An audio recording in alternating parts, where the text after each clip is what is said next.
Energizing combo sets. Hearty noodle bowls. Energizing combo sets. Hearty noodle bowls. Waterfall soup. Monster kill. Starry night. Starry night. A loving mother. A flame-eating father. Look up. Cherish both her luminous love and caring, his wrath and cruelty. Yet the father devours.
왔다 있나?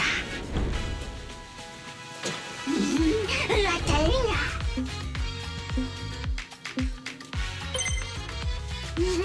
빛났다.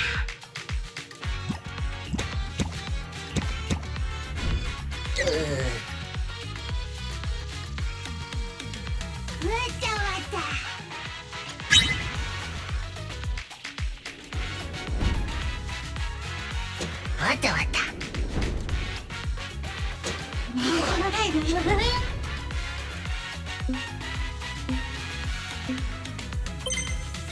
빛났다.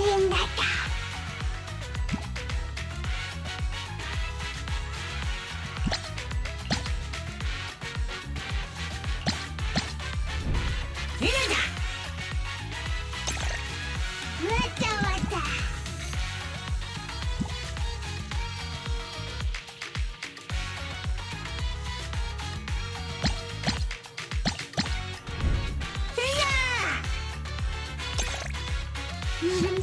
빛났다.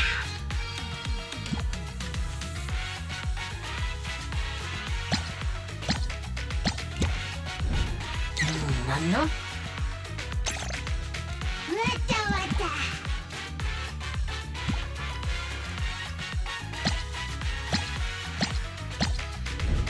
이러자. 빛났다. 왔다.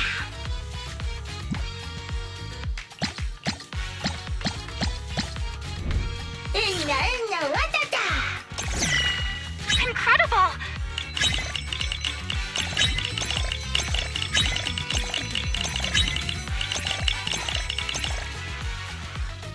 왔다.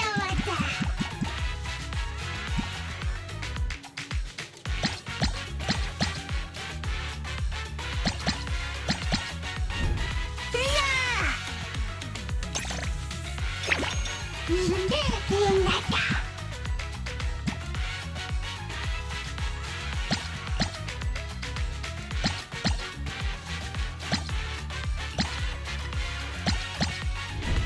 이러자. 있냐.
Up already? Are you trying to give a grandma like me a run for her money? Or perhaps you just want a scratch card? Leaving already? Keep me posted about any great eats or fun activities you happen to find.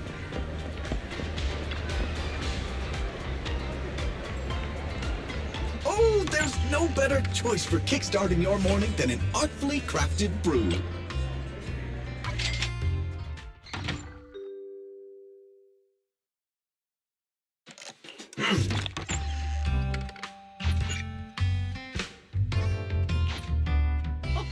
No goodbyes needed. You'll be back before you know it.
Whoa! A new color!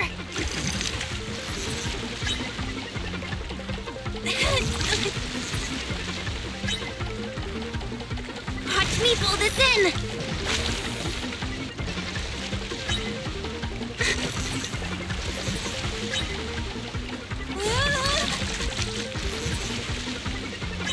Pull harder!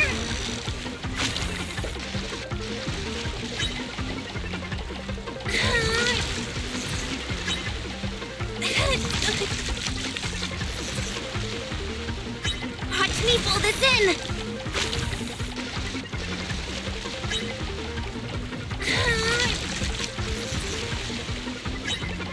Pull harder!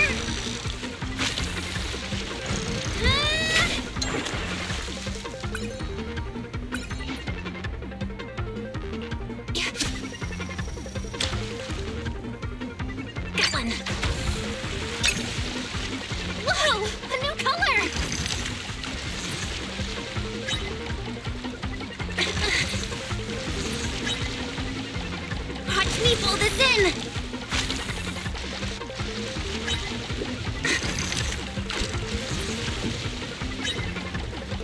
Whoa! Pull harder!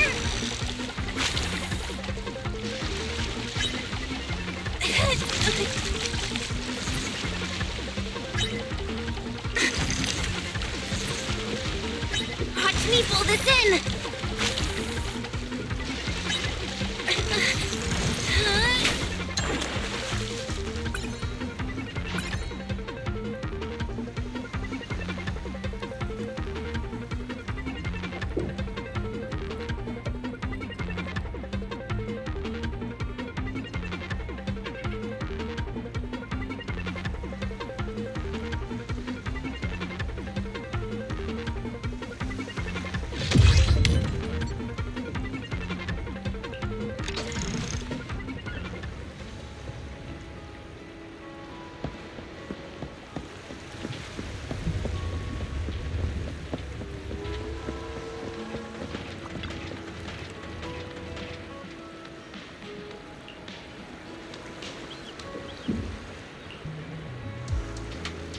All sorts of unexpected things happen in the morning.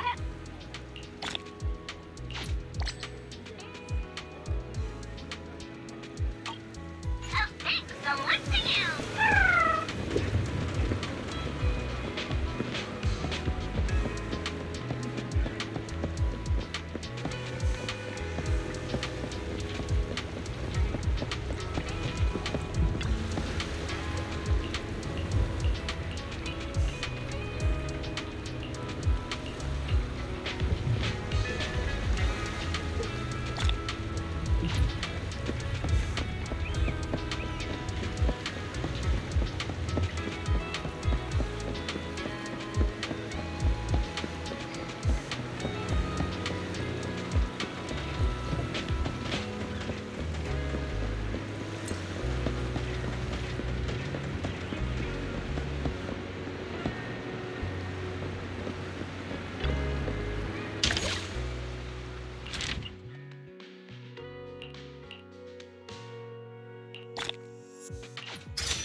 Let me finish my cup of hot water. Standing by. I shall follow your orders.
moment of respite.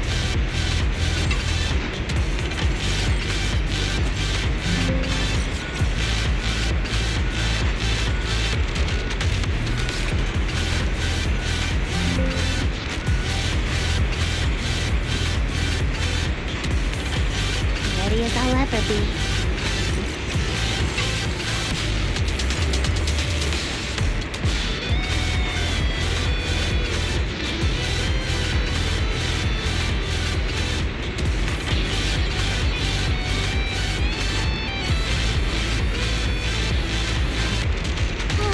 A moment of respite.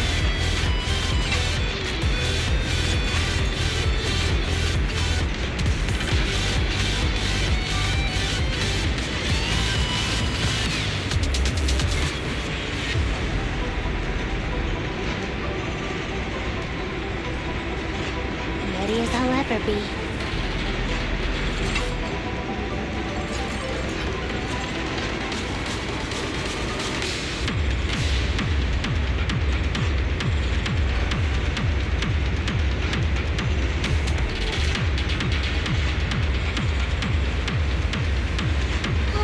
A moment of respite.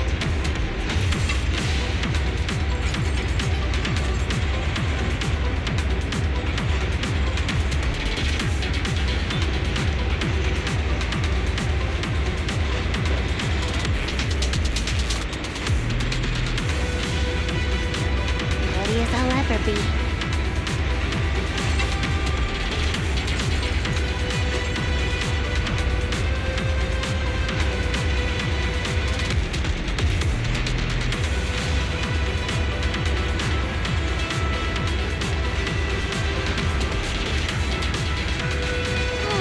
A moment of respite.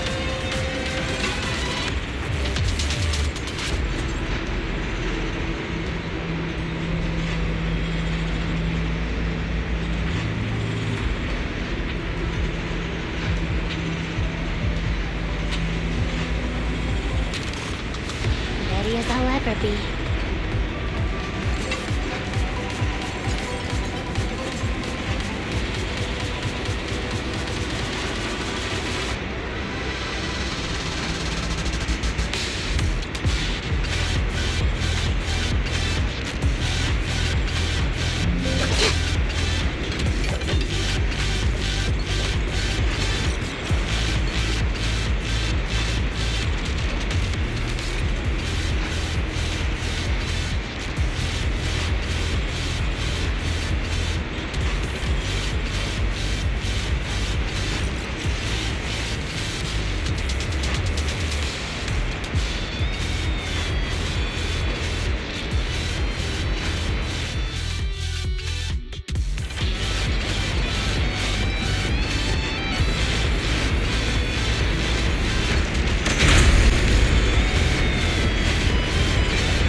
Watch out.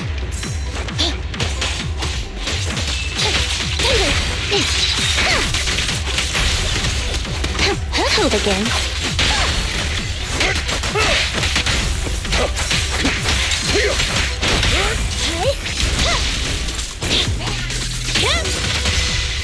Say no more.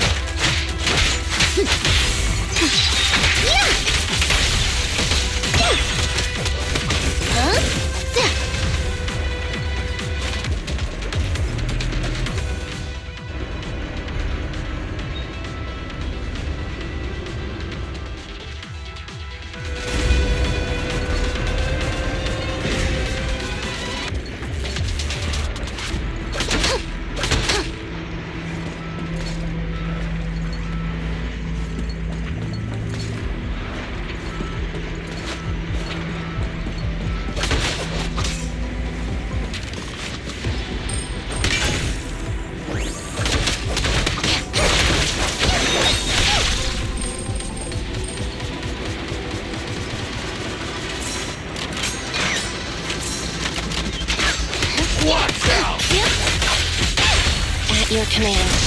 Evade now. You walked right into this one. Here comes the first. Roger. Round them up. Don't look straight at me.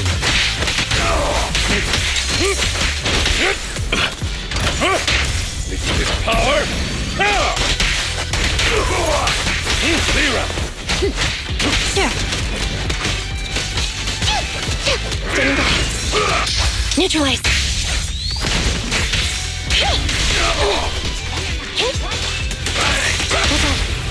You walked right into this one. Electric charge.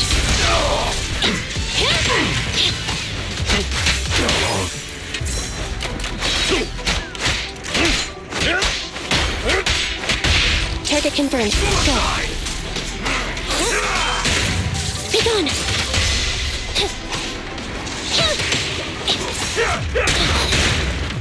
In position. At your command.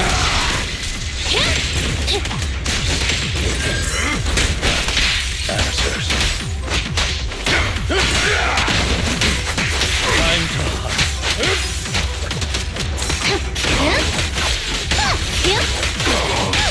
Stay calm now. Preparing takedown.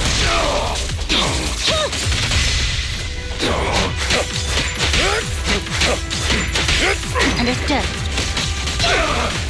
Copy that. Understood.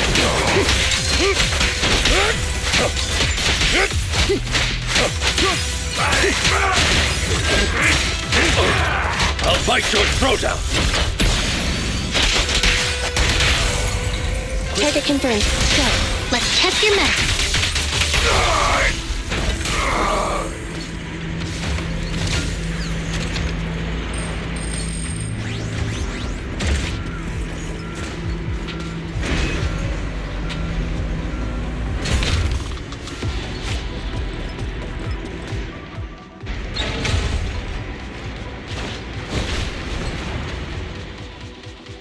I'll take you. Justice is served.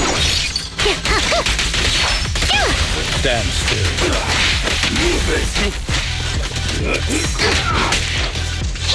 Eliminating target. Round them up.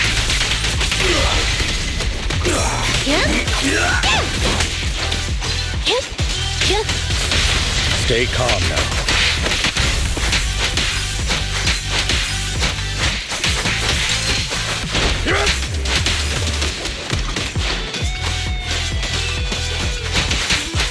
You walked right into this one. I got your six.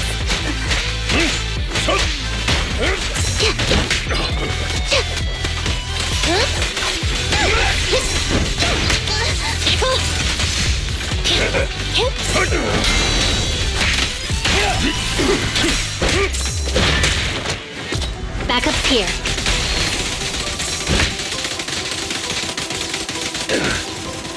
I'll take it. Stand still. Please, don't resist.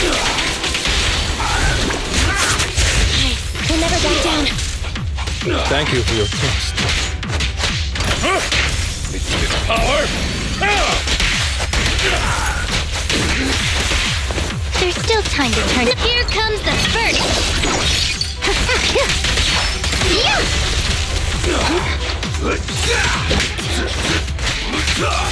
Please carry on. Time to move it.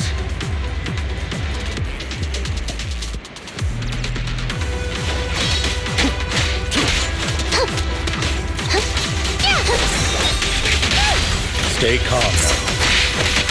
Let's test your mettle. Stand still. Please, don't resist.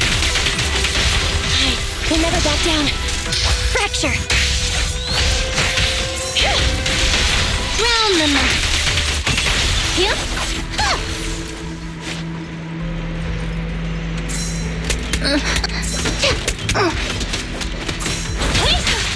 Almost.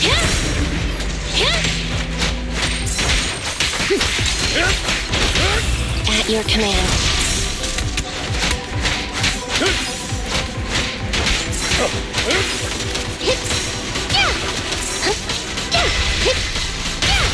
Stay calm now.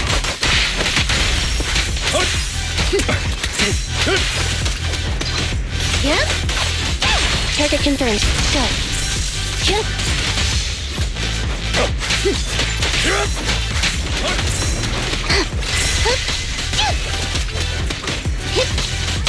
At your command. I'll bite your throat out. Target confirmed. Go.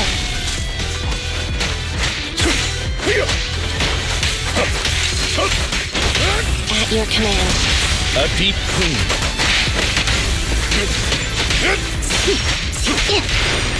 Justice is served. Target confirmed. Go. Neutralize. You walk right into this one.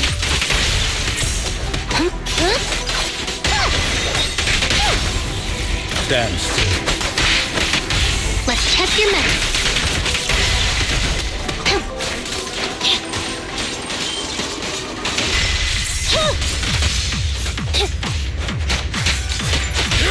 At your command.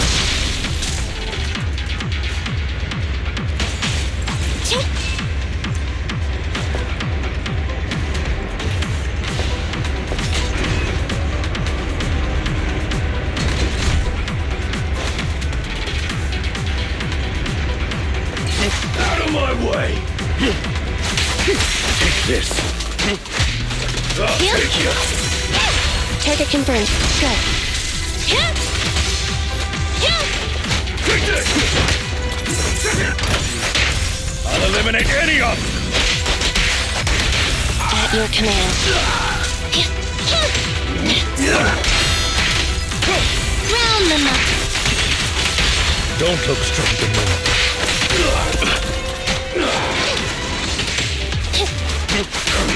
Time to hunt.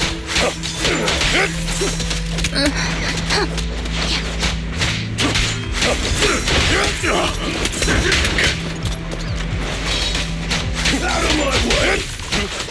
Smash you! How'd you right-handed? Stay calm now. Move it! Evade now! Fracture. Stand still.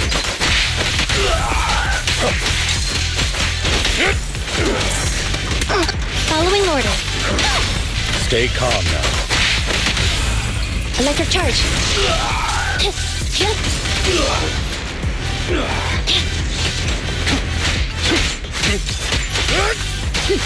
I'll take you. Target confirmed. Go.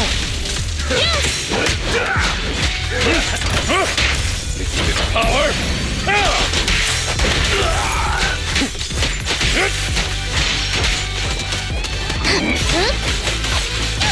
Stand still.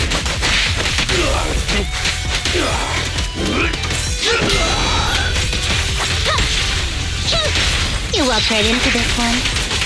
A deep clean.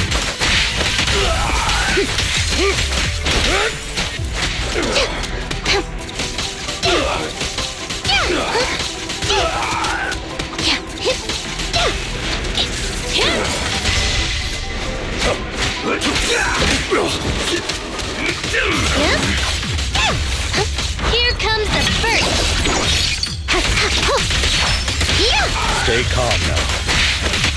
Preparing takedown. Neutralize.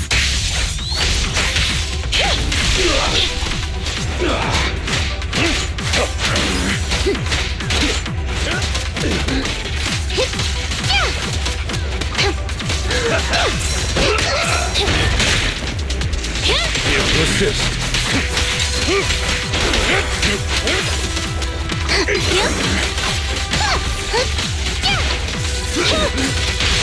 Stand still.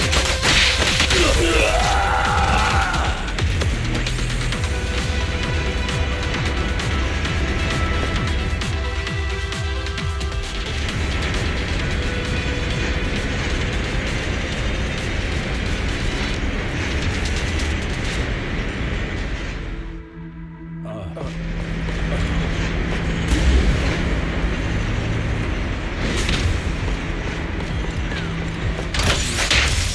eliminate any obstacle. Round them up.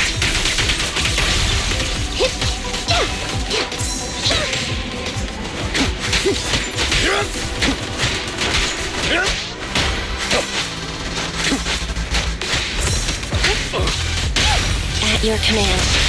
Don't look straight at me. Zero. Huh? Target confirmed. Go.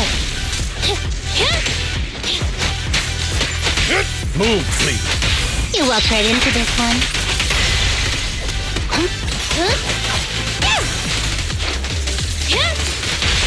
Round them up. Out you right-handed. Together we stand. At your command. Time to hunt.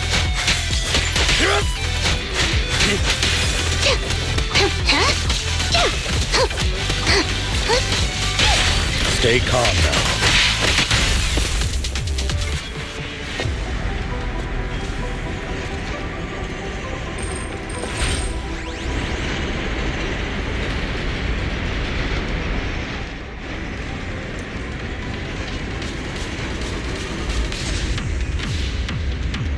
Have you run into trouble?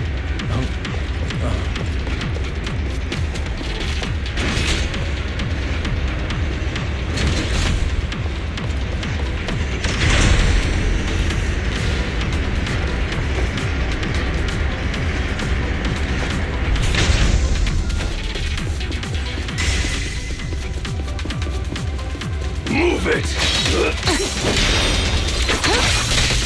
Keep a lookout. Eliminating target.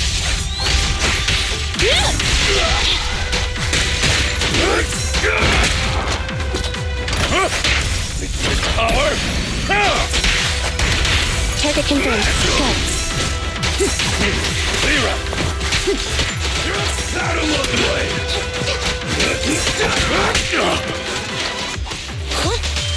Move it! You walk right into this one.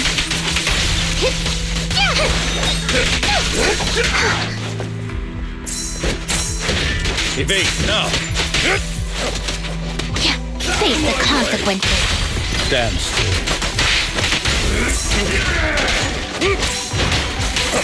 Take this. Stay calm now. Please, don't resist. We'll never back down. I found a weakness.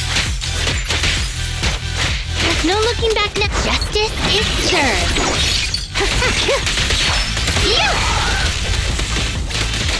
Stay on guard. Zero!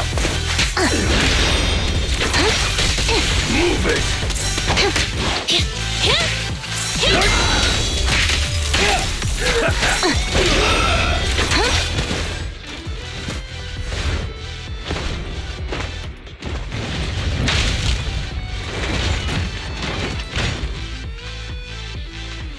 Move it!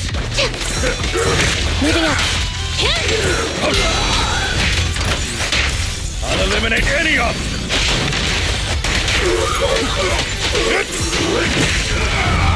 You're not. I'm right here. Neutralize.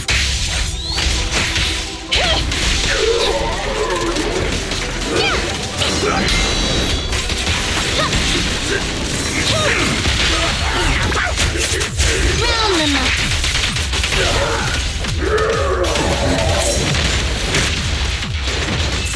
Ready with this.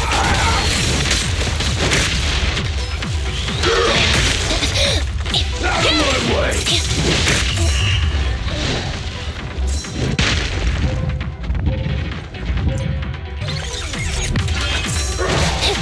Fracture.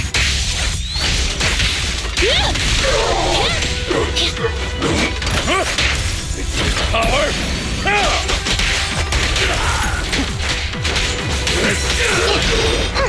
How you right-handed?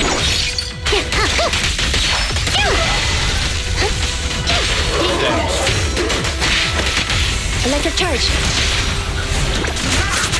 Cross the line and you get stuck. Stay calm now. Preparing takedown. Cross the line and you get stuck. The enemy's still kicking. Zero.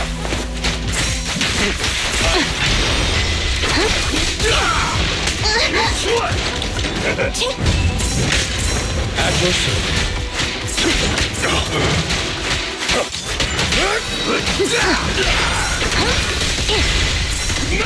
I've got your six. Be gone. Back up here. Yeah? Here comes the first. At your command. Let's test your mettle. Cannon resist. I'll bite your throat out.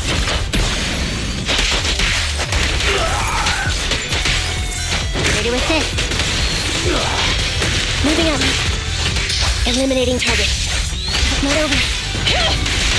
You walk right into this one. Electric charge. Cannon resist.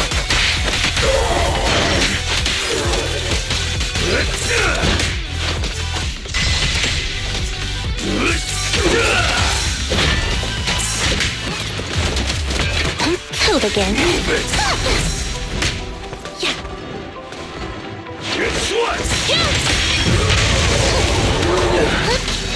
I'll take you.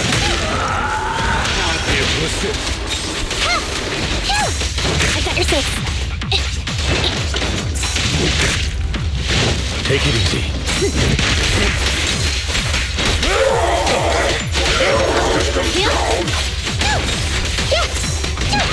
At your service.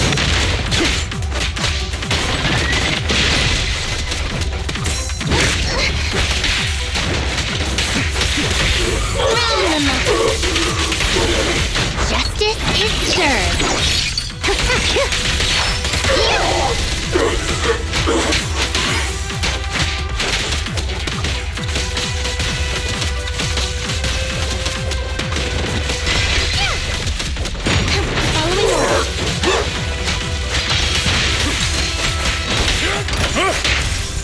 Power!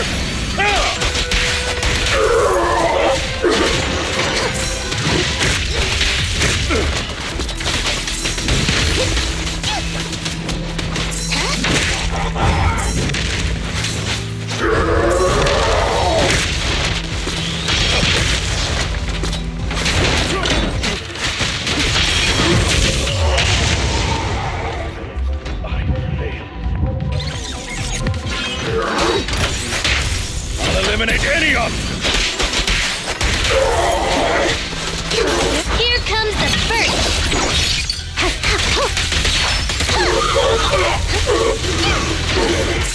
Fracture.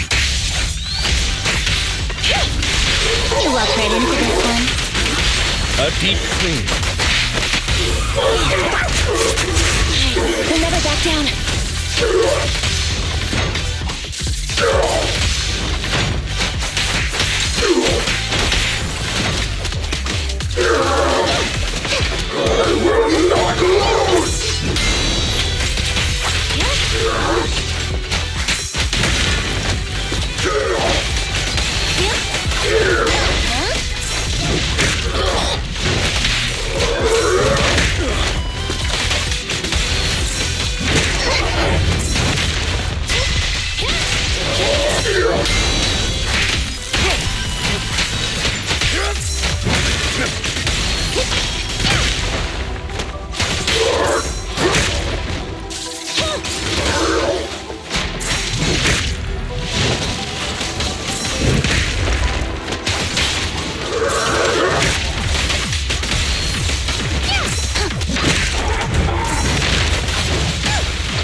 Target confirmed. Go. Please, don't resist. Cannon resist. With power!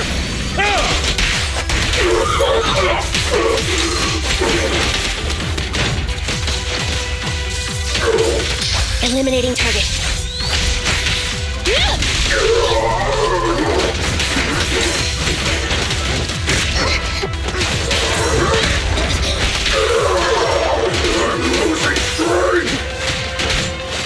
Face the consequences.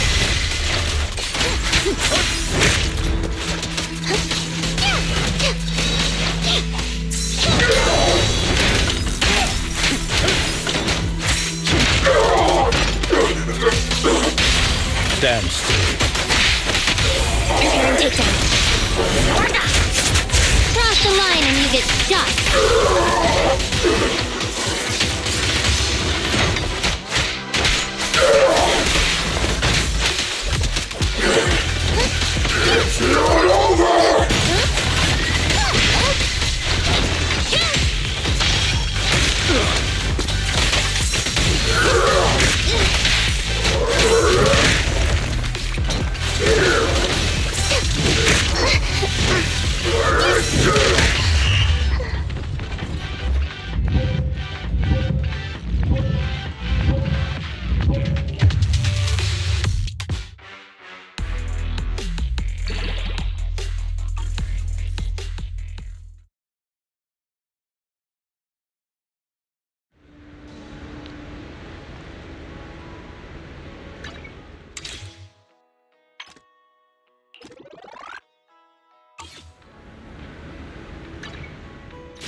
Loyalty.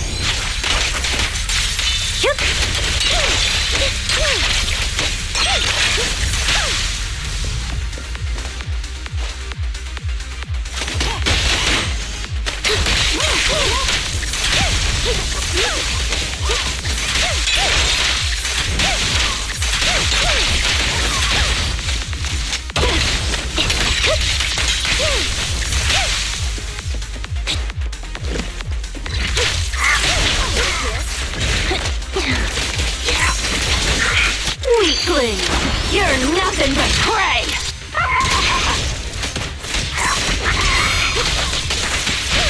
Gotta keep the claws sharp.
Kick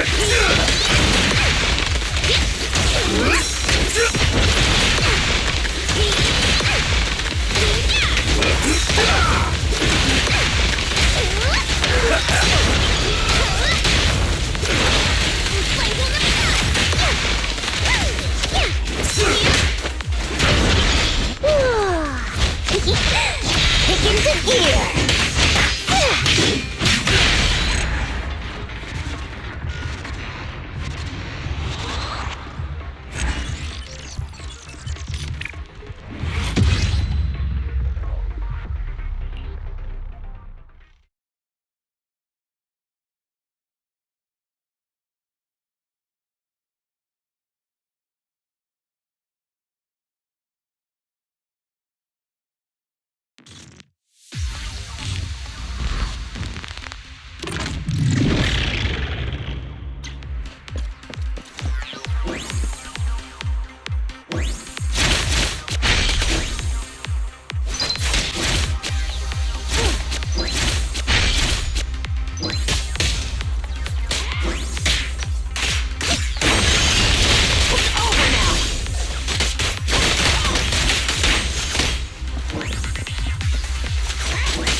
Weakling!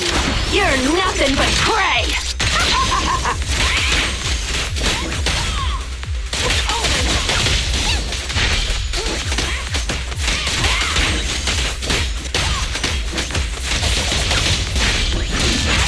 A little gift.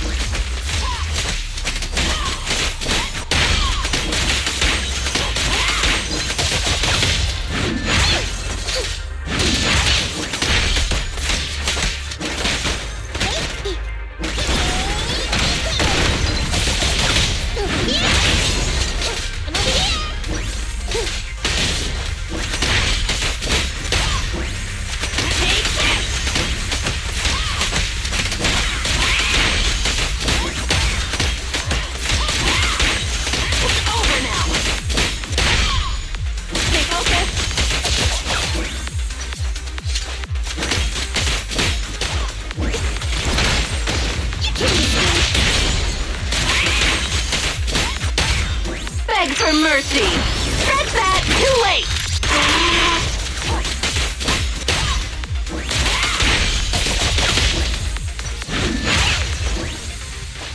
It's over now! Take this! Stay focused! Take this! It's over now!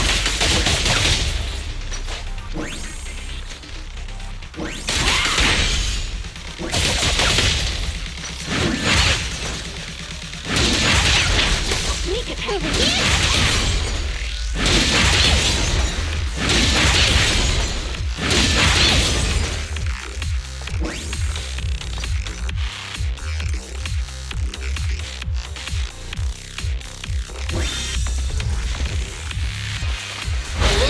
Lucky you! You're next! Look at that! Perfect shot! Make it fun for me!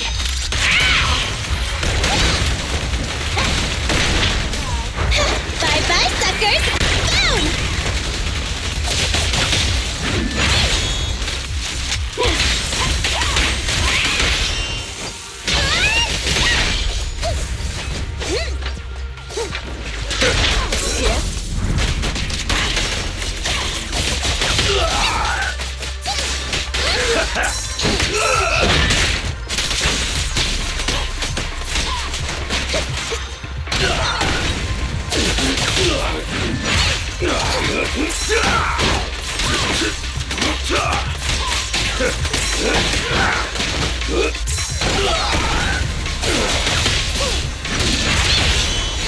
Behave! Who's the boss now?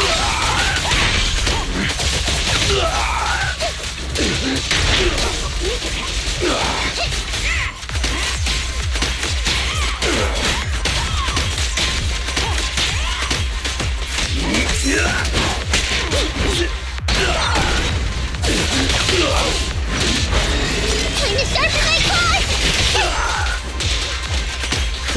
Beg for mercy! That's that! Too late! Wanna try my massage?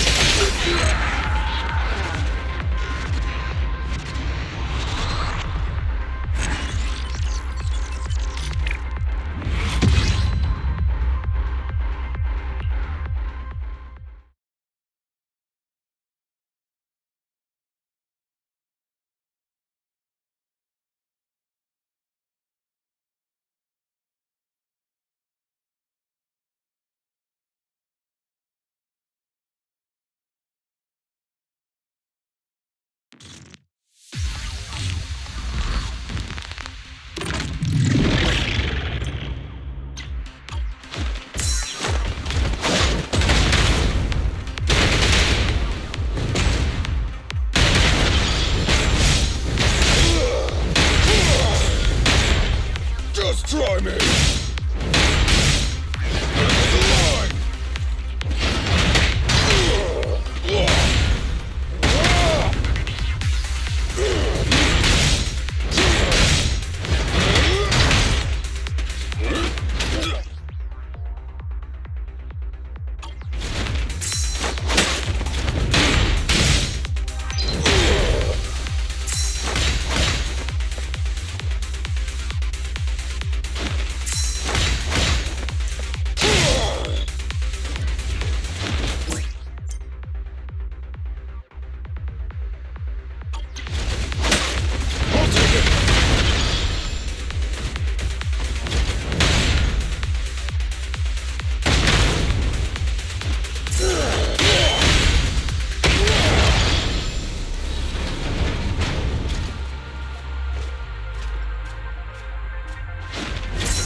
Straight to the Earth's core!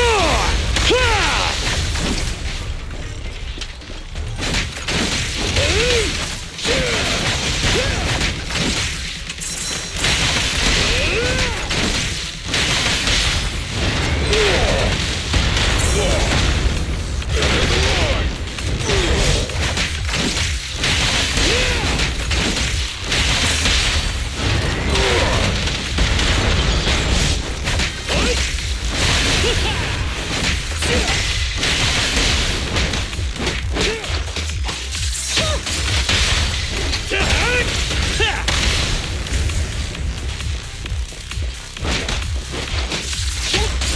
Eliminating target.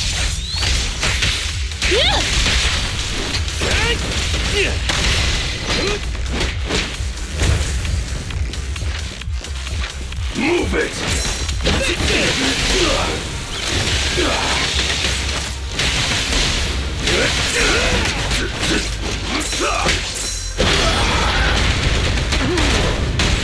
It's authorized personnel only!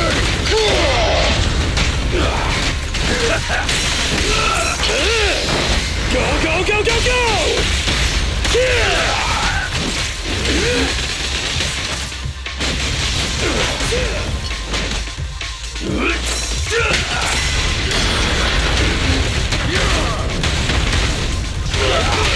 Target confirmed.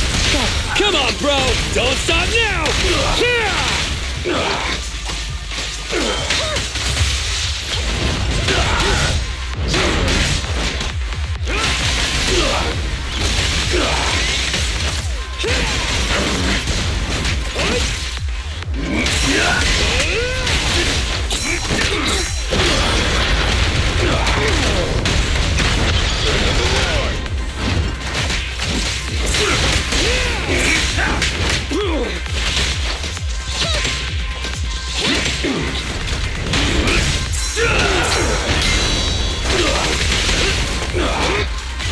I'll take you. You gotta dig deeper! Rule violations won't be tolerated. The killer is unstoppable!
The best defense is a strong offense.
Don't get in my way!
Your journey ends with me.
defense is a strong offense.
Your journey ends with me.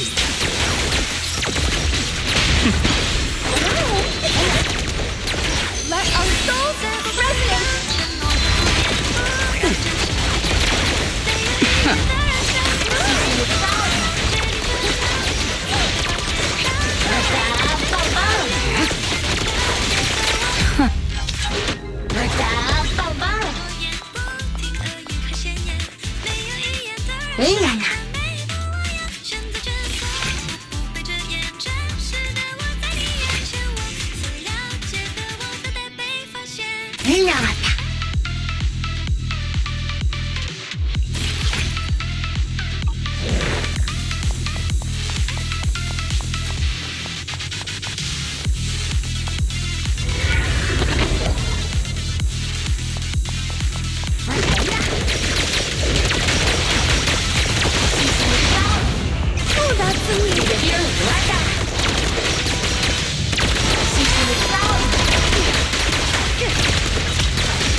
Stand still! Let me take you to the foundations! All exits are now sealed.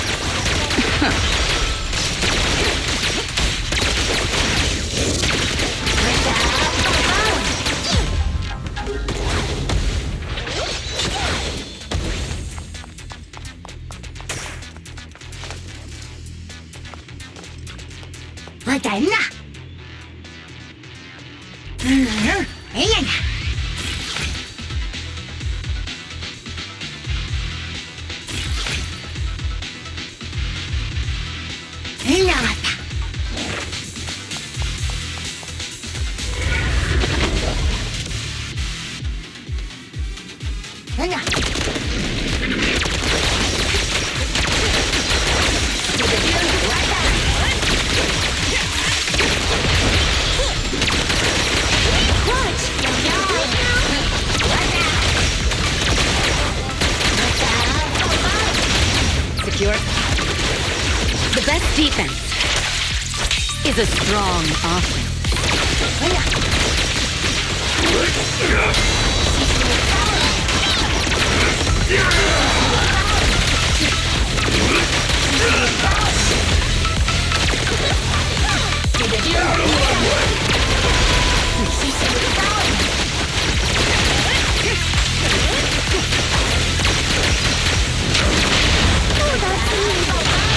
Safety is mandatory! Sorry, no one gets past me.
Sorry.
You may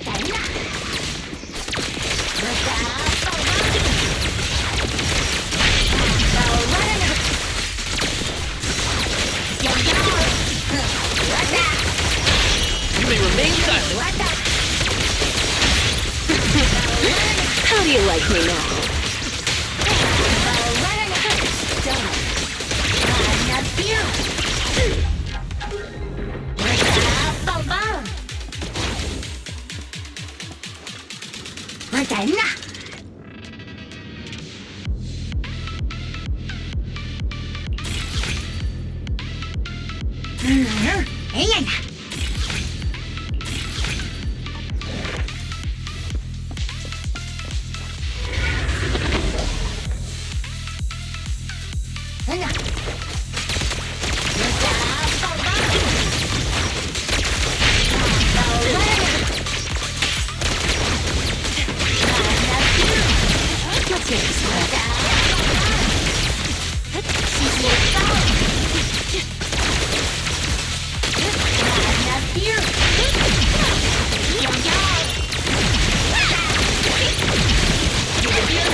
Here's a taste of the abyss.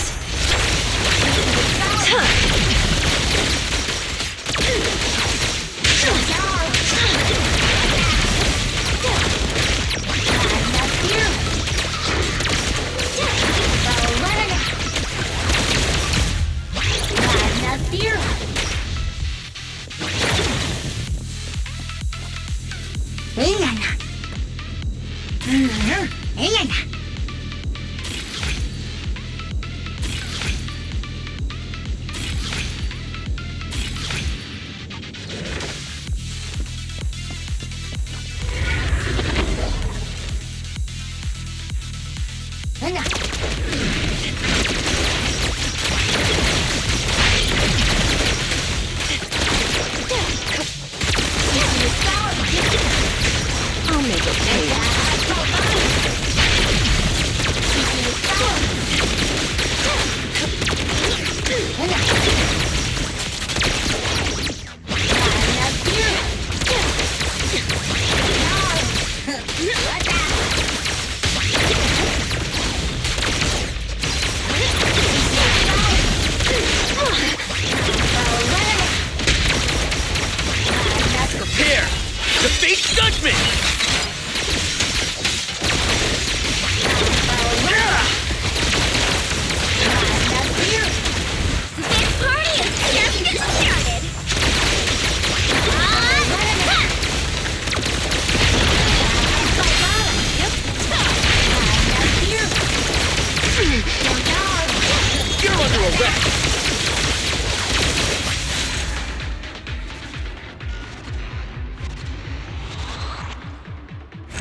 Please, don't resist.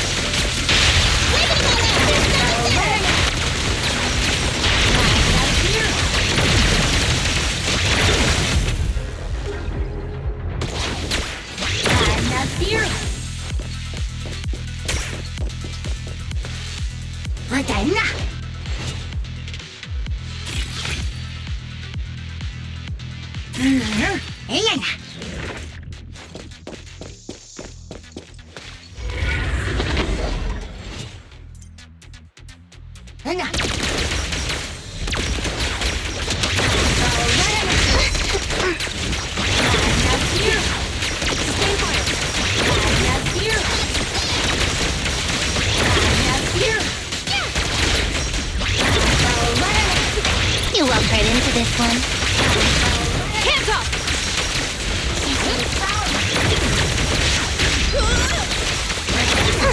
Caught you red-handed. Face the consequence. Let me give you a little treat, like this. You're under arrest! Let's test your mettle. Following orders. Don't even try it! You're surrounded!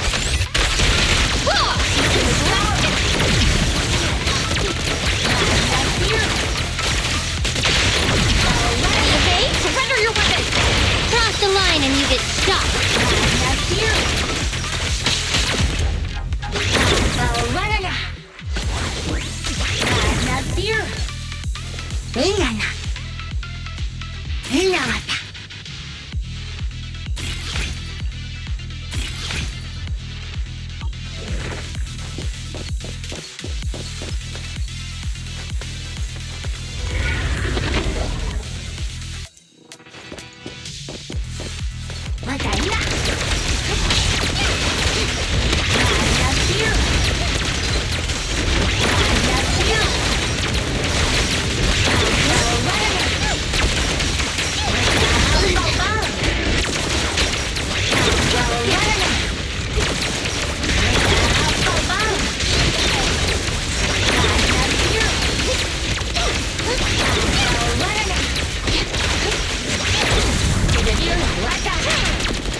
Here comes the first.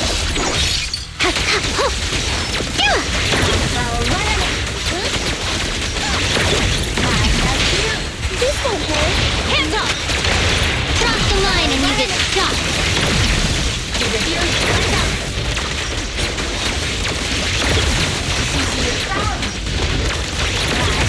Compressor K-22! Maximum firepower!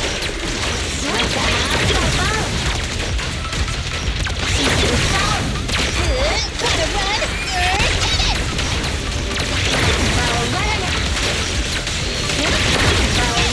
Stop resisting!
Don't even try it! You're surrounded!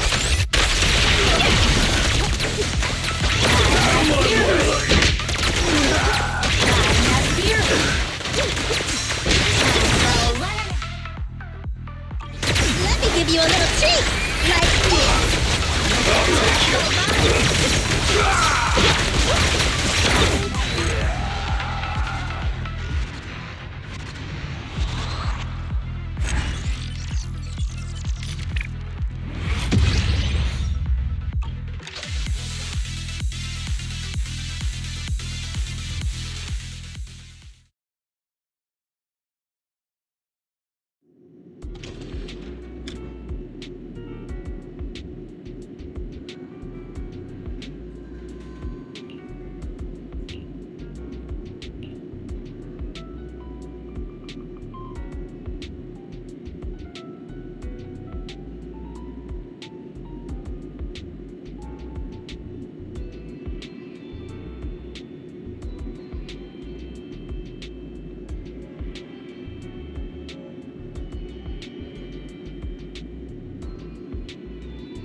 You're recruiting?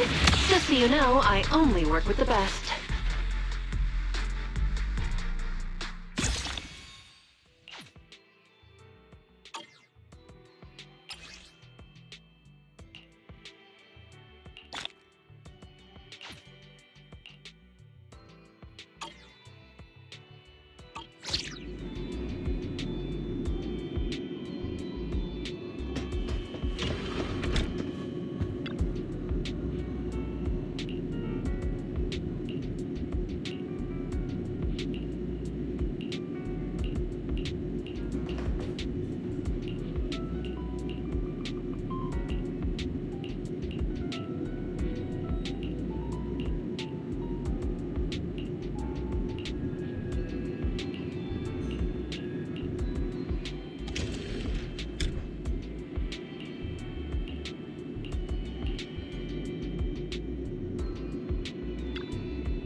He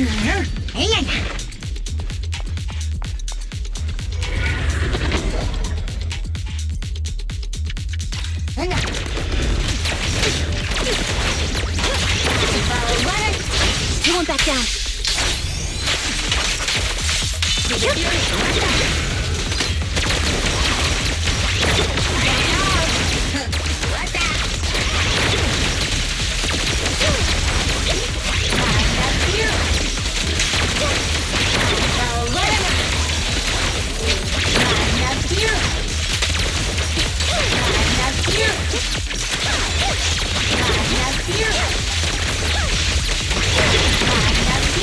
Gotta keep the claws sharp.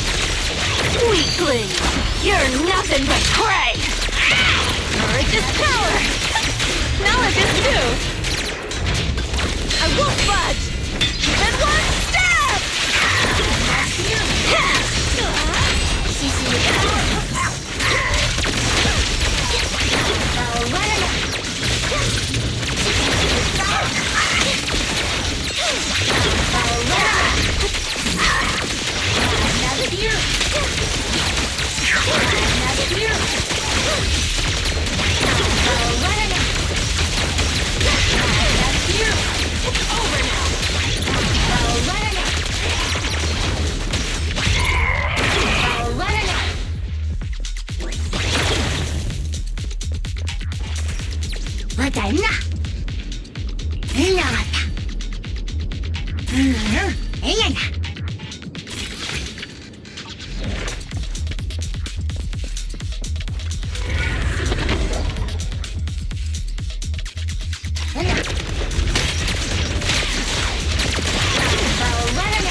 There's no retreat now.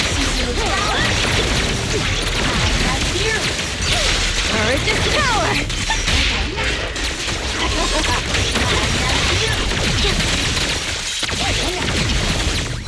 Dissolve.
Beg for mercy.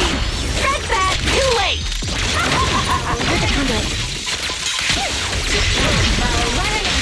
There's no retreat now. Not one step further.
Loyalty. Work out then.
You want to test my hammer?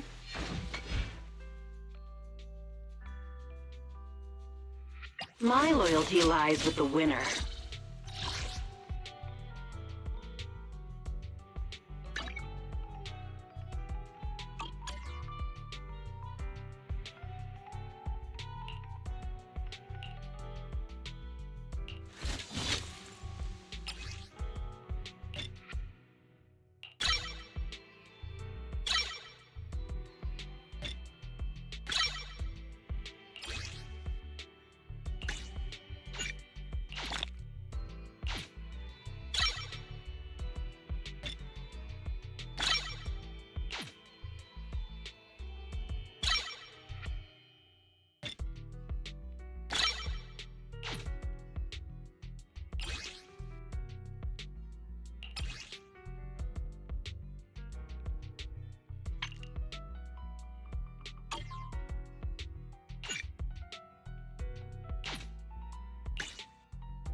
My loyalty lies with the winner.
Don't look down on me. My loyalty lies with the winner.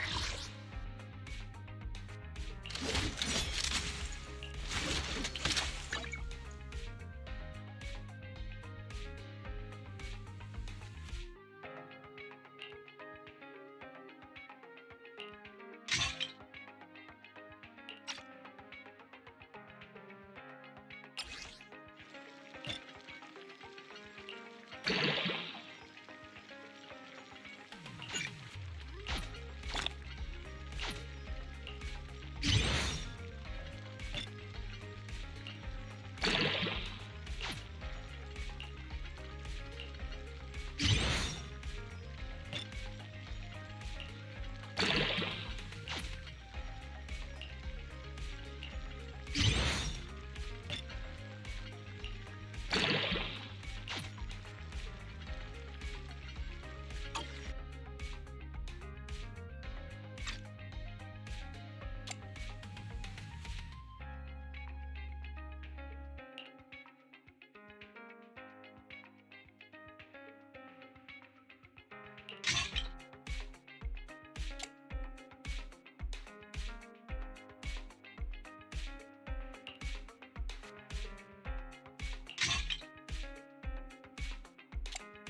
You want to test my hammer?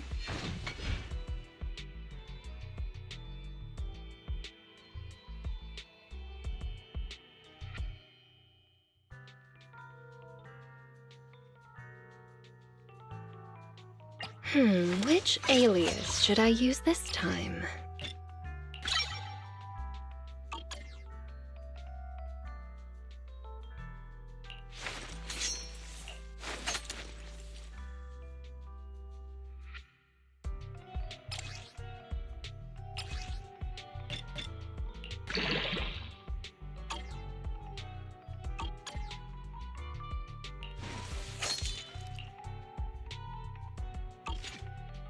Wanna be my research subject?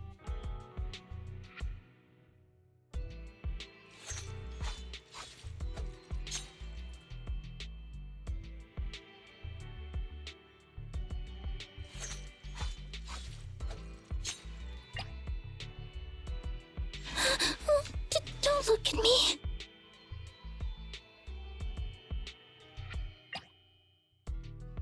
I have 2 guns, so double the accuracy.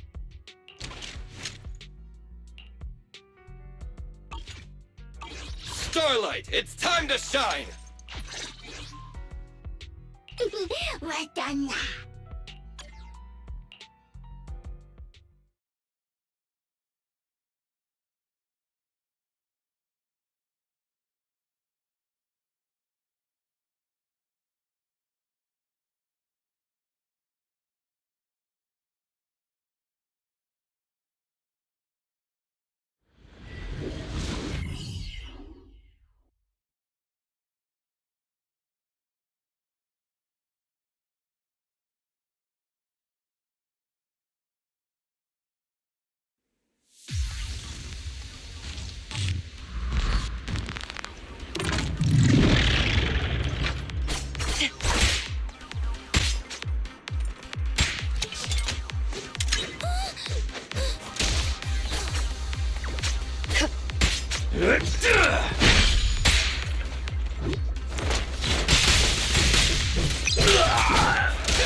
Out of my way!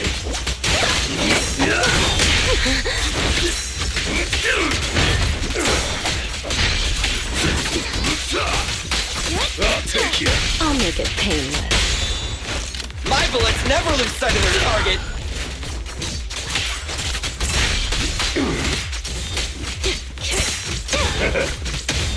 Out of my way!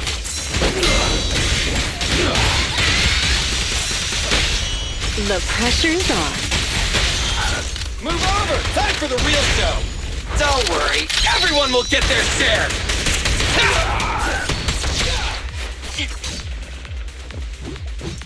Now, you're the prey.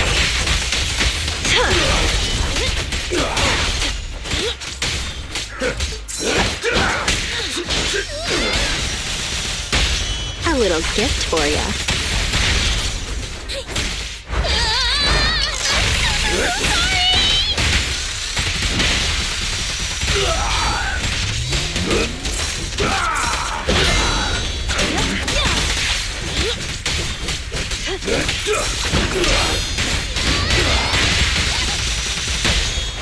What are you waiting for, to catch a bullet?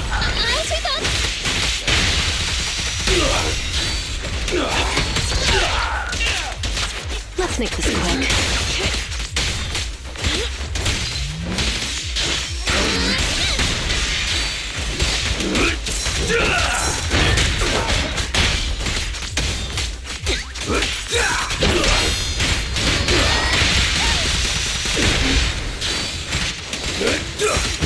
Smash 'em!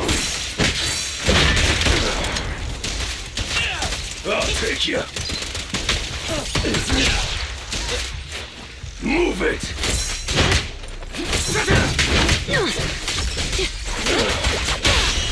My bullets never lose sight of their target! Let me finish that!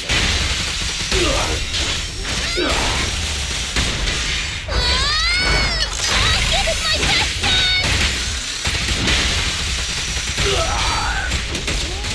It's showtime!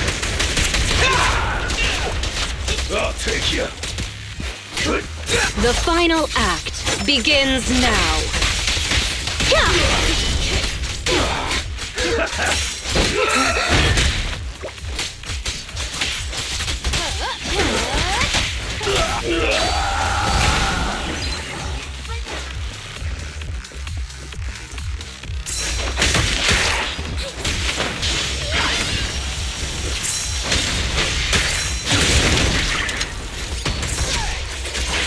I'll make it painless.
Apologies for the intrusion. I'm Hugo.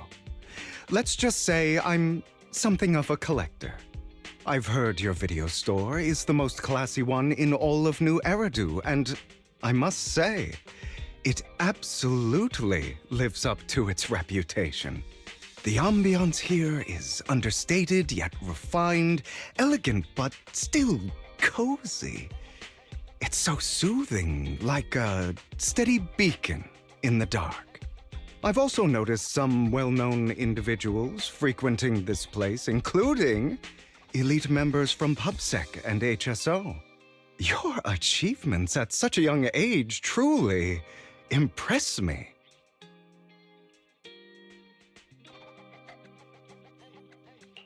Aw, thanks. I'm flattered. Yep, exactly what you said. Trust me, I'm being honest. I do find your store quite special. So, I guess the rumors about this place are true. Children of devils. What are you talking about? I'm not following. Am I imagining it? Or do you seem really nervous all of a sudden? Children of Devils is an old movie I've been searching for, but it's so niche I can't find a copy in good condition. Or perhaps, did this movie remind you of something else?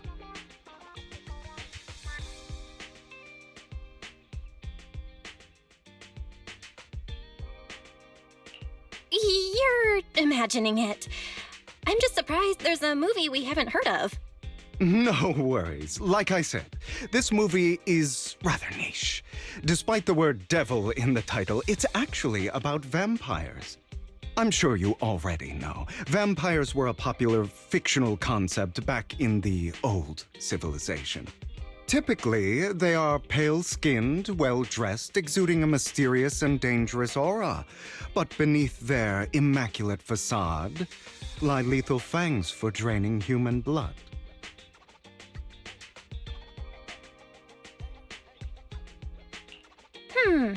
You kinda look like one. I'll take that as a compliment. Too bad vampires don't actually exist in New Eridu. Oh, and I don't feast on human blood. In fact, if anything, I'm hypoglycemic. Anyway, back to the movie.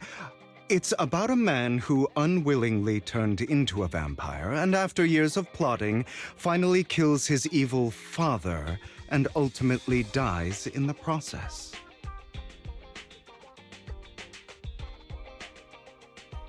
So, it's a tragic story. I actually think the ending is pretty good. At least he accomplished his goal, and death was just the price he was willing to pay. Well, it's a shame you don't have the videotape I'm looking for. I'll just grab a copy of every movie you currently have for rent. Huh? Oh, thank you so much for your patronage. That's really generous of you. Just think of it as my thanks for chatting about the movie with me.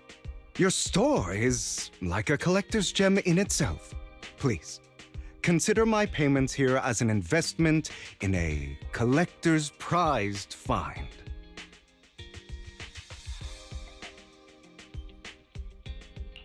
Your definition of a collectible is pretty broad, just as I'd expect of a collector. Because of my work, I happen to know some of New Eridu's upper echelon. Some even collect human organs. Just some rumors circling around. Hope I didn't spook you. That's nothing. I've seen my fair share of crazy stuff. Guess I was worried for nothing. With so many high-profile individuals visiting here, I'm sure you're well-connected and experienced in various fields. Speaking of which, there's a big industry auction coming up. They'll probably have lots of collectibles, maybe even rare videotapes not on the market. If you'd like to attend, just let me know. Oh, by the way, I saw a marketing event at Lumina Square. Looks like there's a raffle going on. Go check it out if you're interested. Maybe you'll stumble upon something exciting, especially at a place so close to the upper class. After all, there are always secrets hiding behind the light. Well, thanks for today.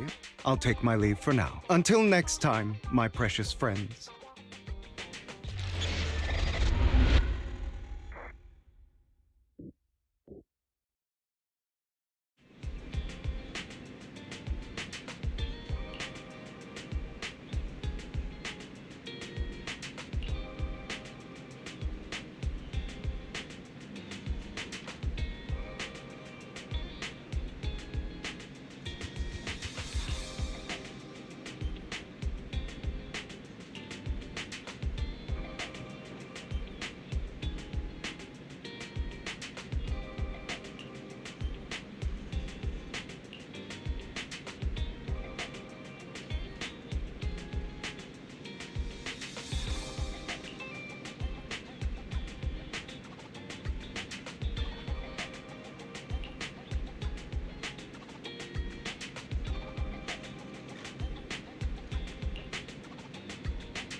You there! Why not come try your luck?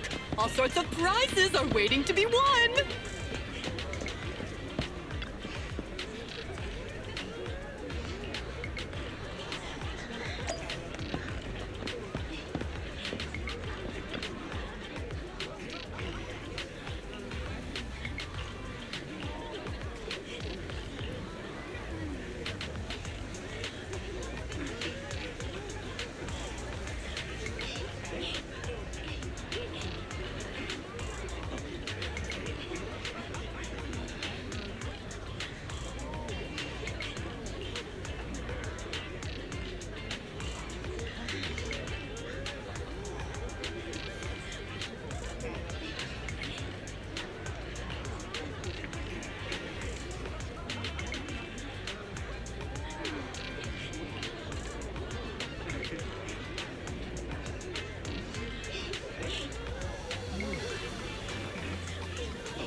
This guy looks so arrogant.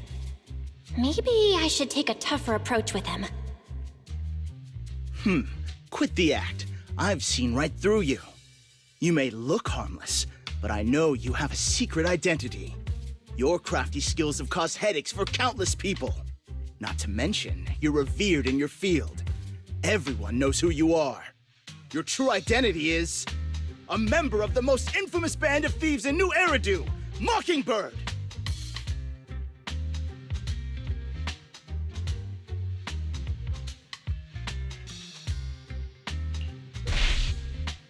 What do you know? My true identity is even more infamous than Mockingbird. What? You're even more evil than Mockingbird?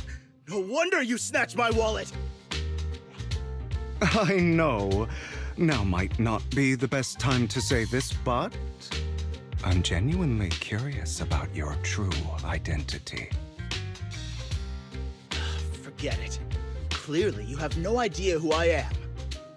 I'm Curtis Ravenlock. That's right, of the esteemed Ravenlock family from Tops. You'll face consequences for crossing me.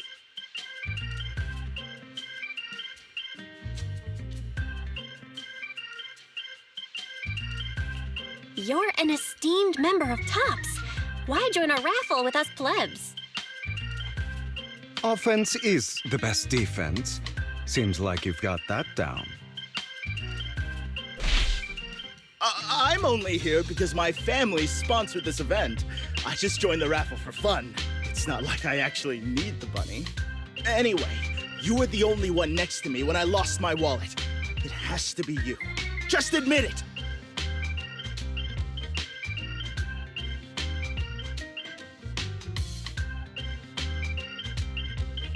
Listen, you can't just throw accusations around.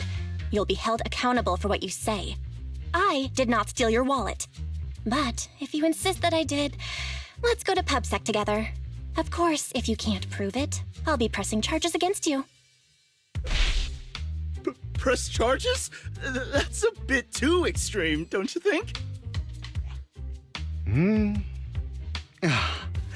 Looks like you found the right approach to deal with people like him. In any case, my wallet is missing. It had a ton of Denny's, so someone's got to answer for that.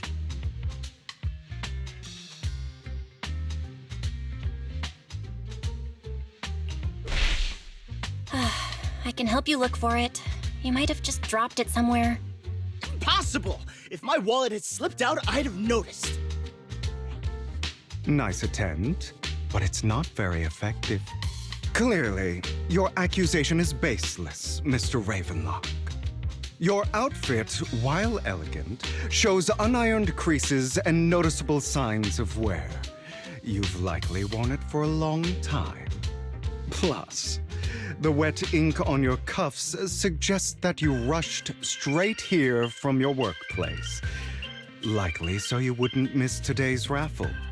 All in all, it's clear you're not well off and quite careless.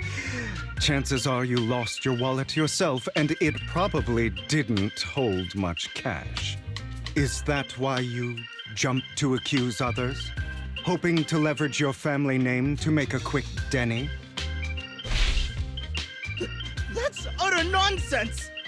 Regardless, you owe this person an apology. Damn it! You'll regret this. Just you wait! I really hate it when innocent people are wrongfully accused. But it's all over now. I hope it didn't ruin your mood.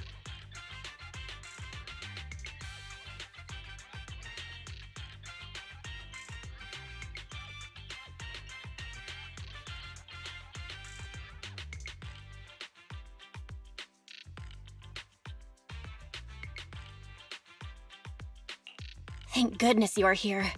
Otherwise, that guy would have kept arguing forever. I didn't really do anything. You outsmarted him all on your own. It's a relief to see him get what he deserves. He should have known what would happen the moment he falsely accused you. People like that should have a taste of their own medicine.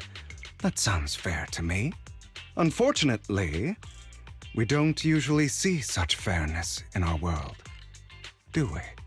That's why sometimes I don't mind resorting to unconventional methods to right the wrongs. You seem to be implying something. Don't tell me. A good movie never spoils its ending, but feel free to speculate. Anyway, it was nice running into you. Please, accept this raffle ticket to mark the occasion. May it keep you away from shady people and situations and bring you good fortune.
Anyone else?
They're here with me now, sir. I'm glad to have the chance to speak with you, young'uns. Helios Academy used to be a peaceful and comforting place.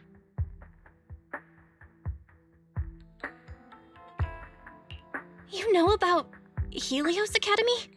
Yes, I do. And I knew your teacher, Carol. She was a kind person. I was truly sorry to learn that she was the one held responsible for the fall of the old capital.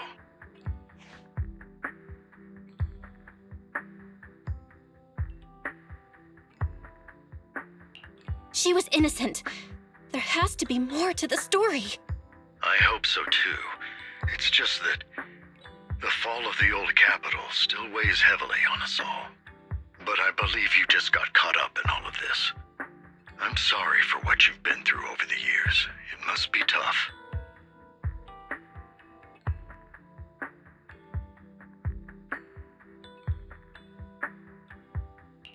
Is that all you wanted to say to us?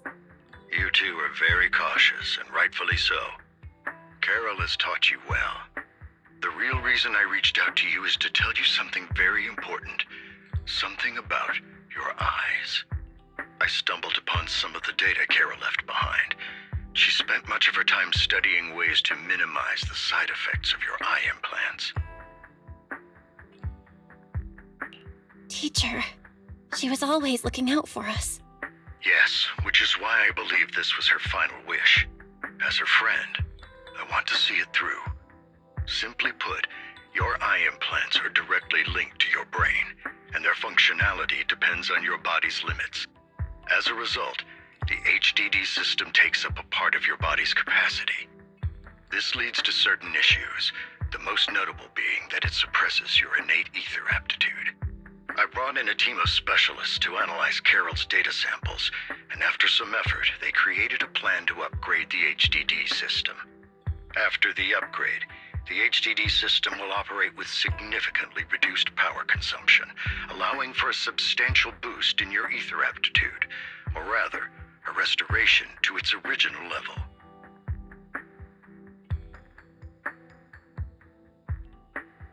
Do you mean that once the HDD upgrade is done, we'll be able to enter the hollows ourselves without use? Exactly. You'll likely experience some discomfort at first, but you'll get used to it over time. I'll have the specialists from Marcel Group continue monitoring your physical condition to reduce the burden on your body and help restore your ether aptitude more effectively.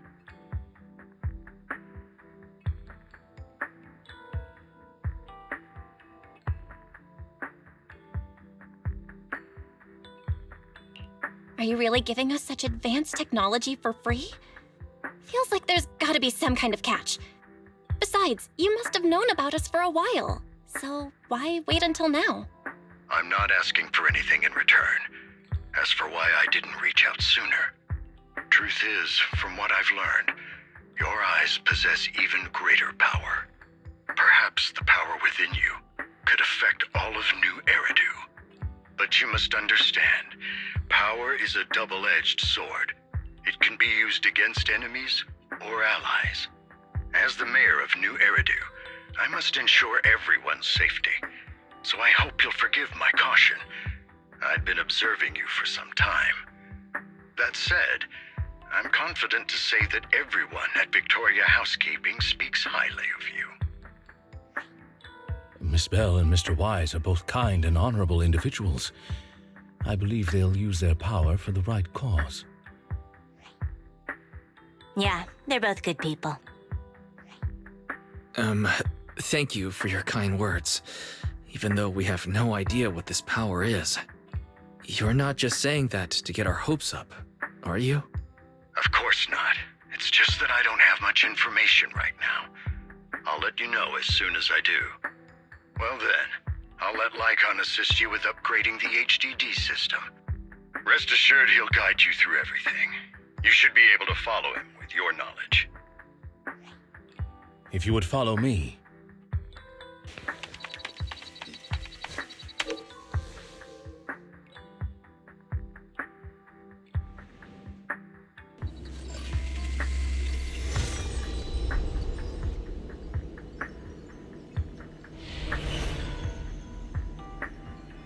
How are you feeling now? All good, I think.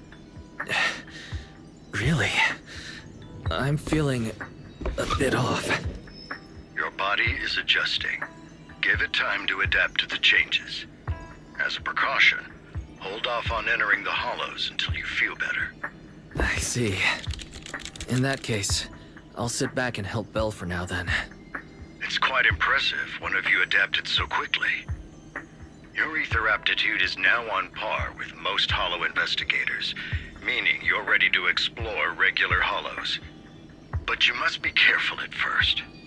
Lycon, Ellen, why don't you two go along? One of the data piles in the hollow near the metro is malfunctioning, and we need a skilled proxy to address it.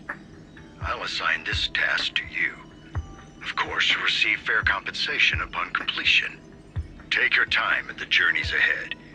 You've got plenty of time to uncover your full potential.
Master Proxy, the data pile that the mayor mentioned is in this direction.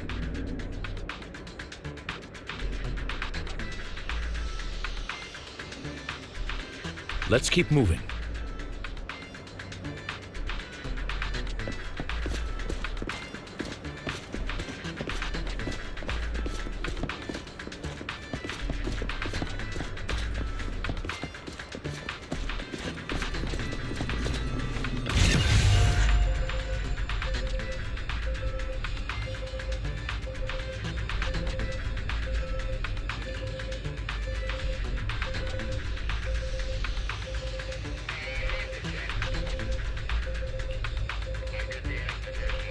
The data pile that the mayor mentioned is near that garage ahead.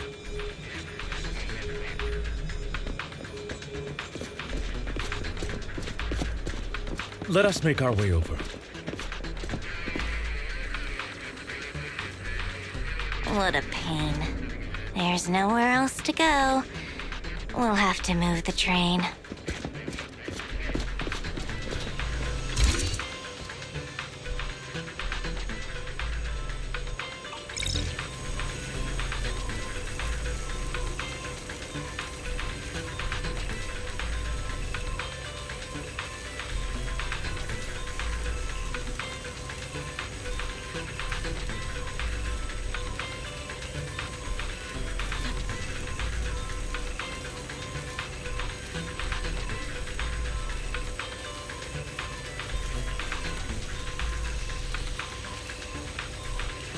We should search for the passcode nearby to disable the laser, and then move the train.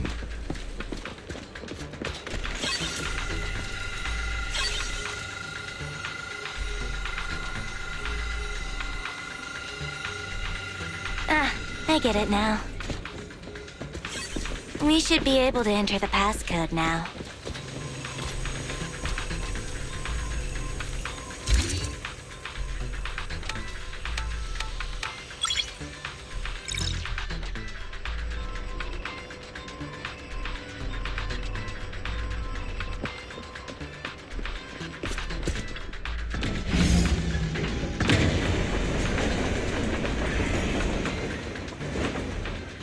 How are you feeling now, Master Proxy?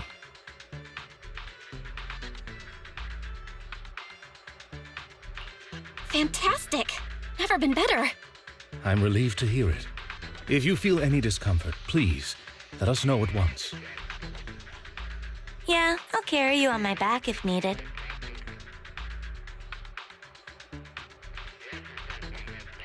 Well, that won't be necessary. You've always had a sharp mind, and now you've got the muscles to match.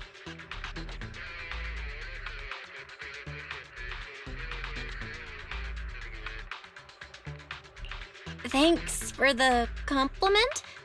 No, I was just thinking. When will you pick up some fighting skills? If you can fight, you can handle things in the hollow all on your own. That'd be pretty neat.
Master Proxy, the data pile is right up ahead.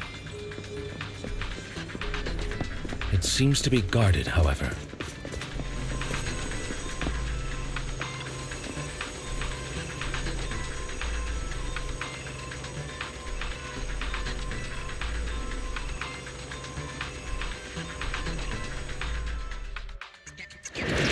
Worry not, Master Proxy. We'll ensure you.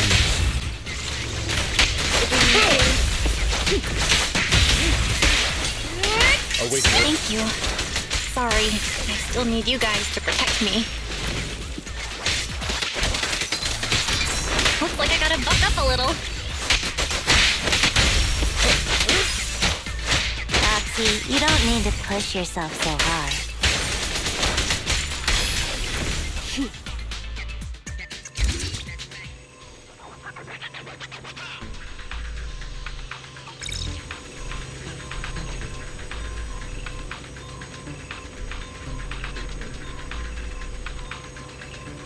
Oh, it's another passcode. We should be able to find the passcode nearby. Let's keep an eye out for it.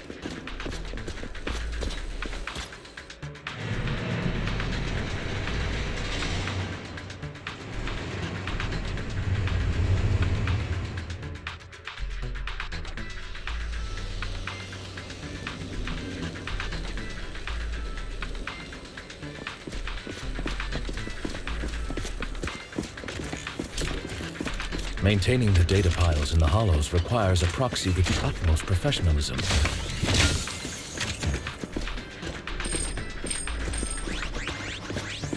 It is Victoria Housekeeping's honor to maintain a professional relationship with...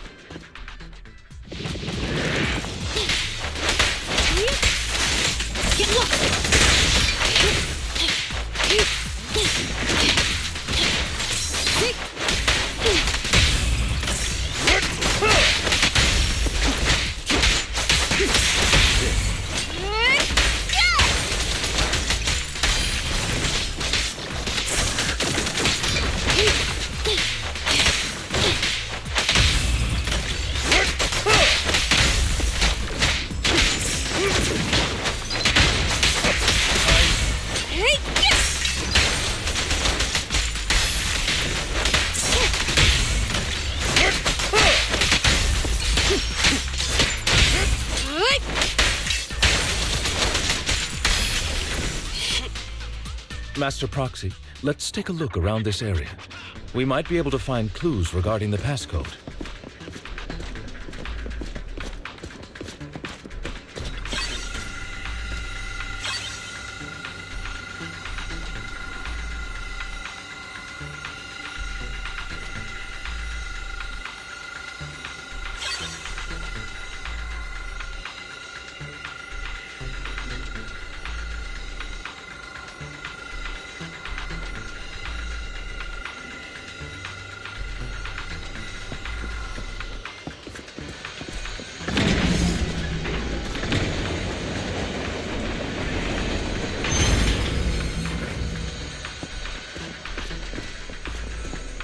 Proxy's moves seemed more fluid in that lap.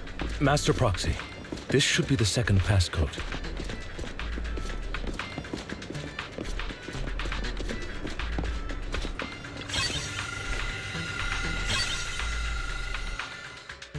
Master Proxy, we've been in the hollow for quite some time. How are you feeling?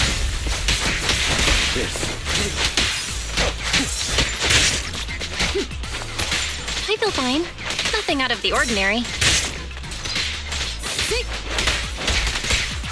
That's good to hear. After all, this is the first time you've entered a hollow since the system upgrade. Best not to overdo it. What a pain. Let's end this fight quickly. Take this.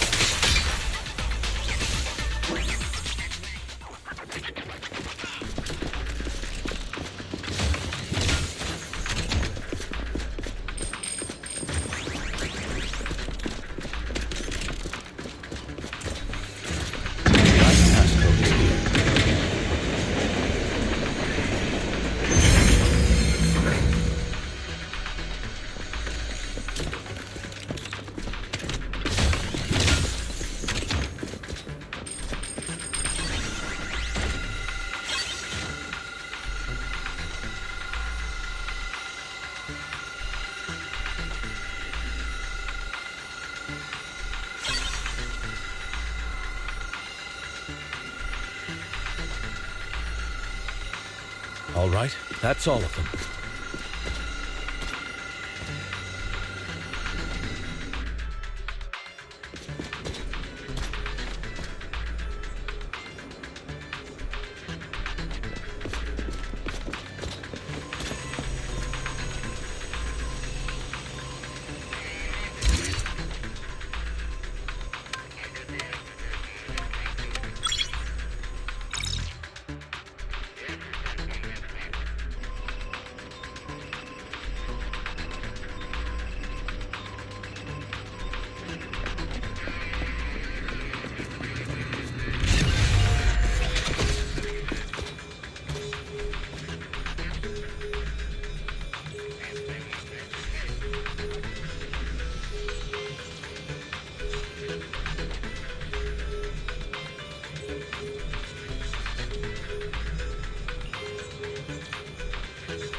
The mission was a success, sir. Master Phaeton's performance was outstanding. Excellent. You truly are exceptional. I'll be frank.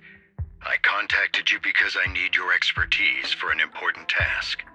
I'd like you to participate in an auction and help me secure an item up for bid. Hold on. Is it the same auction I heard about? The one with all the high-profile attendees? Yes, that's the one. I knew asking you was the right choice. Since you're aware of it, I'll get straight to the point. It's related to the sacrifice you encountered. Sacrifice? Has it appeared again? Remember the sacrifice you took down near the construction site? Public security did some research after retrieving it. It turns out it can maintain its form outside the hollow and carries human genes. Within it, we extracted a mysterious core. This core possesses the same inexplicable power as the sacrifice, allowing it to exist without relying on ether. However, the core was recently stolen from the most secure lab in New Eridu. We suspect this is an inside job rather than an external theft.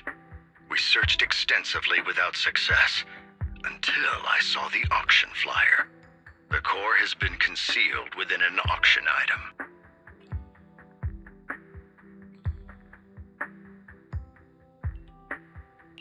So you want us to bid on it at the auction. But why us? The power of the sacrifice is highly volatile and destructive. We must keep it confidential, at least for now. And I, as mayor, am not suited to participate in the auction myself. Plus, I'm running checks on my inner circle due to the theft. Frankly, there aren't many people I can trust. Don't worry, the funds are covered, and Victoria Housekeeping will be assisting you. Of course, this hinges on one condition: your willingness to aid me. All right, we'll give it a shot. Thank you very much. I knew that I could rely on you. The only hurdle now is the invitation. It's exclusive to Tops, so obtaining one might take some time. I'll handle that promptly. I'll leave the rest in your capable hands. You seem a bit puzzled, Master Proxy.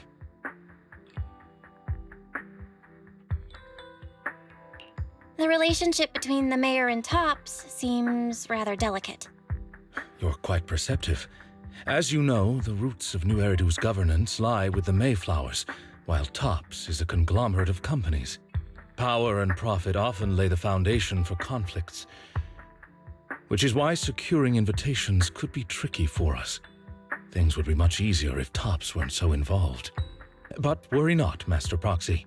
It may take some time, but we will overcome these obstacles. Now, if you've no further need of me, I'll take my leave. Have a good day.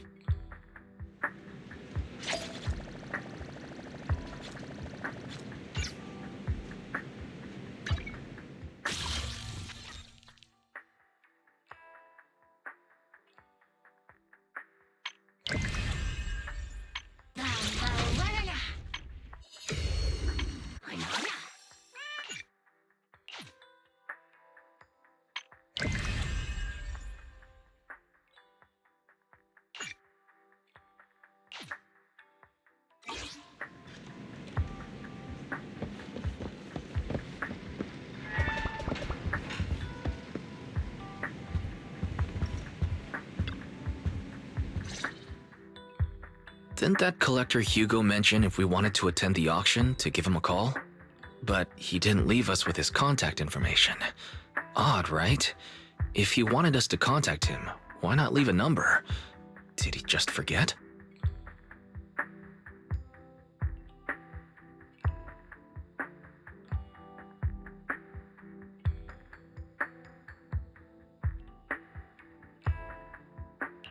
Maybe he did leave us his contact, but we missed it?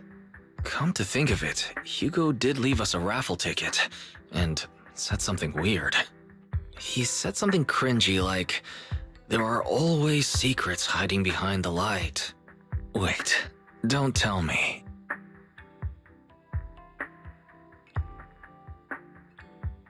I get it now. This guy watches too many detective movies. Anyway, let's try contacting him. Aha! It's you! The manager of my favorite video store! Glad you've cracked my little puzzle. I've been waiting for you to contact me. I was worried I might have left a bad impression.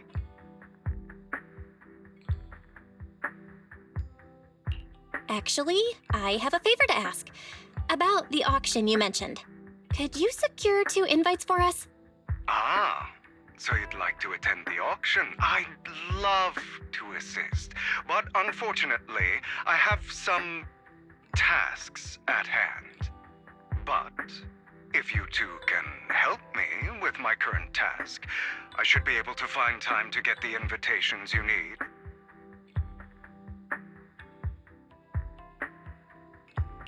What kind of task? Is it something I can handle? Nothing too dangerous, I hope. Don't worry, I would never put you in danger. Let's discuss the specifics in person. I'll wait for you at Do Gardening Shop in Lumina Square.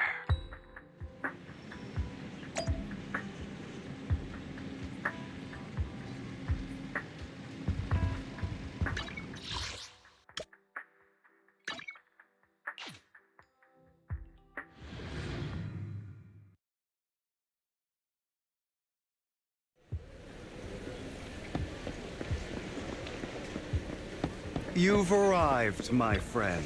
Punctual.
Another waste of my precious time.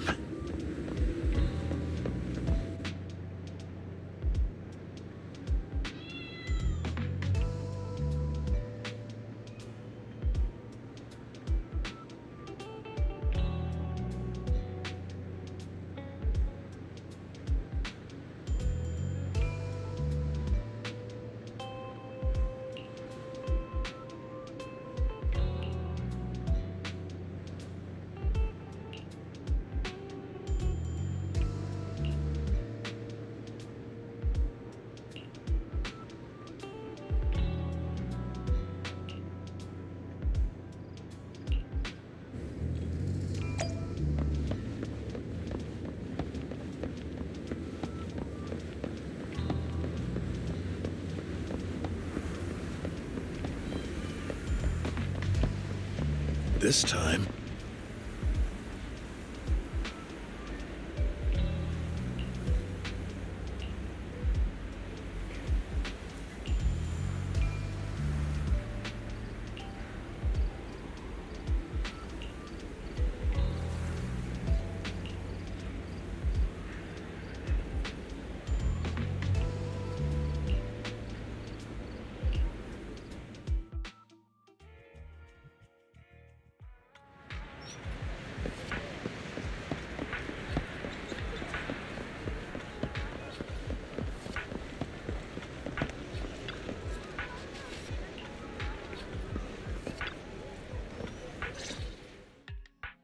Good day, Manager. Wonderful to see you again.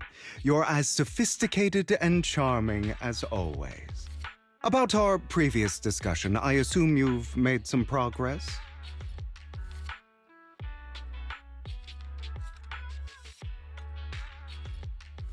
I see. Looks like it's more complicated than I thought. I appreciate your help. Here are the promised invitations for you. One was mine, but I won't be able to attend as I'll be occupied that day. I had to pull a few strings to secure these invitations, so please don't mention where they came from. Otherwise, someone might come hunt me down.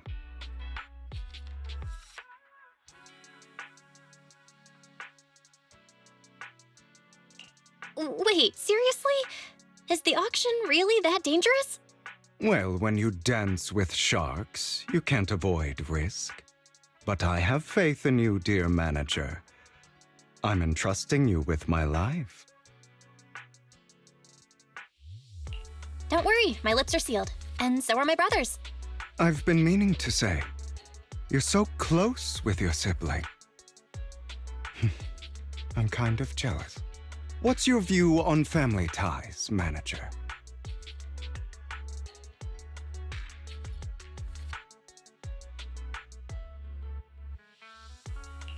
It's a bond you can count on. Like, no matter what happens, Wise and I have each other's backs. That's the exact kind of answer I expected from you. How lovely. I once had a half-sister. Different mothers. Had? Did you two fall out of touch because of an argument or something? No, we never argued. I would like to try, but it's too late. She's been gone so long. I can barely remember her face. I'm sorry. I didn't realize it was a sensitive topic. My condolences. It's okay. I brought it up first, and it was ages ago.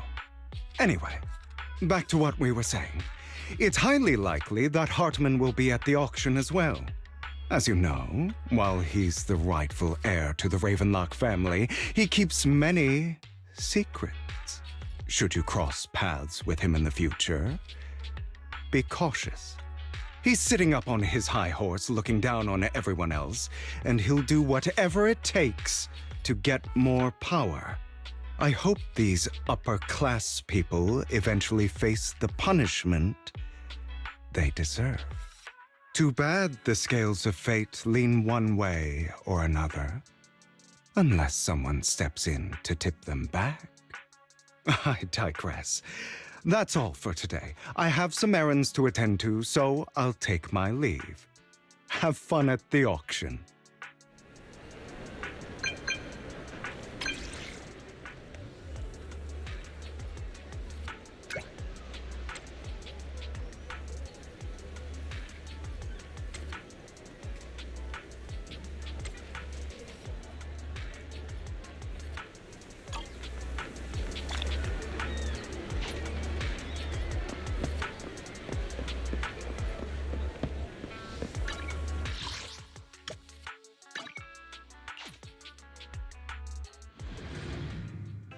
It is a pleasure to see you again, Master Proxy. It's been a while.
Lies.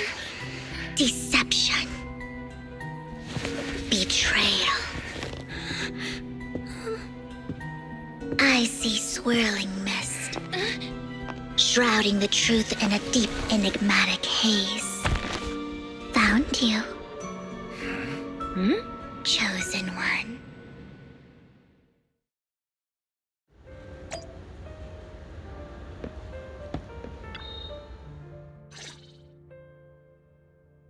You are exactly as I thought you'd be.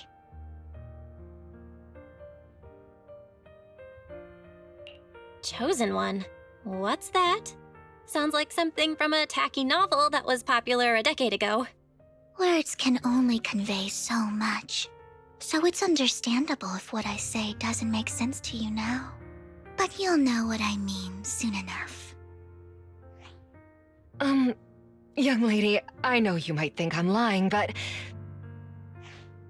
I'm telling the truth. That item was my late husband's keepsake, and I had to pawn it due to financial difficulties. But I can't bear to see it auctioned away to who knows where. I'd never be able to get it back. Please help me bid for it. There's a hidden flaw in that item. If you point it out during inspection, it will be withdrawn from the auction and returned to the pawn shop. That way you won't have to pay for it. In return, I'll offer you some compensation.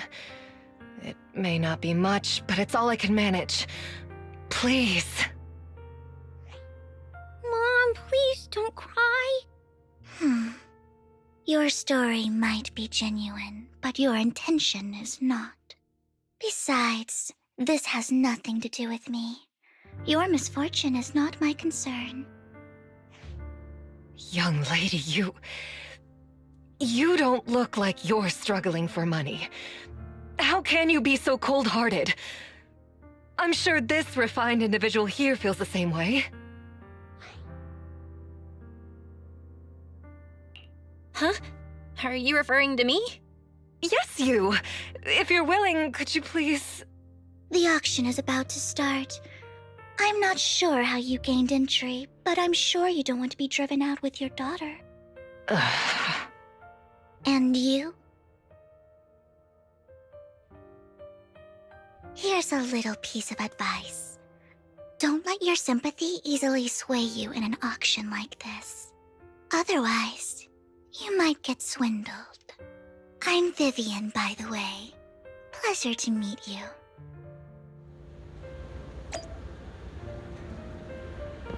Dear guests, the auction will begin shortly.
He may be from the Ravenlock family, but he's been entering the lottery in secret. Maybe he's not as well off as I thought. Ugh, what rotten luck. I didn't expect to see you here. I won't back down this time.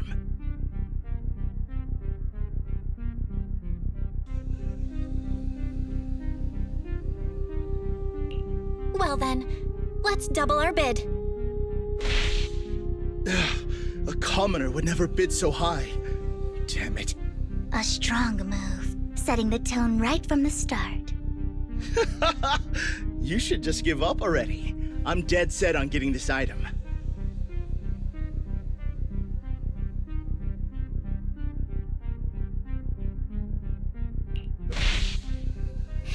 Let's see who comes out on top in the end. A Ravenlock losing to a commoner like us. It wouldn't look good, would it? You're right. So for the honor of the Ravenlocks, I can't lose! Trying to provoke him backfired. Okay. Let's not rush into inflating the price. Seems like it's just the two of us interested in the item. Why don't we discuss this in private first?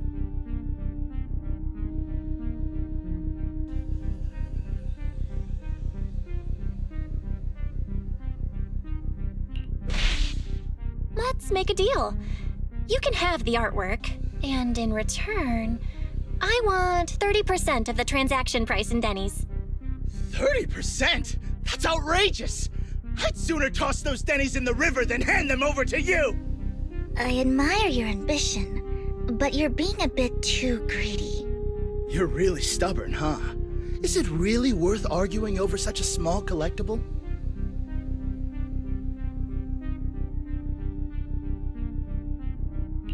The current price seems a bit too high. Maybe we should raise it even more. Are you for real? I had no clue commoners were so wealthy these days. Fine, all right, I'm out. Well done. It stayed at a reasonable price. Regardless, congratulations on your winning bid. Though, in my opinion, its aesthetic style is a bit ahead of its time. But as long as you like it, that's what matters. After all, the true value of art is in the love people invest in it. The next item is truly exceptional. The final creation of a legendary artist, the only one of its kind in all of New Eridu. The artist's tale is quite fascinating. Unrecognized during his lifetime, his works were discovered by art collectors after his death and became hugely popular. Because of this, authentic works are few and far between, making each one incredibly precious. And this stunning final piece, anyone who loves his work won't want to miss it. Without further ado, let's get started! Starting bid, 200 million Denny's! If I can get it for under 500 million, I can still turn a profit. 300 million! If I'm not mistaken, Wise, isn't that the item the woman asked Vivian to bid on? Yeah, that's the one. If our budget allows, perhaps we should. 1 billion. Even if his final piece is a collectible of this quality, starting at $1 million right off the bat. Since she doesn't have to earn her own money, any bid is just a number to her. Was that Vivian? Wow, she just said, "Don't let your sympathy sway you," then went ahead and bid anyways. Yeah, but she can literally afford not to take her own advice. Ooh, this elegantly dressed lady certainly has refined taste and deep pockets. So, is anyone ready to challenge this young lady? Invest in the legacy of a talented artist who left us too soon. Its value could double in the future. I'd advise against it. I'm going to bid on this no matter the price tonight. This young lady is certainly very confident. Our time is almost up at $1 billion. Going once, going twice, going 3 times. Sold for $1 billion. All right, ladies and gentlemen, that concludes the first half of the auction. Please feel free to unwind in the lounge for a bit, as more treasures await in the second half.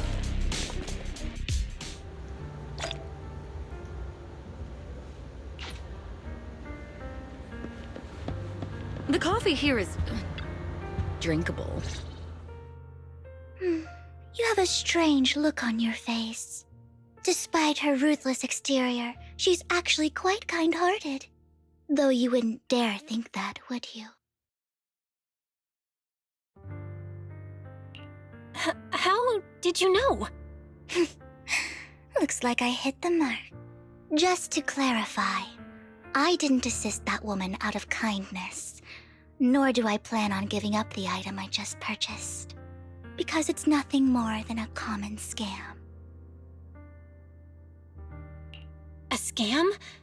So you're saying that woman is a con artist? They'll tell you a tragic story, begging you to help bid on a collectible at a high price.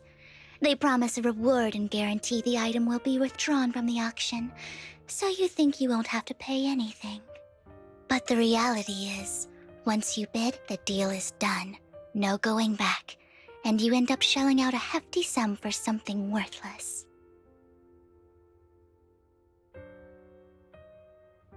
So, why did you still bid on the item? I really enjoyed the story of that legendary artist. Art, at its essence, sells stories, doesn't it? I'm willing to pay the price for the stories I choose.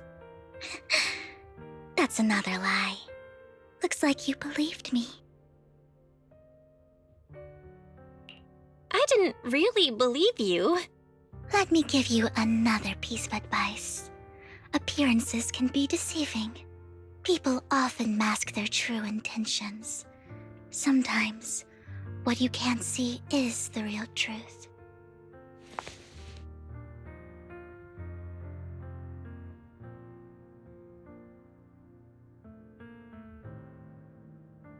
I hope next time you'll accept my invitation, and not that of these pretenders.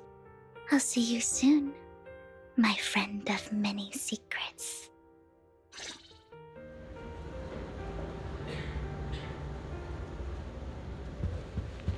The second half of the auction.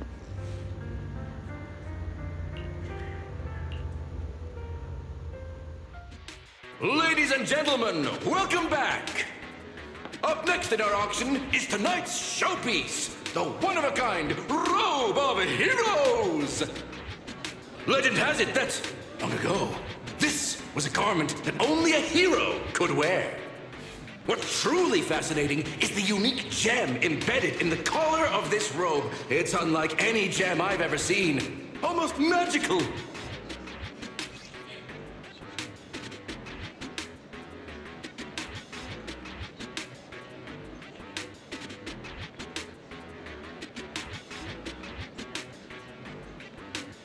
Wise, that gem's probably what we're looking for. Such an important item, yet it's just there on a piece of clothing, completely unprotected. How gaudy. This auction sure is busy. There's people of all sorts, whether they belong or not. Robe of Heroes. What a tacky name. Nonetheless, I'll secure it. In the name of the Ravenlock family. Yes, I see it. Seems authentic. Of course, I'll keep an eye on it.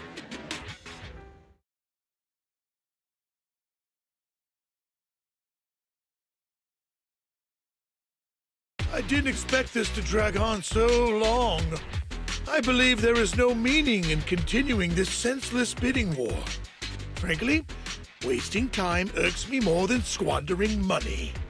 So, my friend, let's cut to the chase. What did you have in mind? This man is pretty shrewd. Maybe I should match his energy.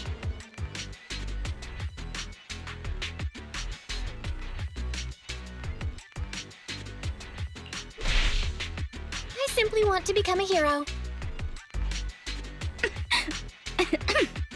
I see. You have a unique aspiration indeed. While this banter is amusing, Master Proxy, it's unlikely to resolve our current dilemma.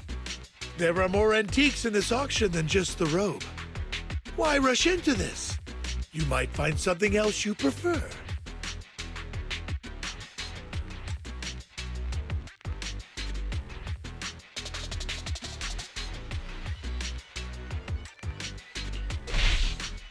actually. I know the secrets of that robe. Really? So there is something more to the robe. Our opponent seems quite astute, Master Proxy. Let's avoid anything that might raise suspicion. The Ravenlock family always gets what they desire. If you have any doubts, feel free to ask around.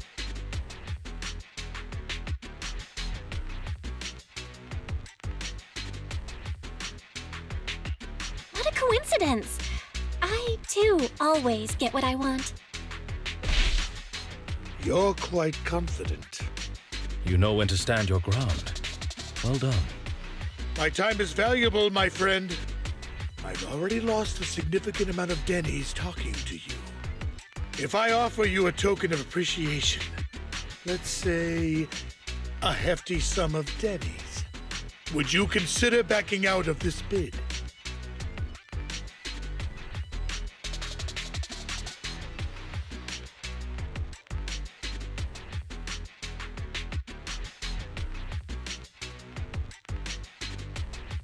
Don't try to bribe me.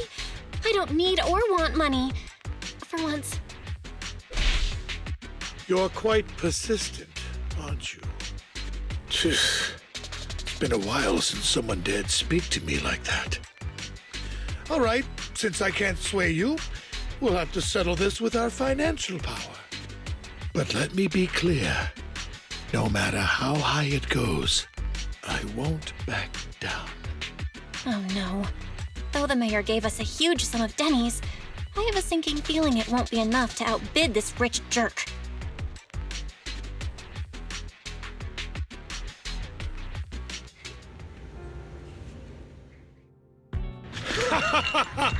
Thank you, everyone. It appears I'm the final winner of this auction after all. Well, I'll be taking this masterpiece with me. Of course. I must extend my sincere gratitude to all of you. Damn it, we almost won! Ugh, Denny-grabbing jerks! I got a message from Hugo. He wants us to... Look up? What happened? Why'd the lights go out?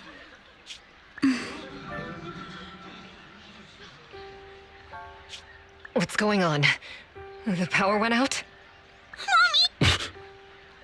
Ladies and gentlemen, welcome to tonight's auction. My apologies for the long and dreary opening. Losers always have a lot to say. That guy looks familiar. Is that... What are you all standing around for? Someone deal with this intruder! How uncouth. I'm simply here to reclaim what's rightfully mine. You! When did you? Well then, tonight's show is coming to an end. I wish you all a lovely evening. Yours truly, Mockingbird. After him! Catch that thief or forget about getting paid tonight! Ease. Forgive me, Master Proxy, but that... Mockingbird and I have... history. He might find it surprising, but I know him too. You do?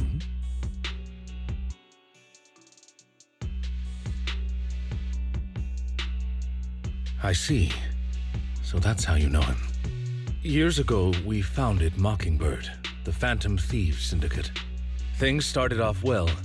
We were young, with naive ideals and lofty goals, and we pursued what we thought was right. But one night, that all changed. There may have been signs of what was to come, but no one noticed them at the time, or perhaps we chose to ignore them. Eventually, I left Mockingbird and accepted the olive branch extended by the mayor. The separation was, shall we say, less than amicable. And my dearest friend became my sworn enemy. Master Proxy, if I may ask, what do you think of Hugo?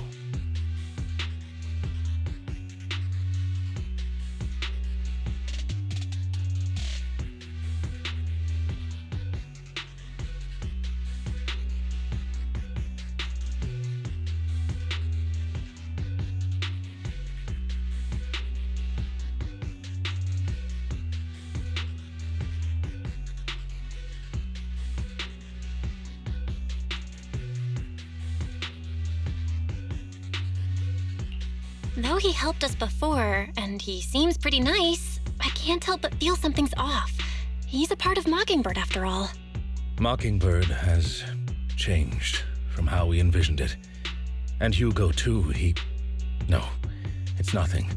In any case, he's very dangerous. I'm still unsure of his intentions, but we cannot risk letting him have the sacrifice core. Based on my past experiences, I can likely predict the route he'll take to evade his pursuers and escape. However, this path lies within the Hollow. Master Proxy, can you...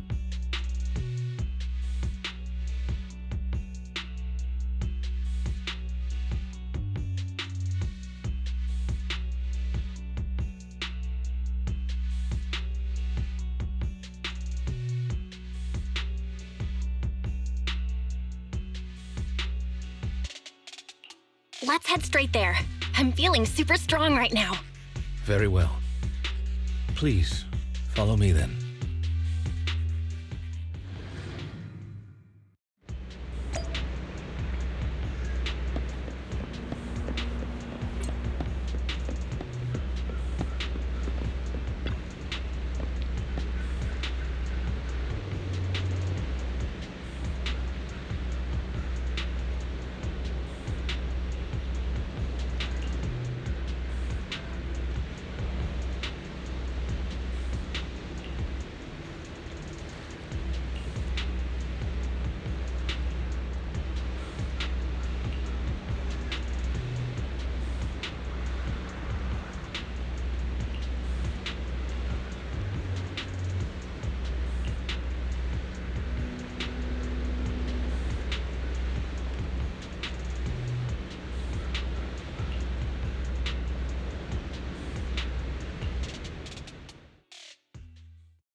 As I thought, Hugo really is here. When we were still working together, we would often choose routes that were difficult to attack, yet easy to defend.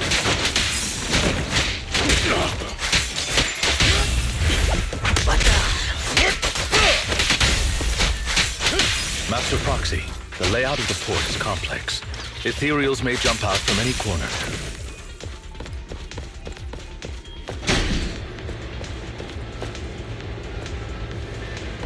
Do be extra careful.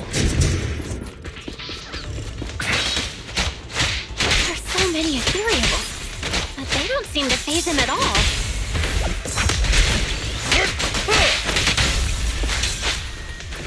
Though I am loath to admit it, that man is quite formidable.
or you'll get hurt.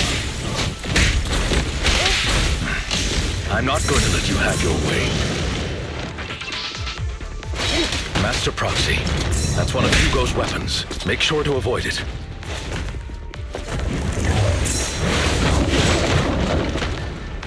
It may look like a coin, but it's actually a dart.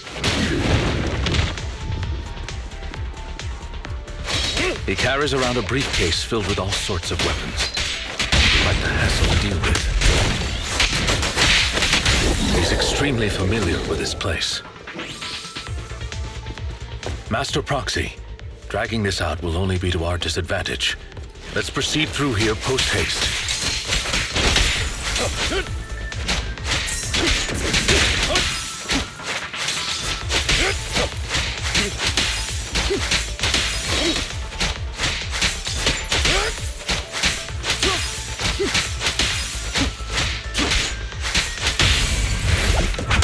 Stay calm now.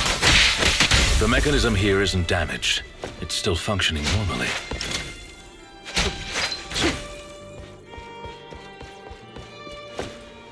Something's not right. It feels too easy, almost as if it let us through on purpose.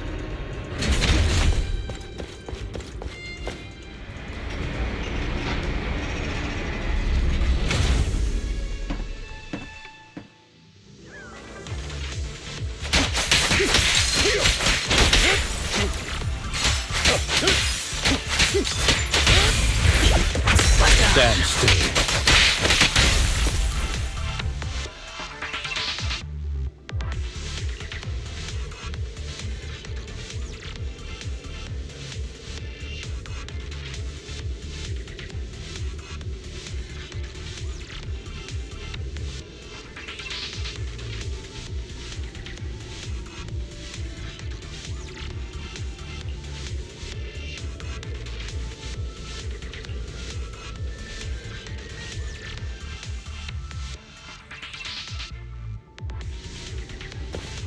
This must be the right way.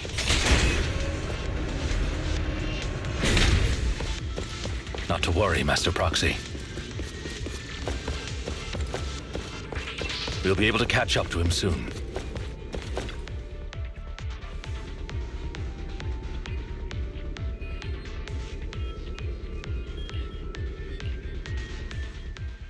It should be this way.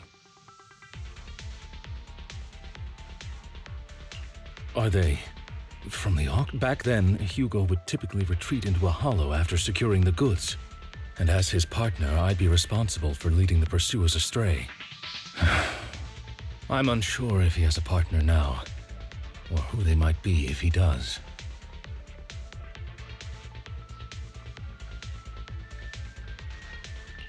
Well, Phantom Thieves usually have partners, right? He must have recruited a new one. True.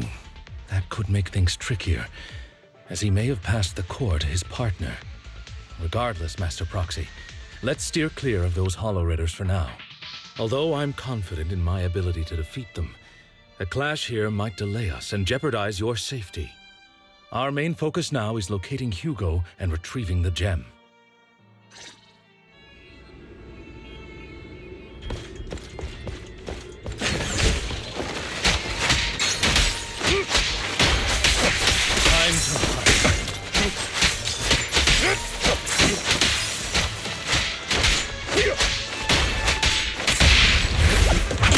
Stay calm now.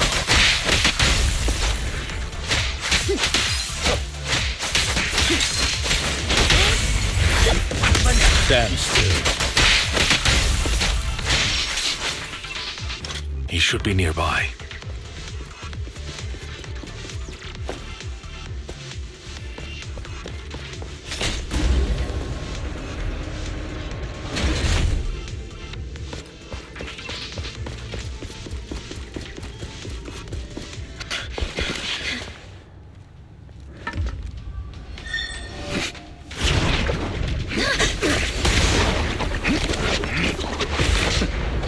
Long time no see, traitor.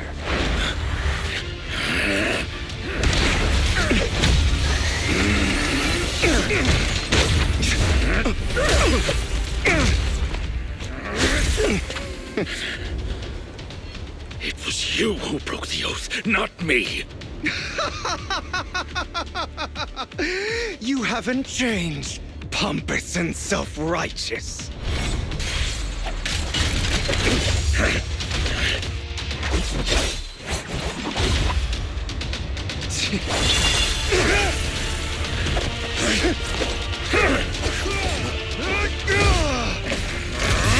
You're beyond reason! Both of you! Enough!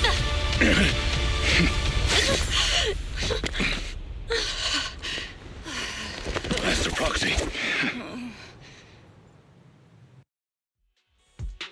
Are you all right, Master Proxy? Any injuries?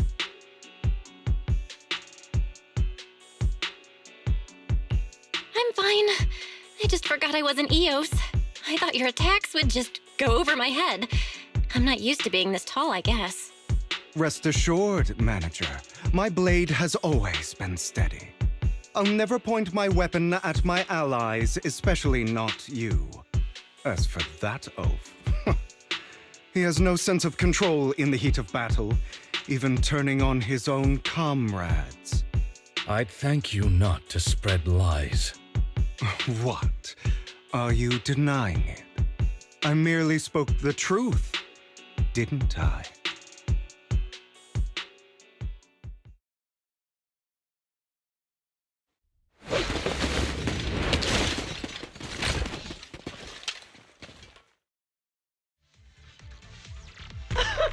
Thought we were in for a tough day, but it seems we struck gold in the end. If you value your lives, you better hand over all your etheric resources and any other valuables you've got. I have no conflict with you, gentlemen. I'm here for personal reasons, not to mine ether resources. Cut the crap. It's been a rough day, and we need something to make it right. Whatever your business is, pay your dough or bite the dust. Pay our dough? This is the Hollow. You're not claiming this Hollow as your own, are you? Not even the current mayor of New Eridu would dare to make that assertion. Am I correct, Mr. Mayflower Watchdog? You sure have a mouth on you, pretty boy. Don't push it. We've buried idiots like you in the Hollow before, and soon you'll be joining them. I'd urge you to reconsider. Huh? Unfortunately, your kind advice has come too late. They've already worn my patience thin.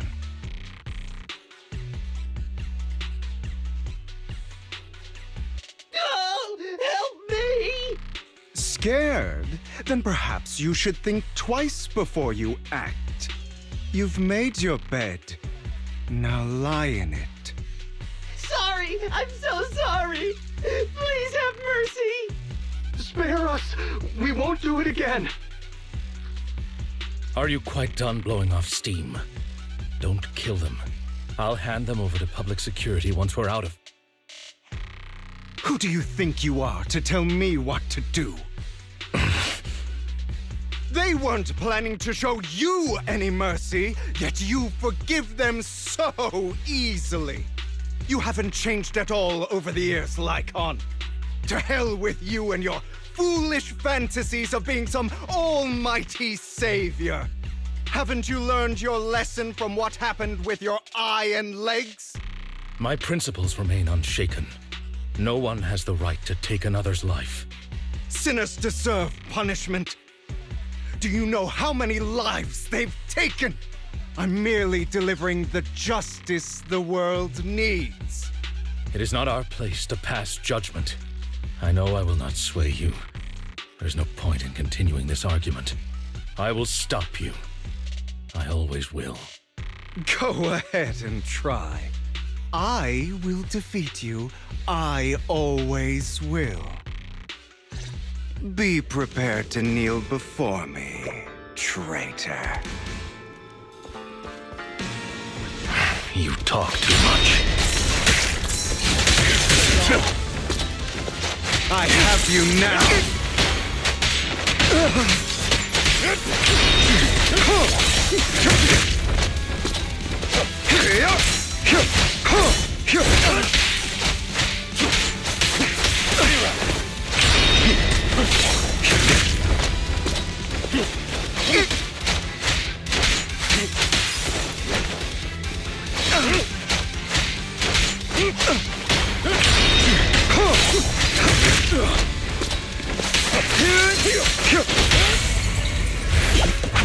Proxy, I didn't...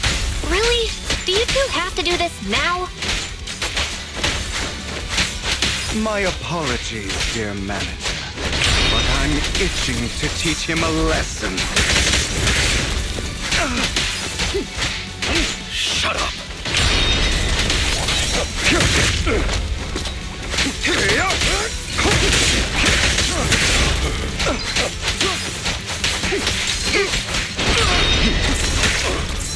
Out of my way!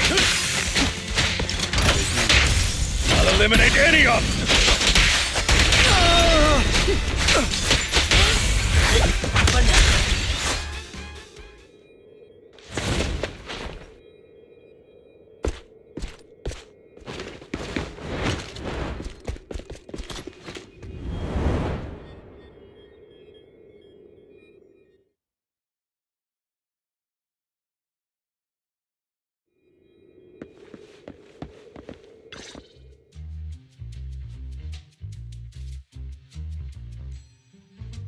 Worry not. Mastery of my skills will come in time. But there's something more important I would like to teach you. Something about faith. Does a phantom thief even need faith? Of course. What else would we fight for? For wealth, fame, and power to stand at the top so nothing and no one can imprison us. Isn't that what everyone desires? Or perhaps, by faith, do you mean something asinine and empty, like justice, dreams, or friendship? Hilarious. Grow up, Lycon. It's time to let go of your naive fantasies of being some almighty savior. You just don't get it. All right, enough squabbling. What I'm trying to teach you is very simple. I may not walk the path of justice, but I do not walk the path of evil. There's too much injustice in this world, and there are times when it becomes necessary to right those wrongs with unconventional methods. Taking lives, however, is out of the question. Life is a precious gift, one that nobody has the right to steal. No one should have the authority to judge whether another lives or dies. Keep that in mind. I will. You don't seem convinced, Hugo. As you mentioned, this world is unjust. That's why we must strive to bring fairness to this world. Those who cause harm should face consequences, just as those who take lives should. But not all lives hold the same value. Sometimes, you may need to eliminate one if it means saving more. You're too proud. Your pride may lead you astray. I have my own path and beliefs, Jack. I'll determine for myself what's fair and unfair. Hey, watch your mouth. If it weren't for Jack, you'd be dead already. You're a smart kid, Hugo. Skilled too. You could easily take the life of a sinner. However, what if one day you found out you were wrong? What if that so-called sinner were innocent? Could you bring them back to life? I wouldn't make that mistake. To err is human. Everyone is bound to make mistakes. It's good you are open with your thoughts. I just don't want your troubled past to weigh you down. Because your hatred doesn't define you. It only eats away at you.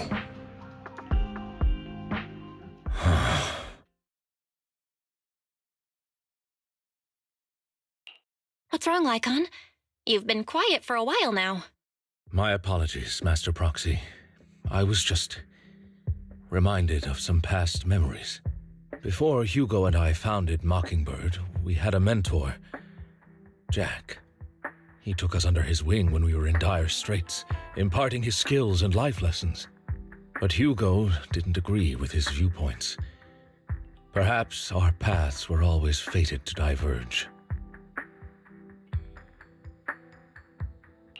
Okay, I'll admit.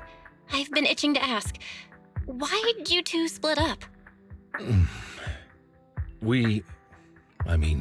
Mockingbird, faced numerous triumphs, but also setbacks. And one of them was a disastrous one. Hugo. You... Was this you? All this? So what if it was? Have you gone crazy? Have you been planning this all along? You'd bury all these lives in the name of vengeance? They deserve to die. Especially my so-called father. I should have killed him a long time ago. A really long time ago. You know what, Lycon?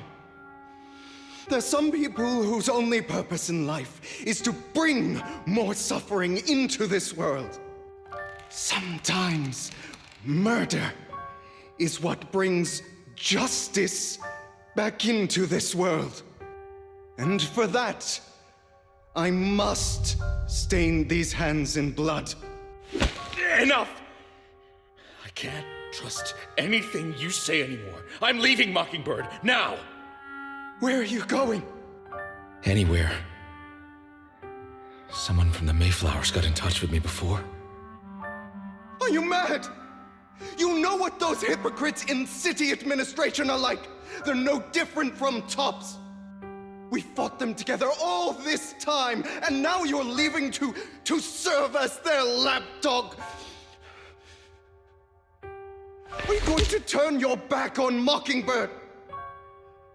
Turn your back on me? The mayor is different from the others. But it doesn't matter. I'm not going to even try convincing you. As your friend, I'll give you one last piece of advice. Please, stop here. Otherwise, the day will come where your hatred and ambition will consume you.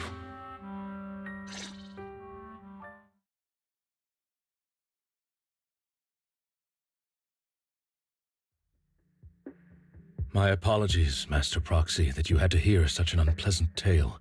Hugo came from a powerful family, and his relationship with them was always strained, especially with his own father. So much so that Hugo wanted to personally put an end to him. After shouldering a mountain of injustice, Hugo ran away from home. That's when Jack and I met him. And that setback that Mockingbird suffered turned out to be intimately connected to his family. I had thought it was just a normal mission, when in fact he was plotting revenge. He took advantage of me and everyone else there. I do not mean to pass judgment on him and his decision, but I refuse to accept a partner who is willing to trample over other people's lives for their own desires. Perhaps his family left a mark on him that continues to influence him to this day. In any case, Hugo still has the sacrifice core.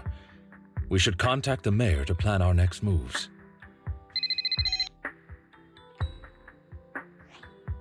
A pleasure to speak with you again. Lycon has already filled me in on Mockingbird stealing the sacrifice core. I'll deal with it. Anything else we can do to help? I mean, we didn't manage to complete our mission. No. You've done well. It's just not appropriate for you to get involved in what's to come.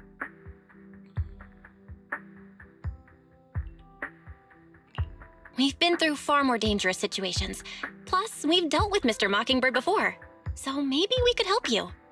Really, I appreciate your kindness. It's just... Very well. Seeing as you're all people I know I can trust, I'm going to be frank. Not long ago, I received a letter declaring criminal intent. Sir.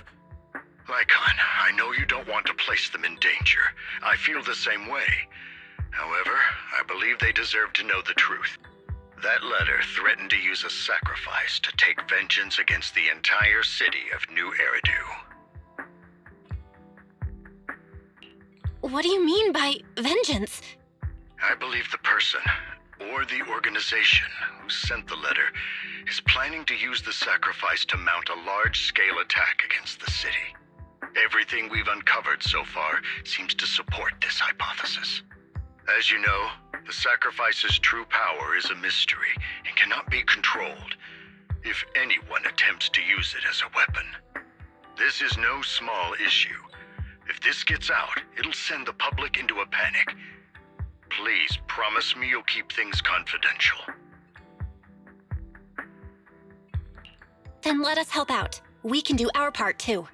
But it's like I said before, it'll be too dangerous for you. Whichever way you look at it, you're still citizens of New Eridu, and as mayor, it's my duty to protect you. Plus, Carol would be furious with me if I put you in danger. If she were still around. Anyway, I'm not at liberty to discuss this matter any further. Please rest assured that we will handle things properly as the administrative authority of New Eridu.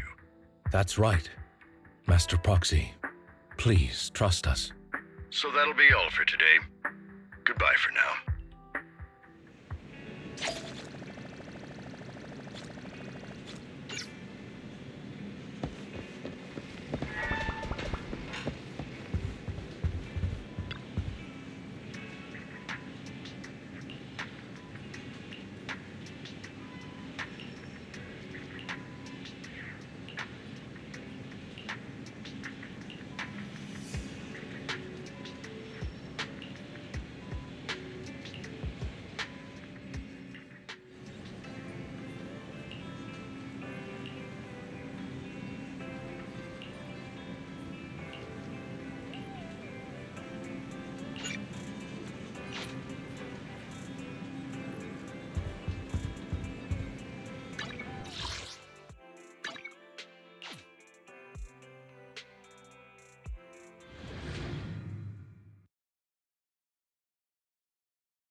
I'll have to work overtime to finish this mission report. You're here!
Today's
All right, let's get started.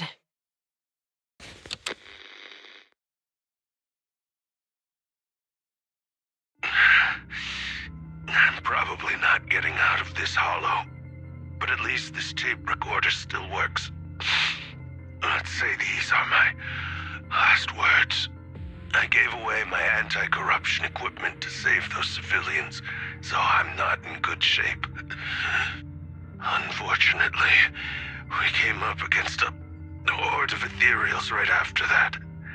I rushed over to fight them off and tried to save the civilians, but in the thick of all the fighting, I turned back and realized that I was somehow alone. Nobody was behind me. Luckily, I managed to defeat the ethereals, but the wounds and corruption I sustained in doing so should be fatal. I don't mean to cast the blame at all here, and if any of my colleagues ever pick up this cassette, I hope that nobody is ever held accountable. It's just human nature. It's normal. I just have a few regrets. Oh, what's that over there?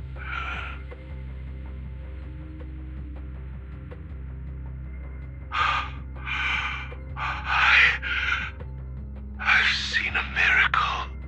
Yes, that thing is right.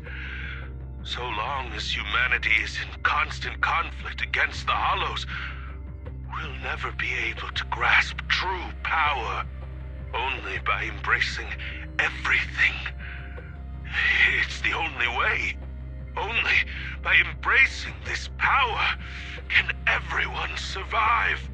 Oh, Creator, please grant me this!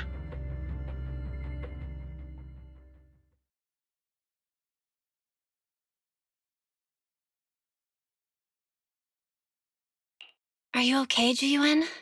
Don't be so sad. Thanks. I'm okay. It's just, even though we had our suspicions, now that everything is out in the open, I can't help but feel a little... Well, at least now I know the reason why he changed. What did Bringer see during the recording? Whatever it was, he called it a miracle. I saw the mission report from that incident. Bringer emerged from the Hollow unscathed, completely free from injury or corruption. Plus, I remember him rescuing a few civilians and walking out of the Hollow together with them. But if that's the case, then it's at odds with the audio we heard. Which one is the true version of events? It's possible that both are true. Like if Bringer actually met a real god that completely healed his body and helped him save the others. And that's why his mood changed so much. Why he started believing the Exaltists. Because he witnessed a miracle. That sounds like a reasonable speculation at this point. But it still exceeds the limits of what we know. In any case, it's a clue that ultimately points to the Exaltists. I'll keep pulling this thread and see where it leads.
I've been waiting for...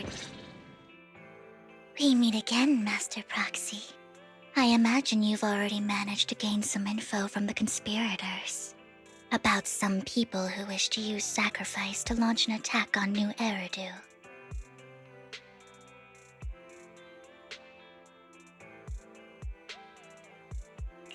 How do you even know about that? I only just found out myself. Because I've been watching you this entire time. I know many things. But unlike those hypocrites, I'm willing to share info with you to show my sincere hopes of working together. I need to find Bringer's belongings. Bringer's belongings? Did he even leave anything behind? Oh, he did. I have complete confidence in my intelligence network. All the more reason for you to work with me. You've probably already guessed, but what Bringer left behind will be crucial for cracking the alleged sacrifice attack. Find it, and we'll finally know what they are after. Who do you mean by they? The Exaltists, of course. They're always lurking whenever something related to sacrifice comes up. Actually, the Exaltists and I, we have a bit of shared history. But no more than that until you officially agree to work with me.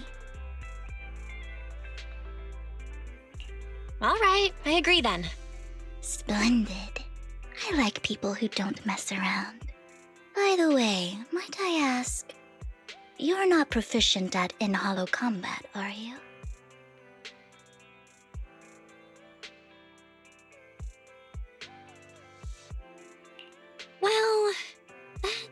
not really what proxies do.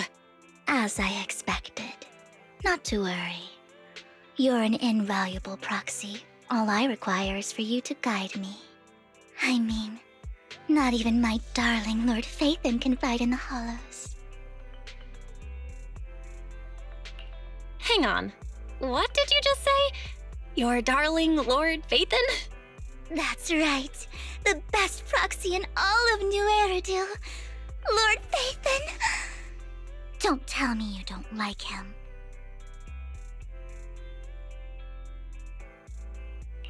You're probably not going to believe this, but I'm actually Phaethon. You're an outstanding proxy, that's true. But Lord Phaethon's a cut above. No one could ever replace Lord Phaethon. But I know how you feel. You're actually one of Lord Phaethon's fans too, aren't you? So he's your biggest role model in life and you hope to become just like him, right?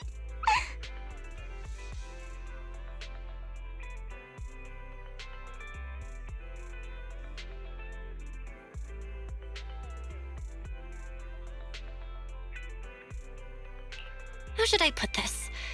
I'm not really a fan of Phaethon. I get it. You're ashamed. Because you love him so much. I went through a phase like that once. But it's okay to be brave and admit your love. Relax. I'm with you as you make your journey, fellow fan.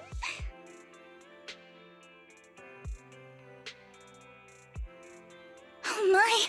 Once I start talking about Lord Phaethon, I just can't help myself. Look at the time. I suppose that's all for today then. I'll be in touch with more news.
Proxy, you're here too. I didn't expect to run into you here. What are you two doing here? And is that a new look I see, Ambi? I'm here to investigate that incident. I've recently dug up some clues about the person behind the operation, but my key contact is ultra cautious and keeps demanding me to prove my identity. So, to gain her trust, I decided to meet her dressed like this. Now that everything is completely finished, this uniform doesn't really represent anything in particular. For me, it's just another outfit now, We all have to move on someday. I'm helping her. I want to make sure whoever's behind all this is caught. And who's this young lady? Her name's Vivian. She's my friend. We're here investigating a few things ourselves. Ambi, one of the Cunning Hare's most powerful members. And Trigger, an Opal Squad sniper. It's an honor to make your acquaintance. You know us? Looks like someone's done our homework. Is it because of the proxy? You two are practically celebrities. And because of my work, I've got loads of info when it comes to anyone with a name around New Eridu. I see. Seems you're handling your work well. Let's prepare to enter the Hollow. Unless you have any further questions, we'll be taking our leave now. You're going into a hollow? Proxy, you plan on going in like that? Yeah, that's right. I've recovered quite a bit lately, so I don't need any protective equipment in the hollows. Huh. Aren't you that lady from before at the auction? Hello. I didn't expect to see you again, young lady.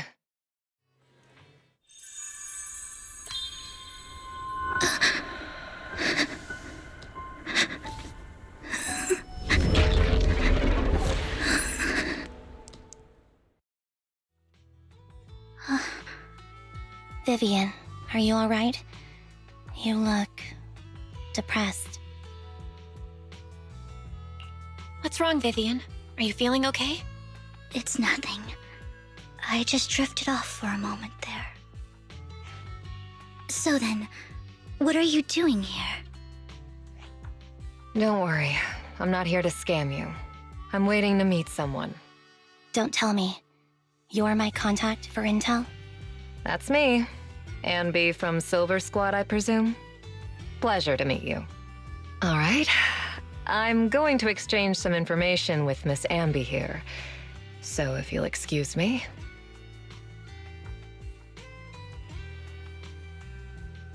You're not looking so good. Everything okay?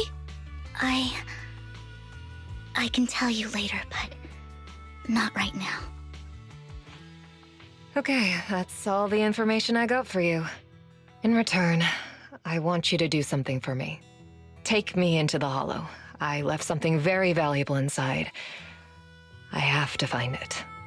Seeing as we were just about to go in ourselves, why not join us? It's fine by me. But didn't you say you were investigating something? It's fine. There's no rush. Right, Master Proxy. Huh? Yeah. There really is no rush. Sure, let's all go together. It'll be safer with more people, and we'll find your missing item more quickly. Thank you.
So, what is it that you all plan to do here?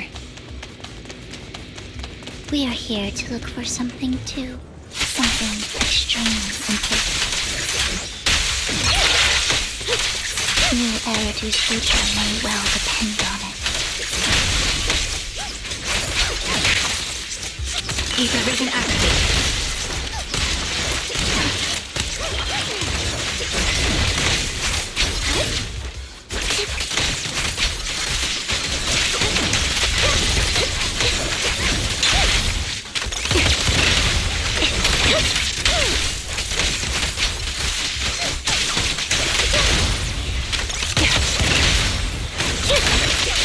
Now it's my turn to ask questions. What exactly is it that you're investigating? Since you're familiar with the name Silver, then you should know that it shouldn't exist anymore. Target locked.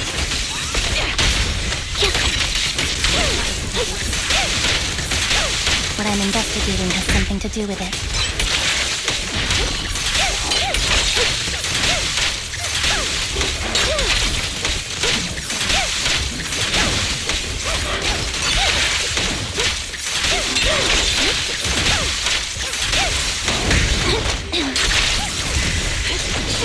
A perfect conduit.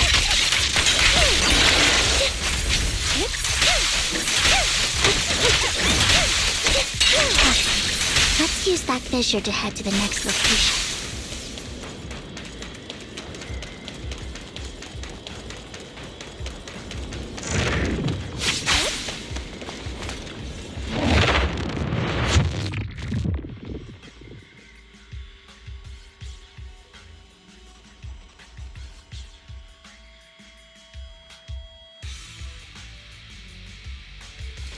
This is the place.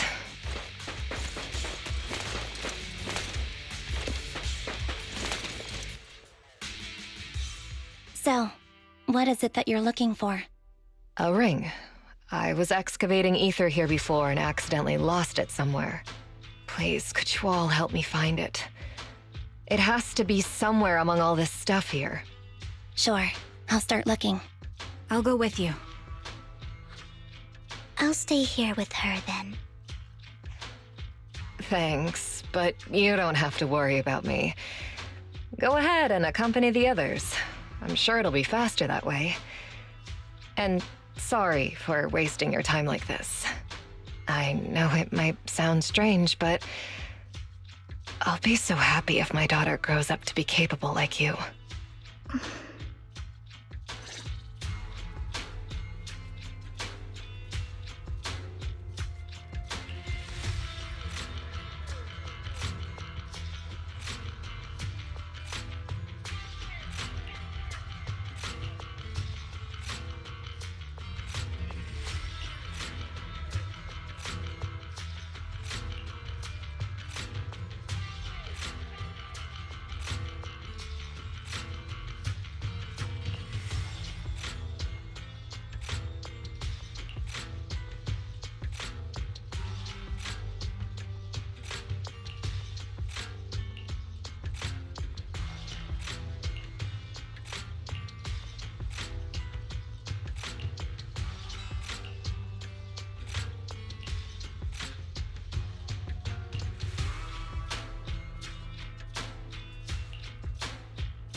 There's leftover food here.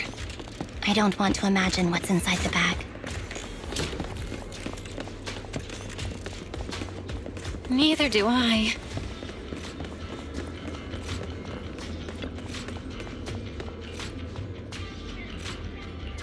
A toy that seems emotionally stable. There shouldn't be a ring hidden in it.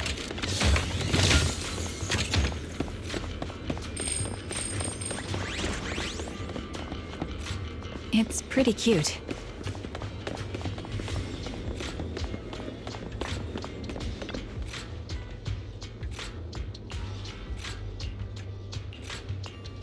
It's a fancy lunchbox? I wonder if its owner is safe and sound.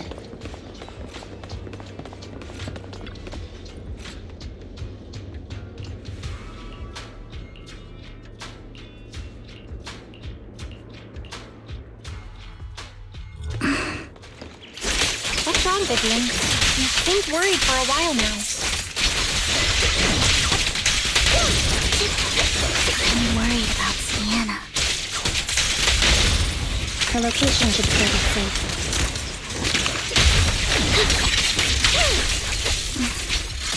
I hope so.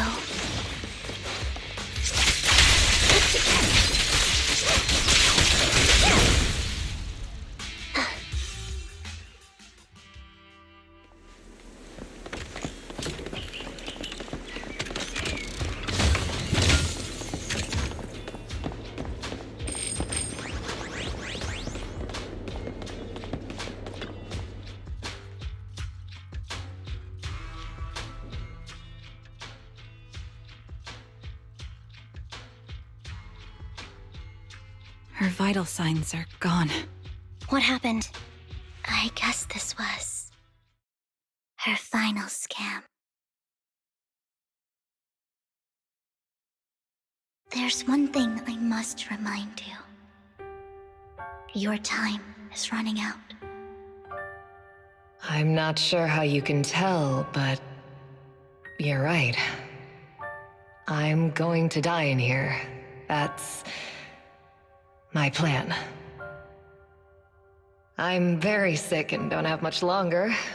If I try to get treatment, it'll just be a burden on my daughter. So I scam my way through a bunch of physical exams and managed to take out a hollow corruption policy through Ravenlock Insurance.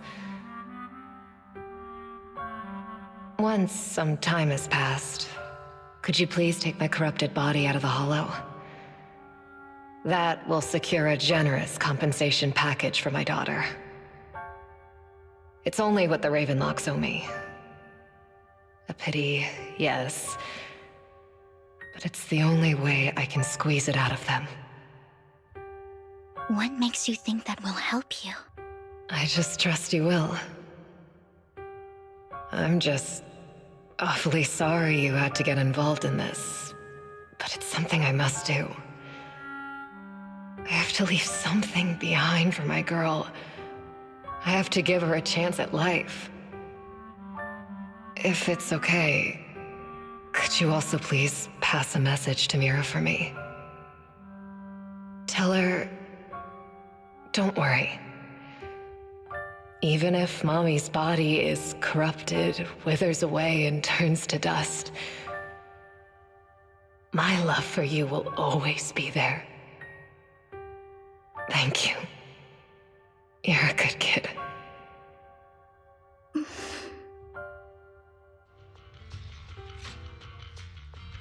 She was betting that we'd help her.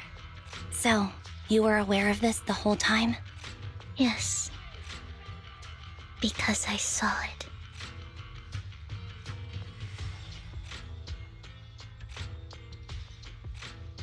You might not believe me, but I've had this ability to see the future since I was a little girl. But the things I see are always something bad. Plagues, deaths, disasters. That's all I've ever been able to see. It's all that kid's fault! She's seriously jinxed. I always try to avoid her. Otherwise, she'll say something rotten that ends up coming true again. Prophecies, she says. Like she's not the one bringing the bad luck upon us. It wasn't me. I didn't do anything.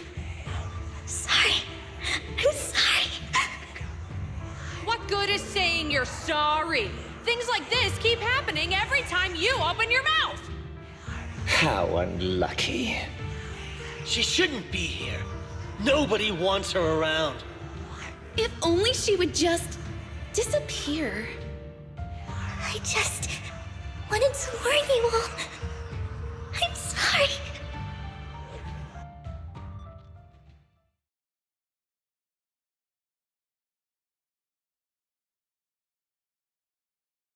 Every time. Every time it's the same. In the end, there's nothing I can change. Sometimes I even wonder whether it's me predicting these things, or if my very existence is manifesting these calamities.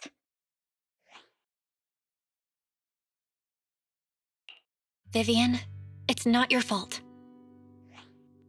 You were just trying to be kind and warn them about impending disasters. I can tell it's never been easy for you. Thank you. No matter what. I just hope she finally gets to rest in peace. I hope no misfortune, whether I foresee it or not, ever happens to anyone.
Roxy, do you believe that the future can be changed?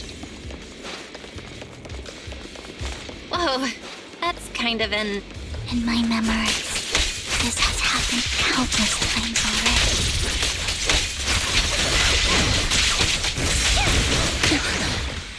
Why can I only see these misfortunes?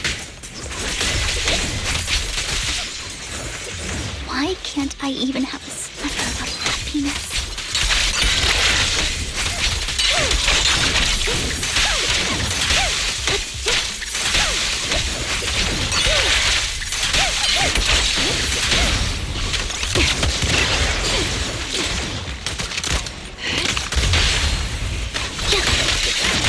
Roxy, the fissure that we're looking for is up ahead.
I think it's about time.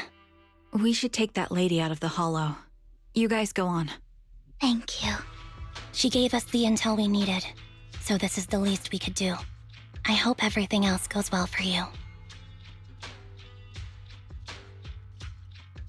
Master Proxy, is there anything you'd like to know? You can just ask.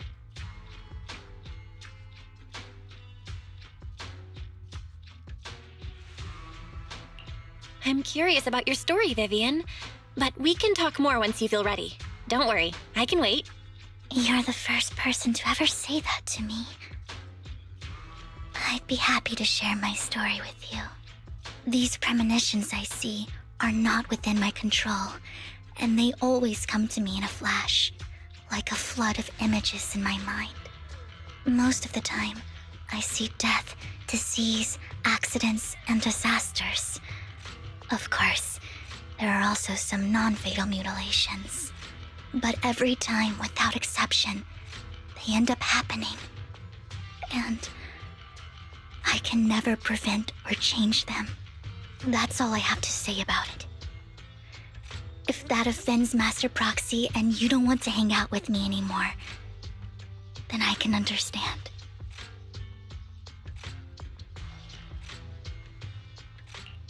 Why would I be offended? That's just who you are, Vivian. Besides, we're friends. I've always considered this ability as a curse.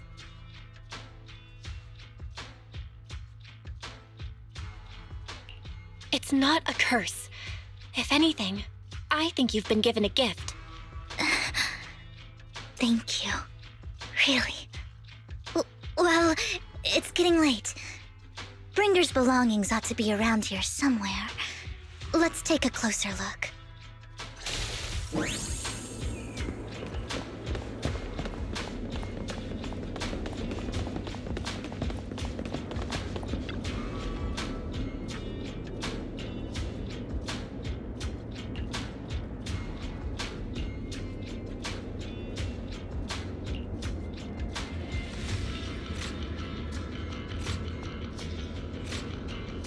Looks like it isn't in here.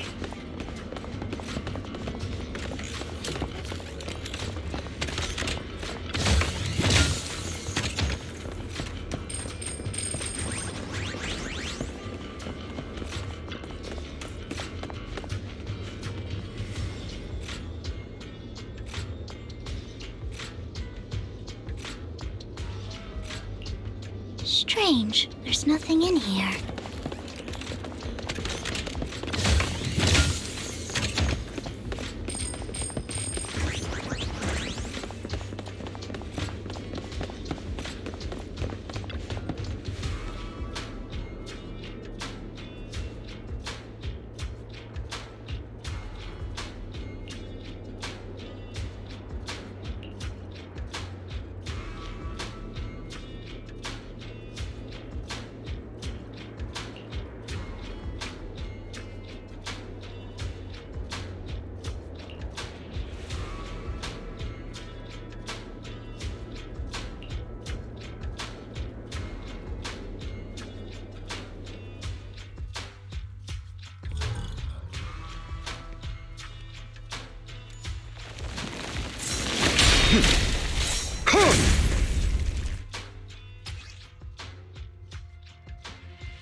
This is it. This notebook is what Bringer left behind. But I don't know what these markings on it mean.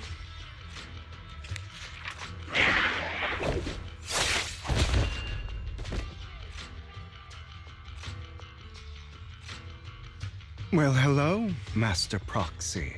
It's been a while. Oh, don't give me that scandalized look. I did just save your lives. I would have protected the Proxy even if you hadn't appeared. I'm sure of it, but I happen to be in the area. Worry not, dear companion. I have complete confidence in your strength. Hang on, did you say companion? So you two know each other. Apologies. I didn't have a chance to mention it before. I'm actually part of the Phantom Thief Syndicate, Mockingbird. That's right. I was only able to slip in during the auction thanks to some help from Vivian backstage.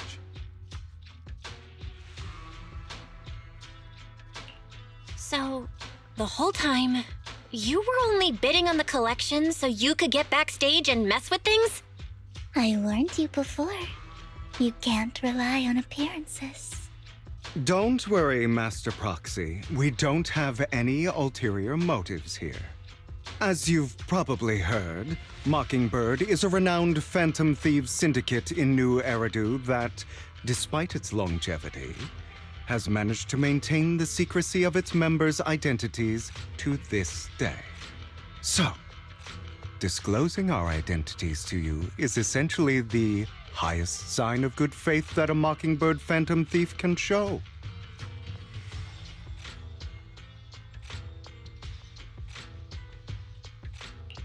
But Lycon said that you're very dangerous and we should be careful. Then I imagine he's also told you about some of our past. And I'm sure you know that in a complex situation like ours, you shouldn't listen to either side over the other. Mockingbird's purpose is very simple, really. To form long-standing and cooperative relationships with outstanding proxies like yourself. We need your abilities.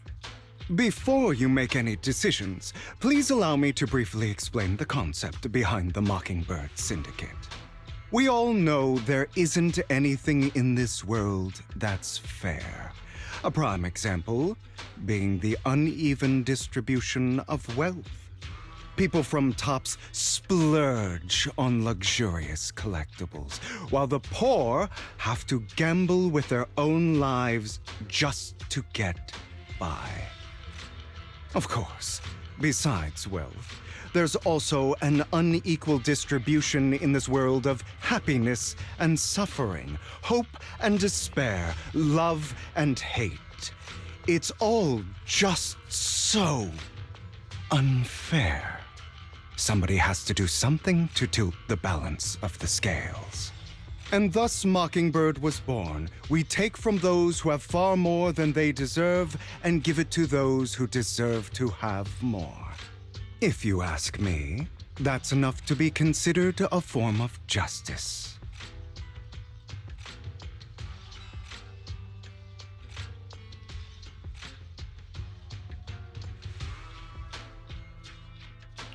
You do have a point. I can agree with that. Thank you. I knew if anyone, you'd understand. However, aside from these philosophical considerations, we also have a crisis on our hands to deal with. As you know, the Exaltists are plotting to use the power of sacrifice to launch an attack on all of New Eridu. We can provide you with all the latest intel, just like that notebook you found. Something those pompous housekeepers would never be willing to do. And the most crucial part of this whole game, the sacrifice core, is currently in my possession. I think that makes this a highly competitive deal. We share the same goal for the moment, stopping the impending disaster from playing out.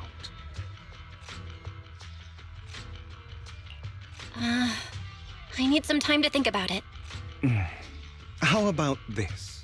If you still have misgivings about our upcoming cooperation, then why don't you bring Lycon along with you? He's got the support of the mayor's office behind him, and his presence alone is enough to keep me in check. That would put you more at ease, right? Of course, you're welcome to bring some other friends along, provided they aren't from public security or HSO.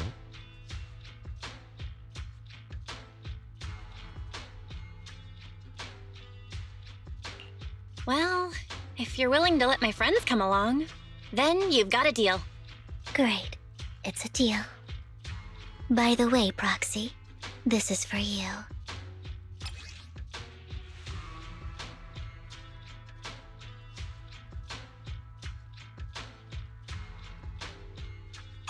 Consider it a souvenir commemorating our first time working together. For now, we'll carefully look through the contents of that notebook. I'll contact you if anything comes up.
How about it?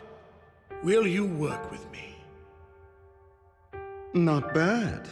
Let me be honest with you. I have the sacrifice core that you're after.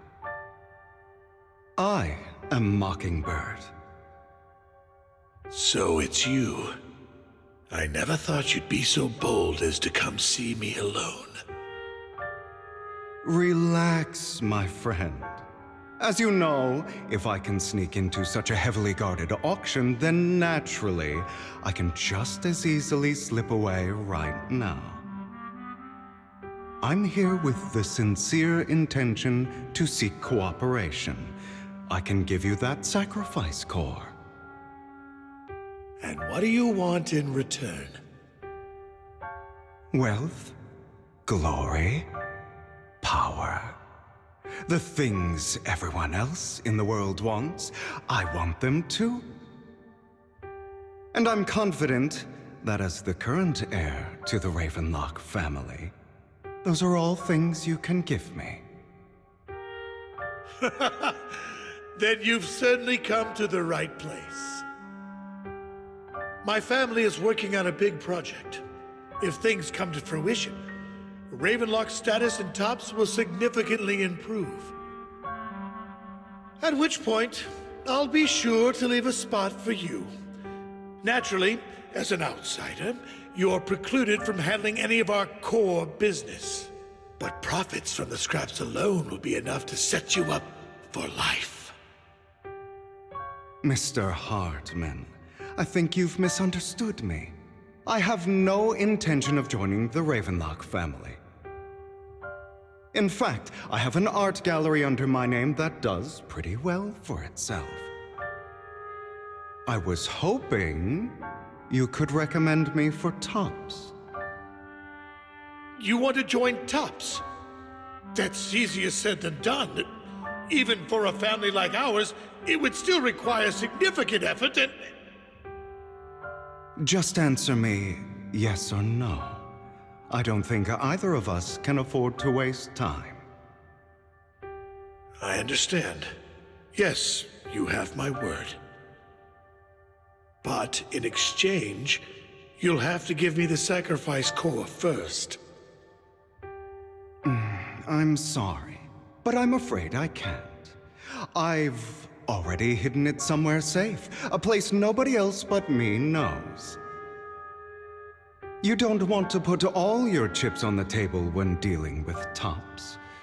I know that far too well.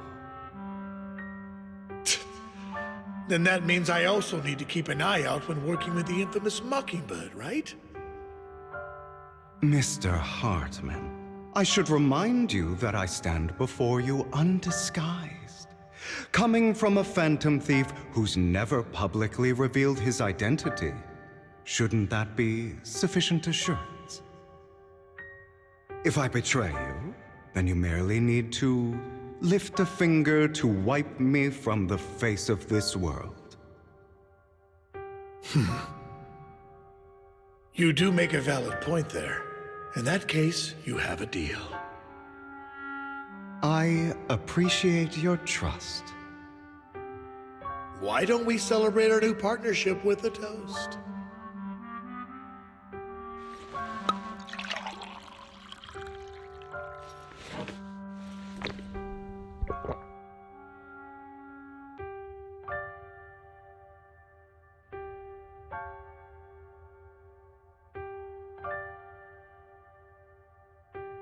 Having a drink before undertaking anything important is a family tradition. It's good luck. As an outsider, it's a real honor. By the way, you aren't the only member of your organization, are you? Shouldn't all your companions agree to this deal first? You don't have to worry about that. I'll make sure she agrees. Otherwise, I'll get rid of her too. Seems you'll do whatever it takes to get things done. Great things lie ahead for someone like you. All right, let's leave it at that for today. I'll contact you about what to do next.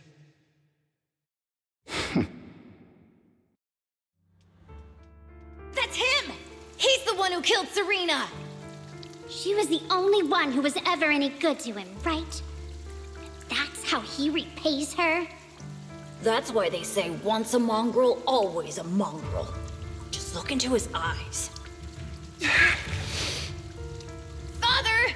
We have to punish him! Serena had been ranking ahead of him. Hugo must have poisoned her water so he could pass her. Pure evil. Typical for an impure bloodline. He should have been kicked out ages ago. Hugo, did you do all this? Yes, it was me. I killed her. He admitted it! Father, he must be expelled. He has no right to live under the same roof as us. Why don't we reunite him with Serena then? Nobody would ever know. Hugo, well done. My children, how many times have I told you before? In this world, only the most ruthless, cruel, and unscrupulous of people ever make it to the top. Like Hugo here, who was willing to murder his only true loved one without a second thought. Only someone with the means and the gumption to do that is qualified to be my heir. But I... It's all over now, and the results are obvious. The winner of this month's assessment is Hugo. As for the rest of you, go to the usual place for the punishment you deserve. But Father, before this, I was #1. As I've told you before, there's only room for one winner in this family. You're still a loser, even if it's by the smallest margin. And there's no reason for a loser to exist. This is all for your own good. Do you understand? Go on now. Receive your punishment for the sake of the family. Yes, I understand. I'm sorry.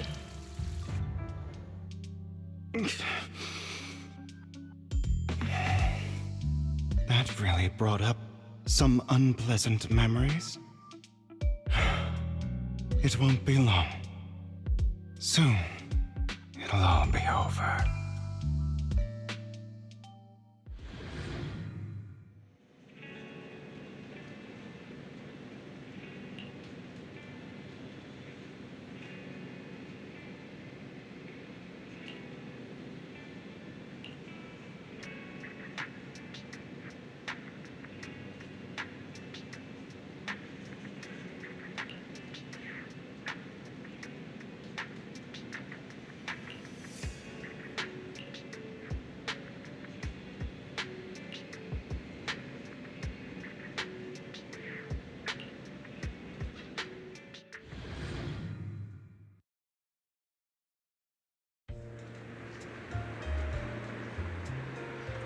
Thank you for escorting me here, Proxy.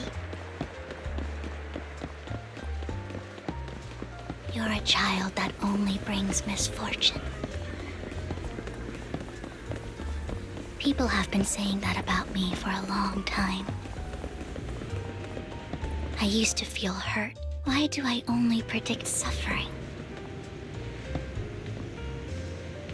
If I could predict happy things, joyful things, would people like me a little more?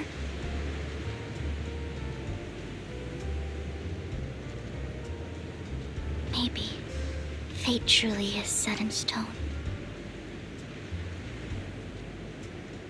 Often, I want to help these people avoid their miserable fates.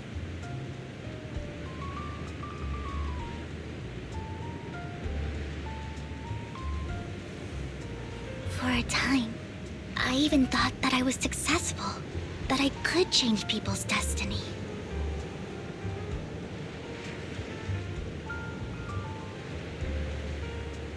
But it was all an illusion. In the end, I couldn't do anything at all.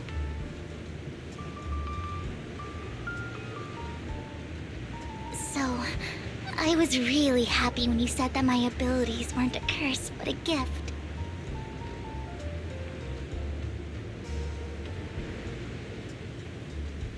Thank you, Proxy. I'm so glad to have met you. And you're also a fan of Lord Phaethon. It's like we were fated to meet.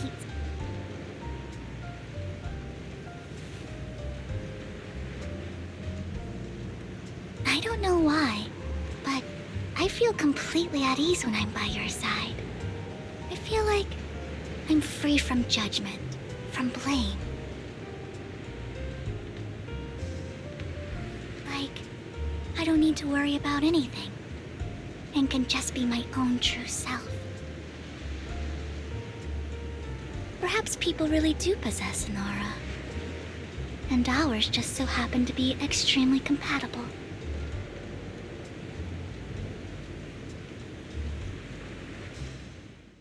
By the way, you asked me before about Hugo.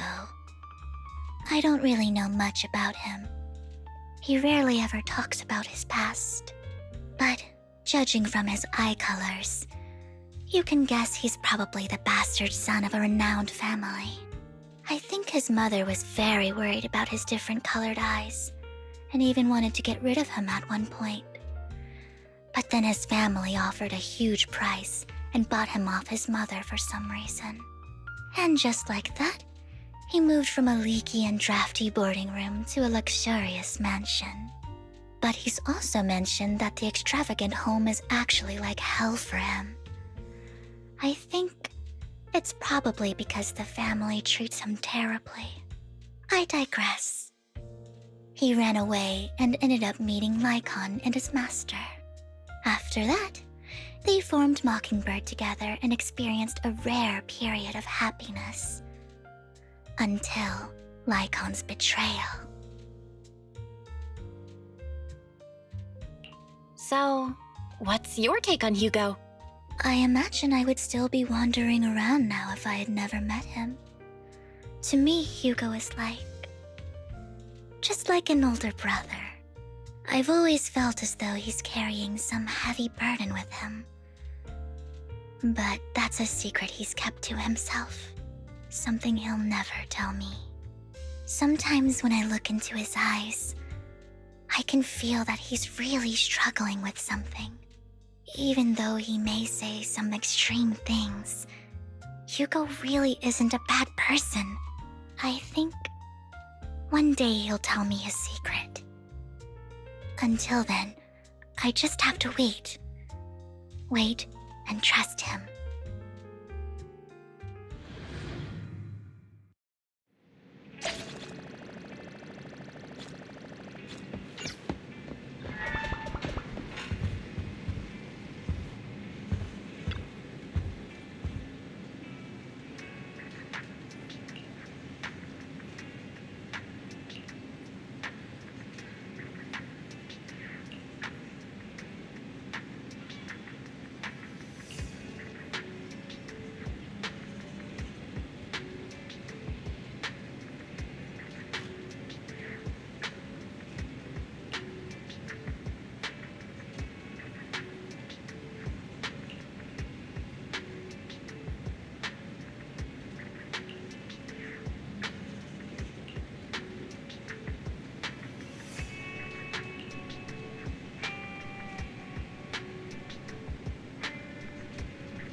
It appears we're the first to arrive.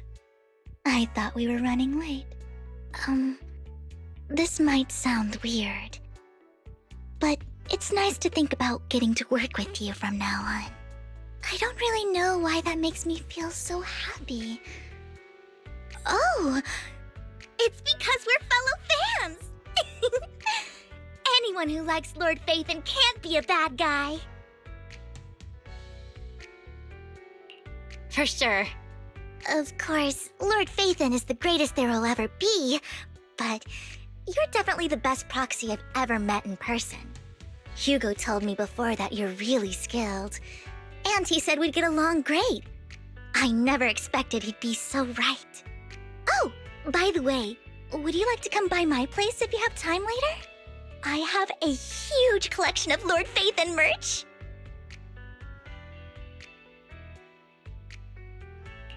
Phaethon, Lord Phaethon doesn't have any merch out there, right? I mean, we don't even know what he looks like, for starters. It's all my own original merch, like screenshots of old Internet comments. I print them out and turn them into postcards. Plus the avatars Lord Phaethon's used, the music playlists they recommend. I've organized it all. I'd love to show it all to you if we get the chance.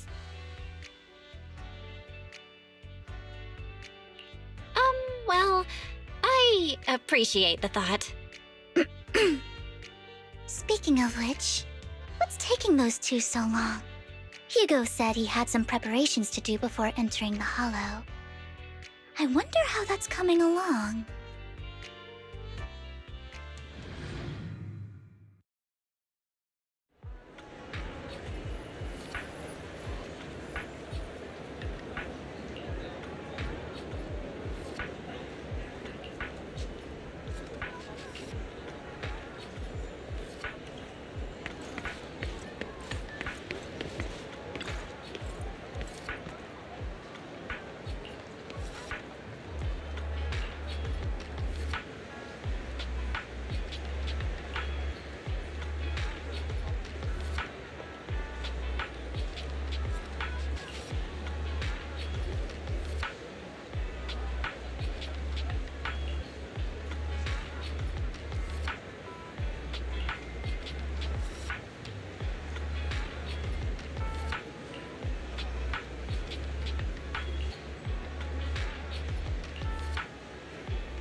This is getting to be more than just a coincidence, don't you think?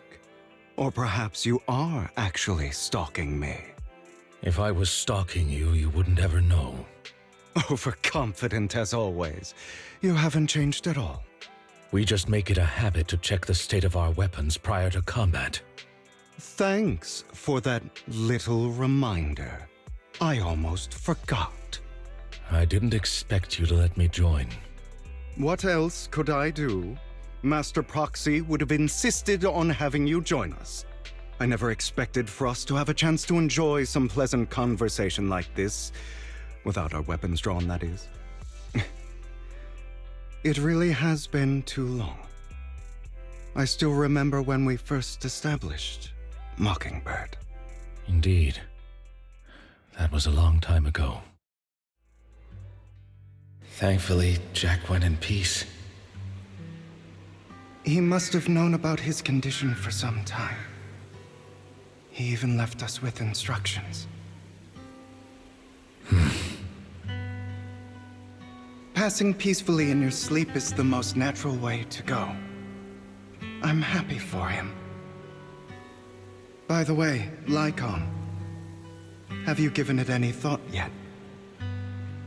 You mean about our guild for Phantom Thieves? Yeah. It's time for us to build an organization of our own. Jack always supported the idea, didn't he? I don't have any objections. But what should we call it then? How about Mockingbird? It's a bird known for mimicking the calls of others to blend in. The same way we don high society roles for ourselves when we're out on a mission. Oh, oops. I nearly forgot. You're a terrible actor, and you're always flubbing your lines. I guess we can rule out that name, then. No, call it Mockingbird. We're always just putting on an act, aren't we? I won't slip up on our next mission. Besides, we still ran missions together even when we didn't have a name. Having one now won't really make a difference. No. It does make a difference, Lycon. And I don't just want a name. I want Mockingbird to become a symbol, like the sword of Damocles hanging over everyone's heads, striking fear into the hearts of the rich and cruel whenever they hear the name. Just like Jack used to say, this world isn't fair. So that's why we have to influence it however we can, and change things in our own way. But on the basis of not causing harm to other people's lives.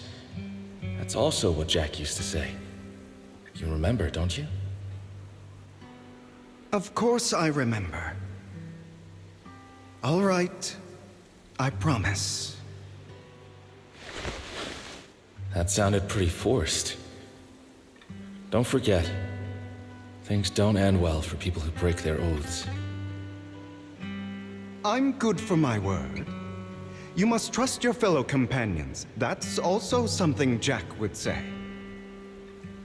Well then, today's the day that Mockingbird will officially start flying. Our first order of business, deciding on our symbol.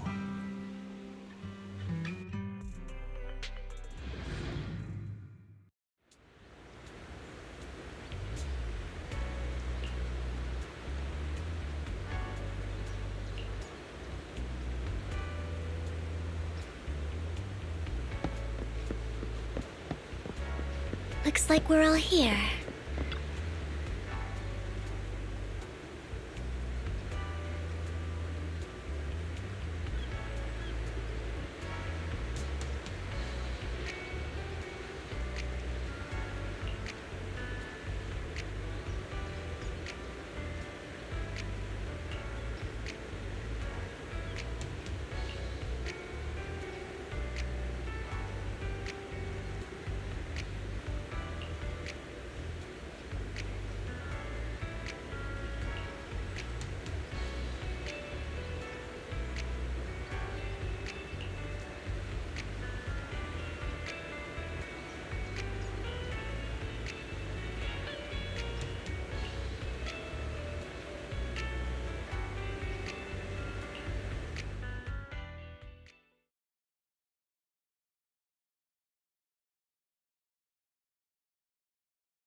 didn't expect the coordinates in Bringer's notes to lead here.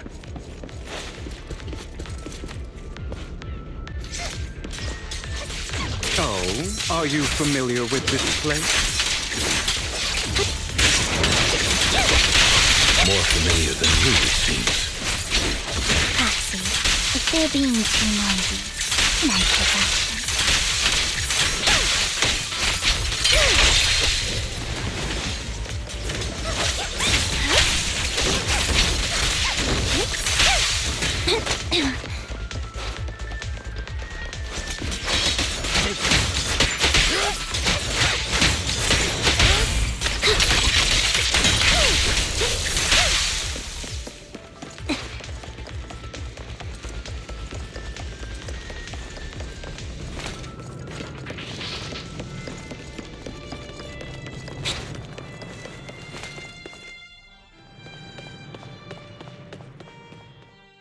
I don't enjoy obstacles in my path.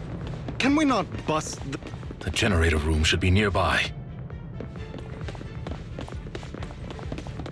Over here. Wow, you really know this place like the back of your paw.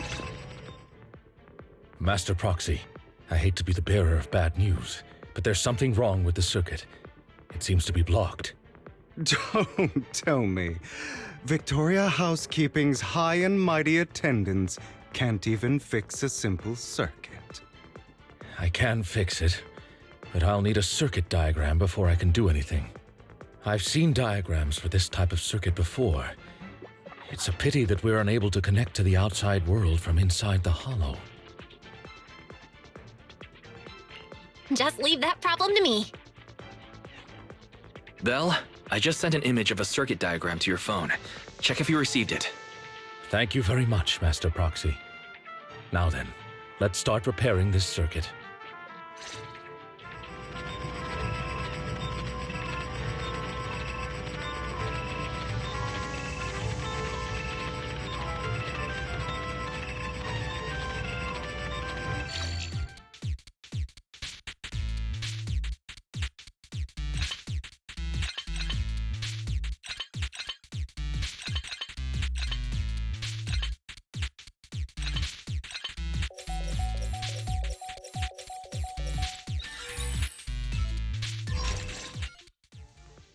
The circuit is fixed. We should now be able to open that door. Wait up. Wait a second. Something just doesn't add up. It's all coming together now. Communicating with the outside world from within a hollow. And getting that circuit diagram. In theory, there's only one person who could ever do that. Could it be... your Lord Phaethon? Impossible. There's no way.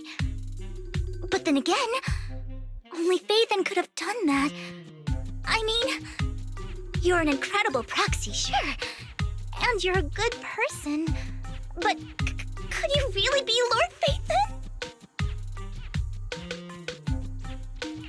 That's me. I'm Phaethon. Sorry, I just never had the chance to tell you. Unbelievable. Lord Phaethon! I've been your biggest fan for years now! Goodness me, Lord Phaethon was right in front of me all along, and I had no idea. This is like a dream. Could you... I mean, if you're willing, could you please give me an autograph and a group photo and...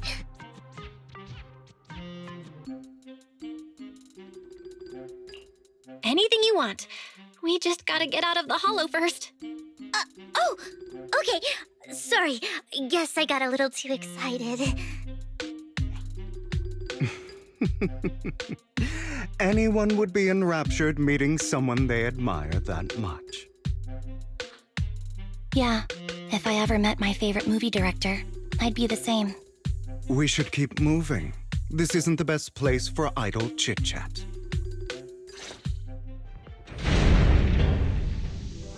The door's finally open.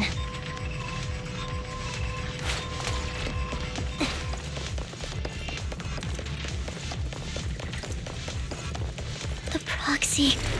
Miss Nathan. Nathan is the Proxy.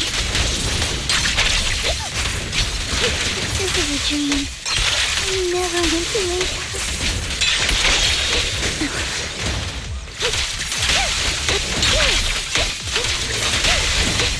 The fissure over there should lead to our destination.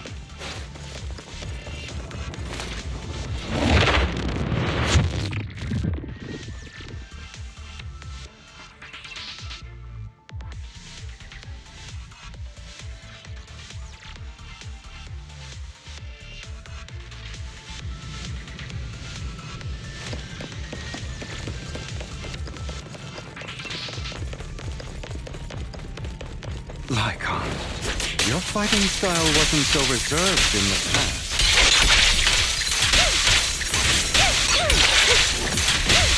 I've matured.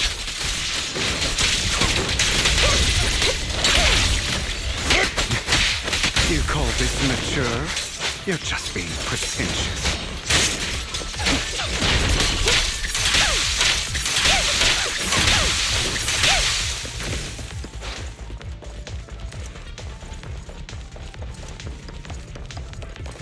A difficult foe, that one. Let us leave this place at once. Ensuring Master Proxy's safety is our highest priority. I won't let anything happen to you, Lord Phaethon.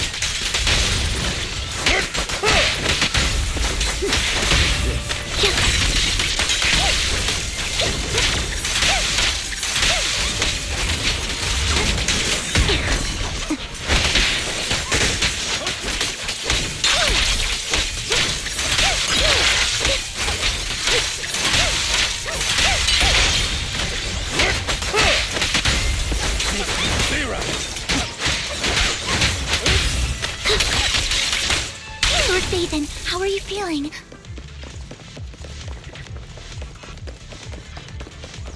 Are you tired? Do you need a break? Some food? Water?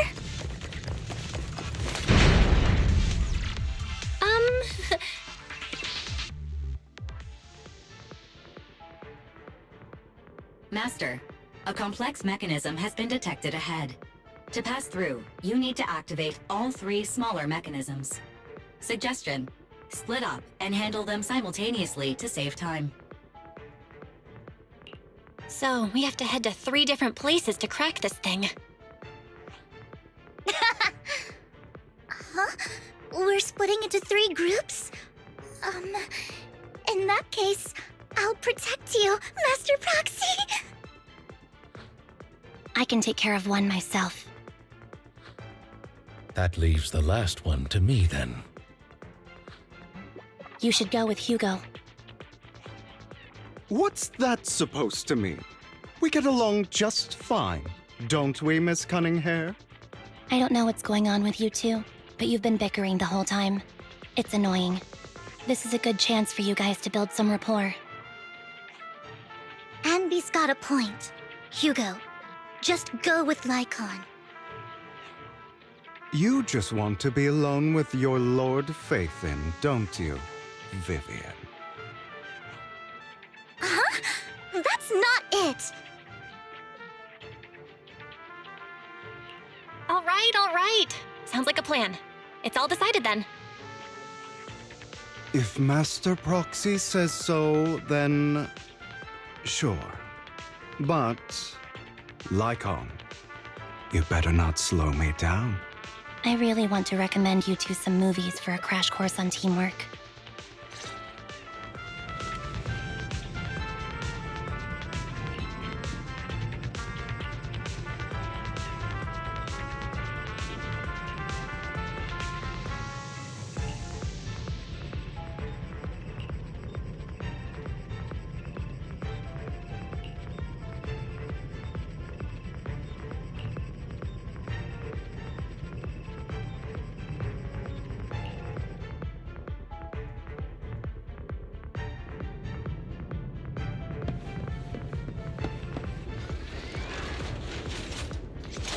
Lord Phaethon, there are too many ethereals here.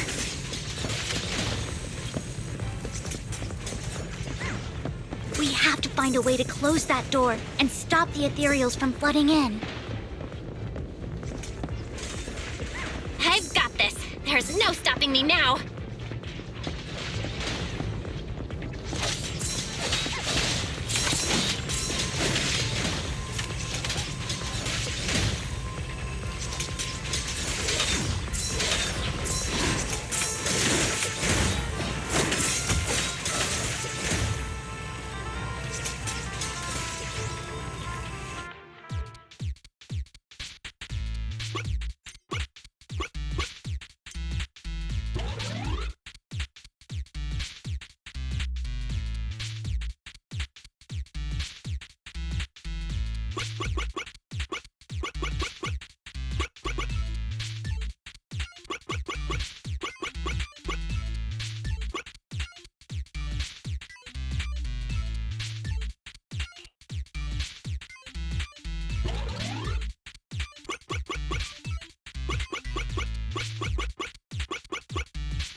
Sure enough, Lord Phaethon and I share a deeper connection.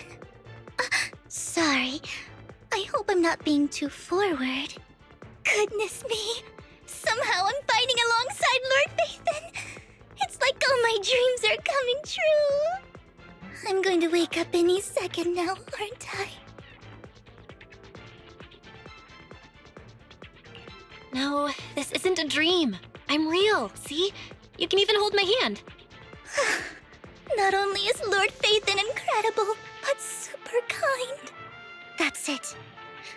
I pledge to be a die-hard Lord Phaethon fan until my very last breath.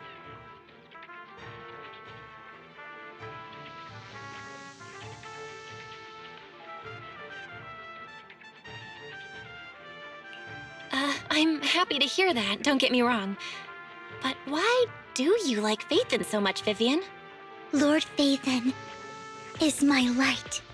The one who saved me in my darkest and most desperate times. Like a deity who rescued me. You probably don't remember, but you really did save me that day. Wow, it's so embarrassing to say all this in front of you. Sorry, I hope I'm not bothering you too much.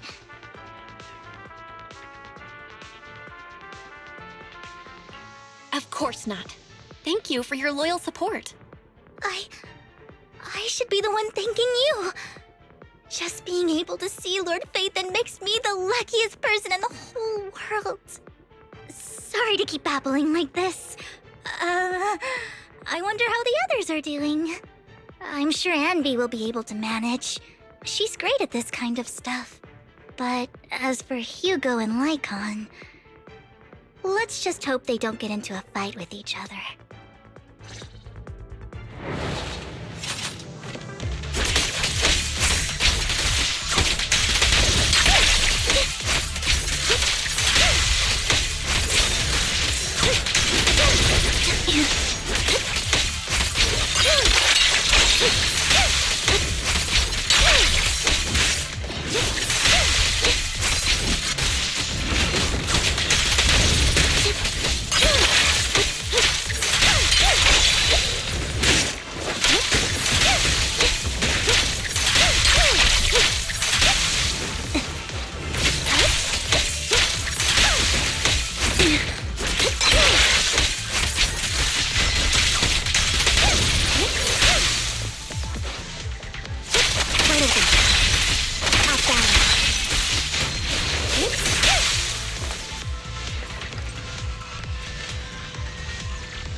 So, we have to cooperate to solve this problem. That's a real shame. I have no intention of arguing with you right now.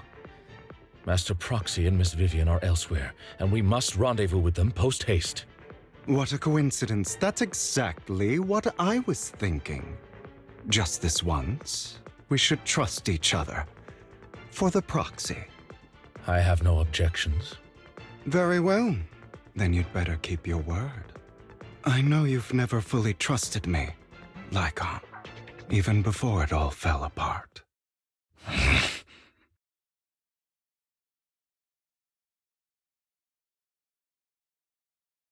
You wanted to speak to me alone?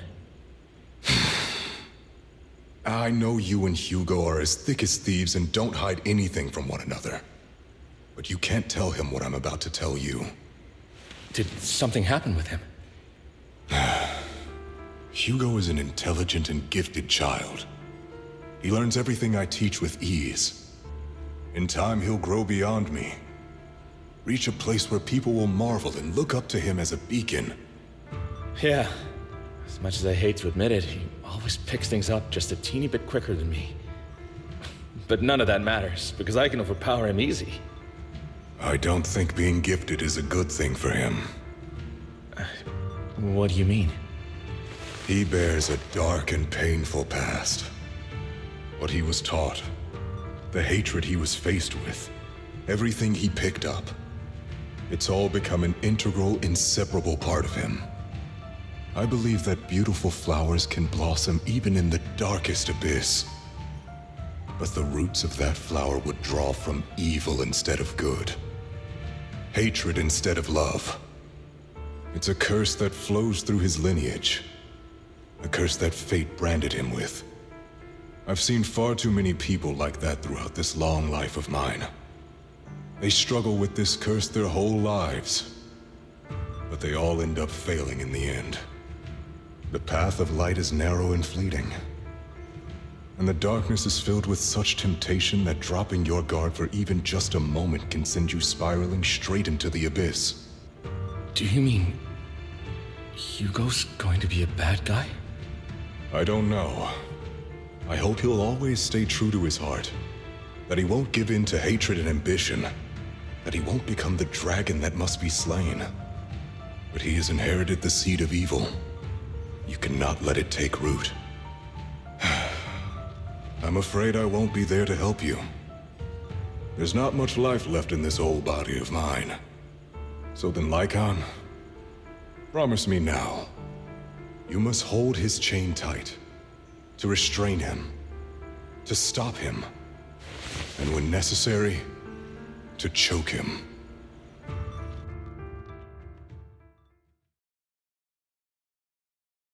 You've become slow. Or maybe you've been on guard against me this whole time, and that's what's slowing you down. Looks like I was right. Lycon, I hope you're aware that the one who betrayed Mockingbird and went to work for the Mayflowers was you. Not me. I would never betray my companion. I don't wish to repeat myself, but you should not break our oath.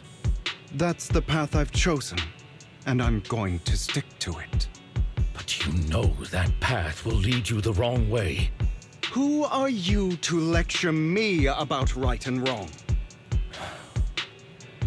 I believe any path that makes you feel pain must be the wrong one. Your disgusting sympathies make me sick, Lycon. There's only ever been one person who can kill me or save me, and that is me.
That was loud. What's happening up ahead? Hold on, everyone. I'll go check it out. It's probably multiple ethereals attacking. Just in case, I'll go with you. Vivian, you should go with them too. Keep an eye on Lycon, will you? I'm worried he might sell us out to the mayor when he gets the chance. I'd never do that. But if Miss Vivian wishes to join us, she's more than welcome. Okay, then I'll go with you.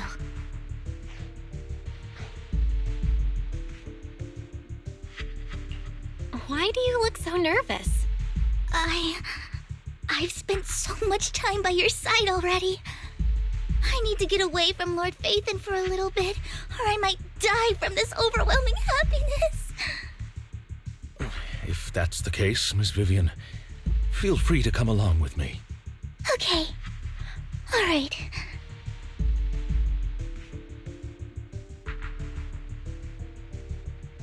So, how does it feel to be worshipped, Lord Phaethon? You had that figured out a while ago, didn't you? Sharp as always. But of course, I couldn't spoil it for her. She has to figure it out on her own. That's what makes it special. Not only that, you asked Lycon and Vivian to leave for a reason. Is there something you'd like to say to me? I can't keep anything from you, can I? I've always treated Vivian like my own little sister. Maybe it's just a coincidence, but she looks a lot like Serena. I think I mentioned it before. Serena was my half-sister. She passed away a long time ago. Vivian adores you. Whether you're Phaethon or just Belle. Of course, I also have a lot of respect for someone like you. Strong, fair, and genuinely kind. So I hope... I beg you, please keep her safe. Hang on. What's that supposed to mean? Think of it as the last bit of conscience I have left. A kid as pure as her. She should stay alongside someone who walks in the light. Like you. Not even Vivian can agree with all my beliefs. One day we'll go our separate ways. Your beliefs? What do you mean exactly? You probably heard from Lycon. We swore an oath when we started Mockingbird. We swore to use our own hands to right the wrongs in this world. But never, under any circumstances, would we take another human life. I stayed true to my words. Until my father, the man I hated, stood right before me. I could have ended his life easily, but I hesitated.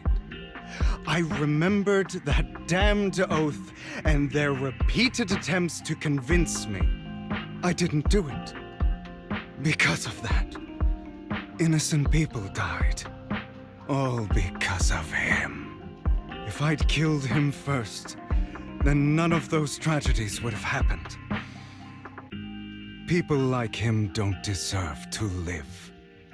After that, I realized, sometimes, taking one life really can save countless others.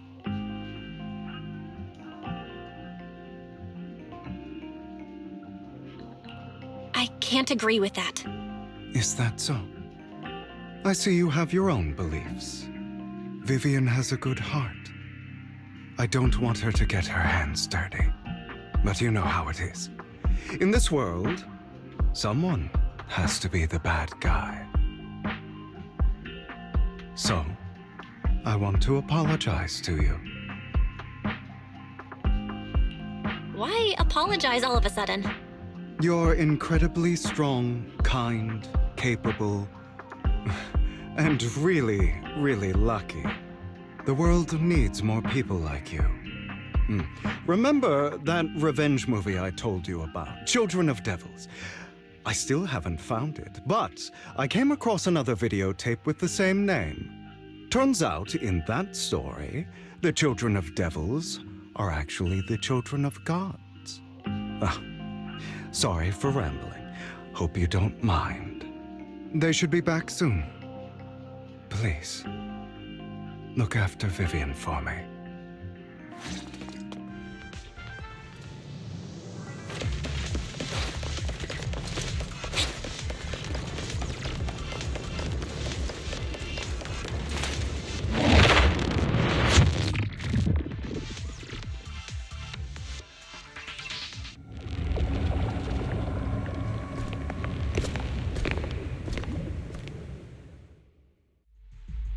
What is this? It looks like a cocoon. Careful, everyone. If I'm not mistaken, that's a sacrifice in there.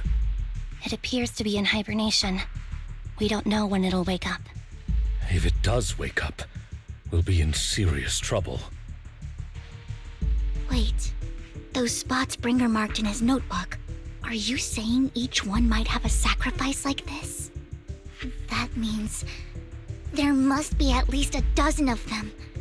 And that's only counting the ones we know so far.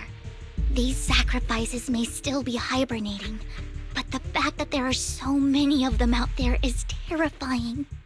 The Exaltists must have a way to revive them. And that's not all. These sacrifices can exist outside the Hollows. If they make their way into populated areas, I'm afraid it will lead to a catastrophic disaster likened to the fall of the old capital. That's almost certainly what they meant by vengeance against all New Eridu.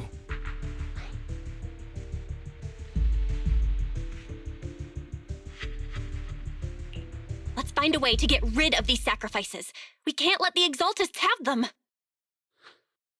Thank you for helping me find this sacrifice. But sorry, kids, you won't be the ones to keep it. it's that annoying old man. Why is he here? I'd advise you to choose your words wisely, young lady. You are from the Ravenlock family, so it was you. That face. Oh, I know you. I heard about what happened to your friend. Truly unfortunate. If only she'd been smarter. It seems your goal was this sacrifice all along. You've been tailing us, haven't you? Keeping your distance so that I wouldn't notice. As expected of a Wolf Thyran, you are very perceptive. That's right. All thanks to your ex-partner, we were able to carry out our plan smoothly. My ex-partner? I'm not exactly happy being called that, but what he said is true.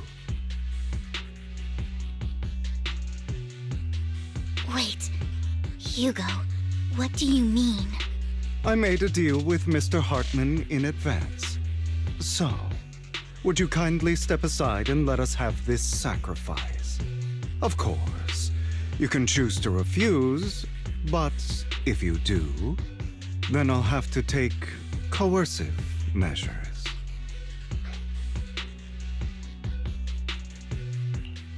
What did you offer him? Everything we know about the sacrifices plus the core itself. But why? It's simple. I want to climb higher. Mr. Hartman offered me a chance to join Tops. Who could say no to that?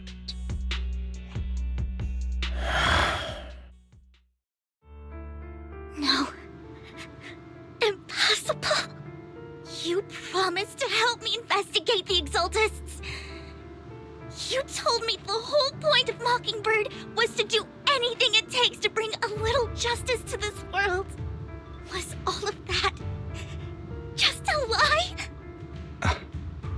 You're just too gullible, Vivian. I also told you, everybody lies. To hide their true intentions, people lie so smoothly, they don't even bat an eye. You... What a wonderful show of betrayal and backstabbing! Bravo! I've got no interest in your little feud.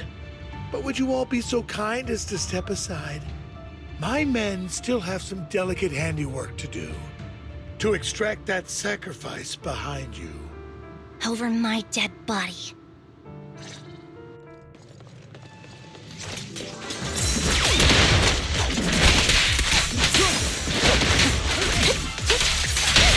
Stay calm now.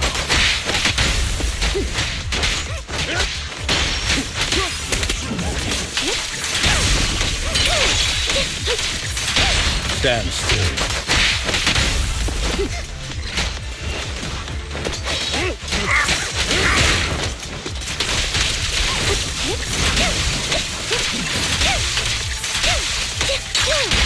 Stay calm now. I'm ready.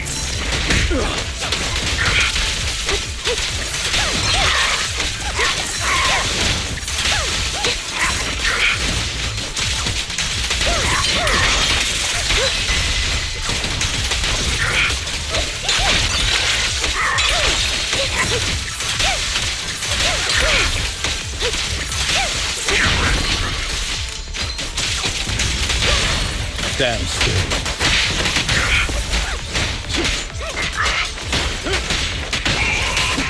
Time to...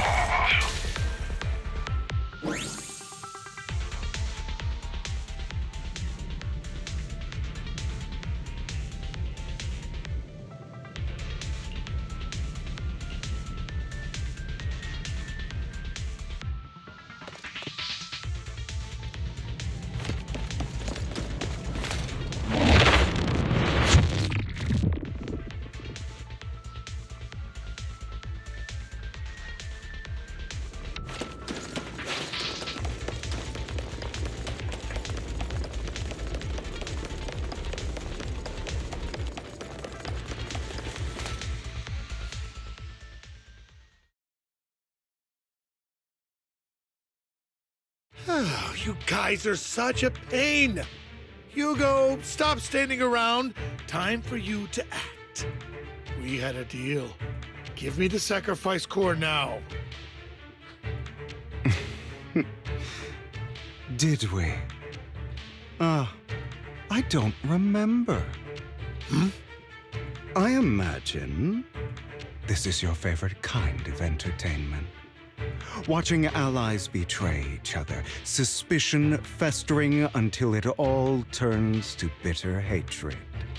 Seeing people tear each other apart like wild beasts, just like your decaying family. Does it comfort that dead conscience of yours? You. What's that supposed to mean?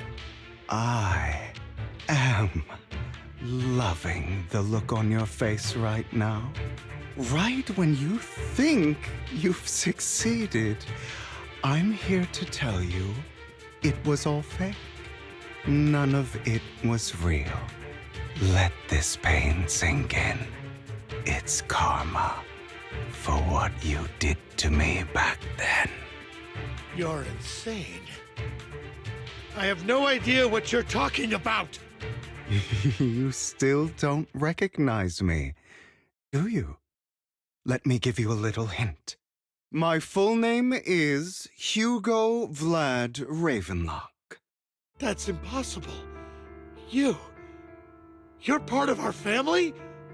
I may be an illegitimate child, but I have the same blood flowing in my veins as you.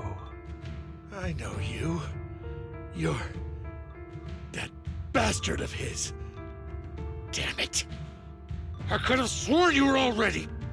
My dear uncle, you were never worthy of your position. You have no claim to the Ravenlock lineage. You may have killed all of my father's other children, but sorry to disappoint. I'm still alive. I am the true heir to the Ravenlock family. You're a bastard. You have no right to inherit the family. That's not for you to decide. Master Edmund is very supportive of my claim. Edmund? That's impossible. You weaseled your way into Top's inner circle? Master Edmund doesn't care who achieves his goal. In other words, he'd happily let me take over the Ravenlock family, as long as I'm more competent than you. This can't be! You don't know the family's real secret! I know a lot more than you think, including everything that you've done. Just give up. You never even stood a chance. Damn it. This was all fake, right? You were just putting on an act to fool this old man, right? I actually fell for it. Don't do that again. At least give us a heads up next time. Vivian, everything I did was to rightfully inherit the Ravenlock family. That part is true. Now, I'm going to kill this man who stole what was never his. I'll make sure he can never be a threat again. You can't kill him. We still need information from him on the sacrifices and the Exaltists. You must be misunderstanding something, Lycon. Just like you chose the mayor, I chose Tops. At least for now, Tops has the same interests as me. I'm not going to harm my own self-interests. Be it intel on the sacrifices or the core itself. I'm handing everything over to Master Edmund. Why? I just want to take back what's mine. If fate is not willing to give me justice, then I'll just have to seize it with my own hands. Stealing, robbing, lying, or betraying. I'll do whatever it takes. Even if it means selling your soul to the devil? You know about the power struggle between Tops and City Hall. Those elites at Tops would be only too happy to see the Exaltists plotting a grand attack on New Eridu using sacrifices. That would severely harm the Mayflower's reputation and approval rating in New Eridu. And that's exactly what Tops wants to see. If that happens, countless people will die! I'm sorry it has to be this way, but I have to do this. I'm going to get everything Master Edmund wants. Inherit the Ravenlock name, climb to the top. And then I'll be able to change everything for good. For a permanent and absolute victory. We must endure the pain of cutting away rotten flesh. And persevere through the darkest hour before dawn. Someone has to do it.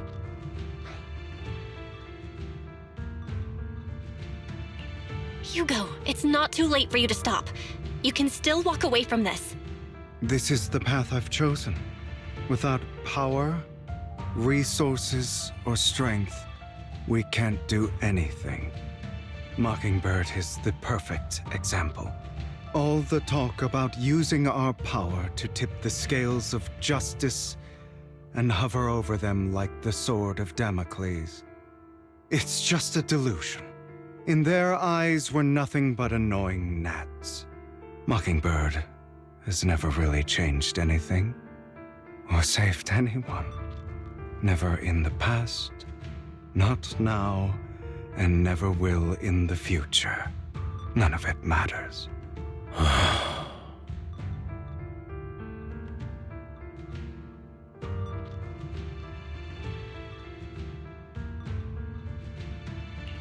I understand your anger and resentment, but you can't let those feelings consume you.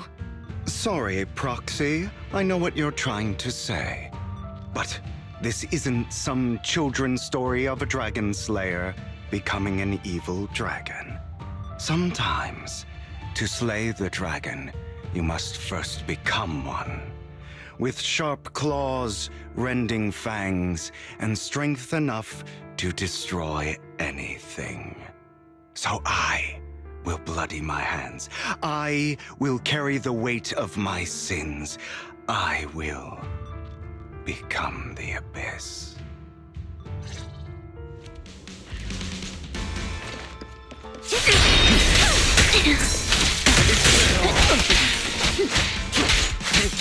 It's about time you kneel.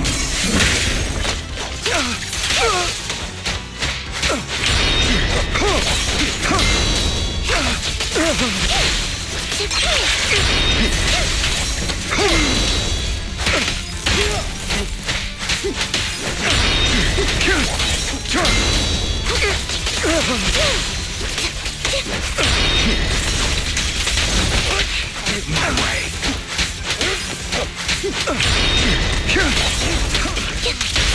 Stay calm now.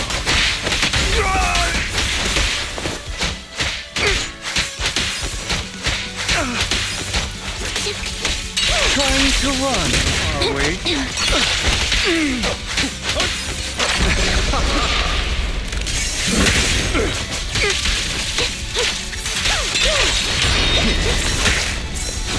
It's that all.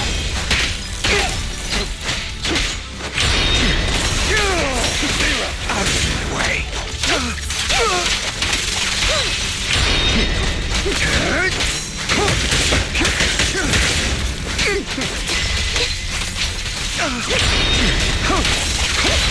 Stand still. This is power.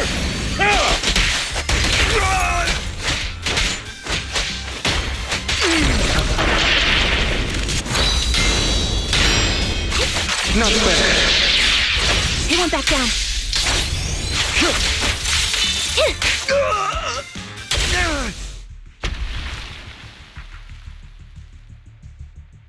All right, you got me. But too bad. I have my own methods. What are you doing? Well then, make your choice. The sacrifice core, or your precious Faithin? I know you took it. Don't forget, I'm the one who taught you that.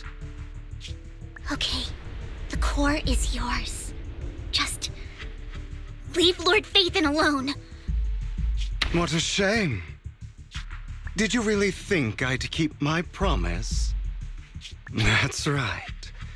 This is the real me. What's the matter? Thinking of killing me? Didn't you say all life is precious? Drop your foolish facade. I knew it.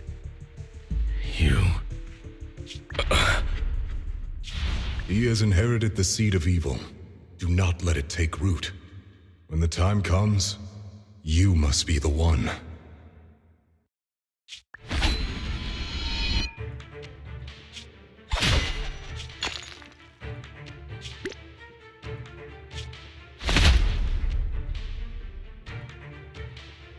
Go on, kill me. If you've got the guts, do it, traitor.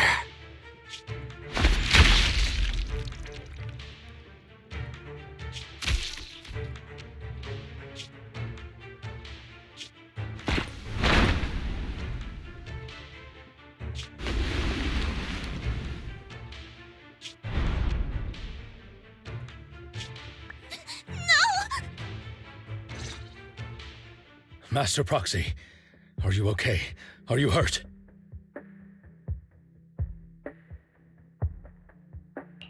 Don't worry, I'm fine. I just never thought things would turn out like this. Lord Faithin, I'm sorry. I had no idea Hugo would do that to you. I'm so sorry.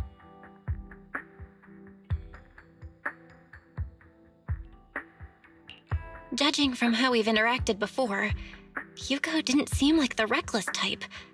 I feel like there's more to this than meets the eye.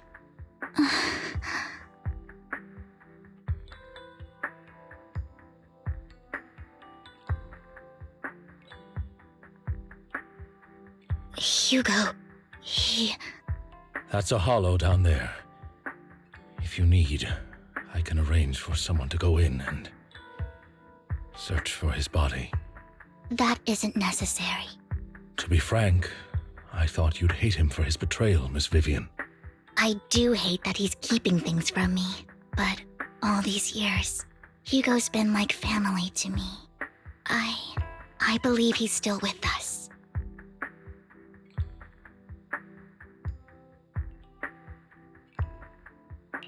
Me too. There's a chance he's still alive. I'm terribly sorry, but I must tell you, it is impossible for Hugo to be alive. My hand went through his heart. Sorry to interrupt, everyone. But just so you know, Hartman's gone. Probably slipped away during all the chaos. I'm sorry, I was so focused on Master Proxy's safety. I wasn't paying attention to him. Same, but it doesn't matter. We all know what he did. And he will pay for what he did today. Yes. I'll be reporting all of this to the mayor. He's not getting away with this. Well then, now that it's all over, let's head back.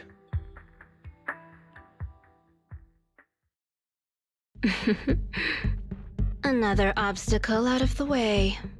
She's going to be pleased about this. May the Creator guide us. Fear, suffering, despair, and destruction. That's the future I see, or faith in.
I just came back from Waterfall Soup.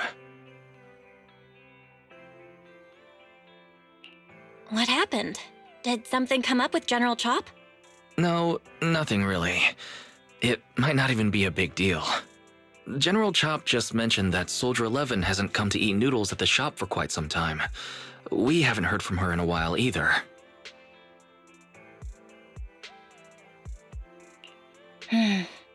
Maybe she's out on a mission?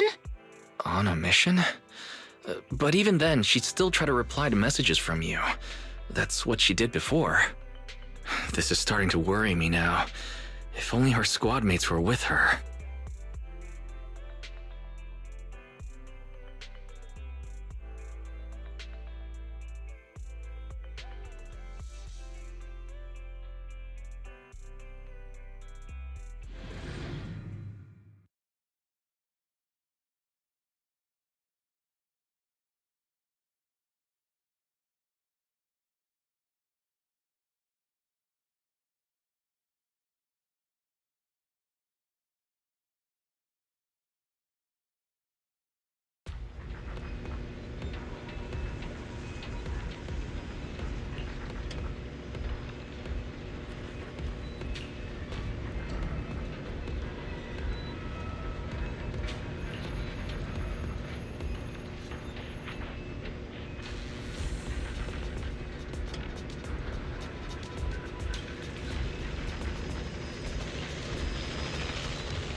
I am the Eye of Obel. Standing by.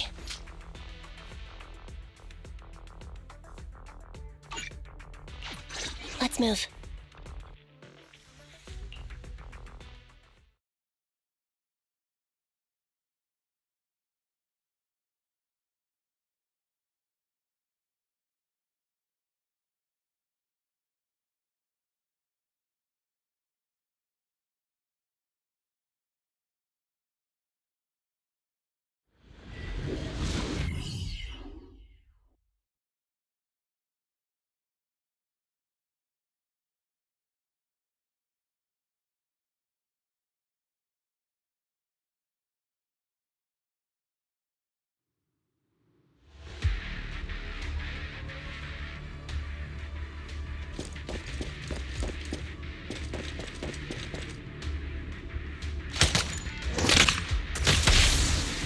Now or never.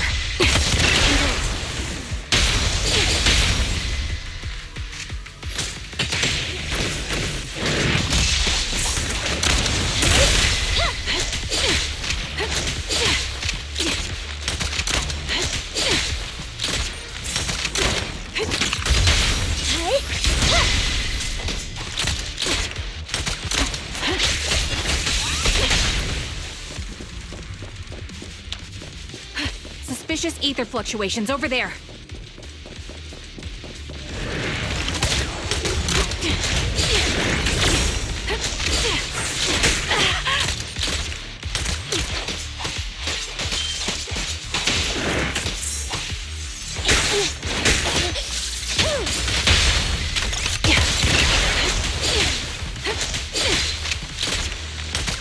Recalibrating.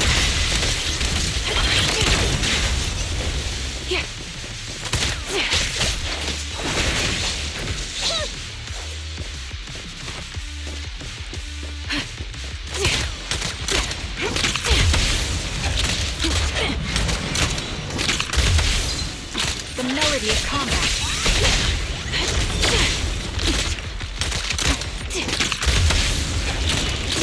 Ether vision activated. This bullet will reach its mark. Press the advantage.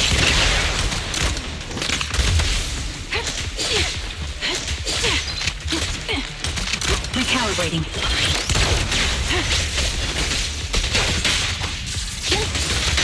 Neutralize! The target's exposed.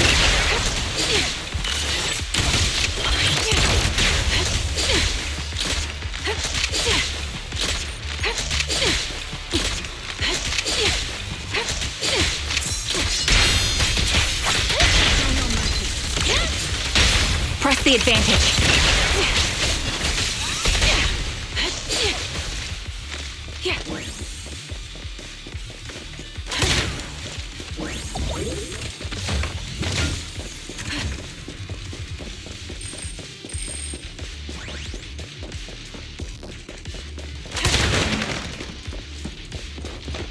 Pity I can't see how pathetic you are.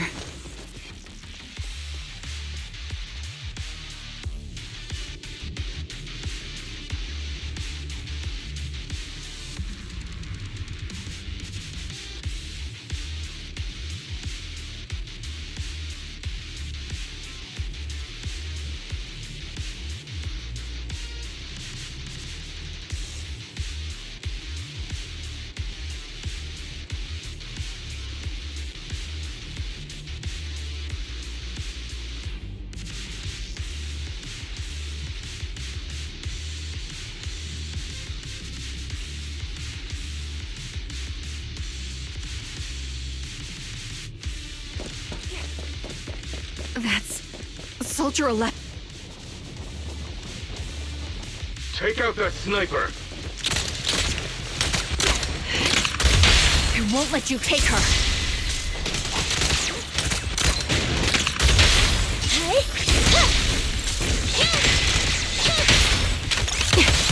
Increase firepower. My bullets are one with the wind.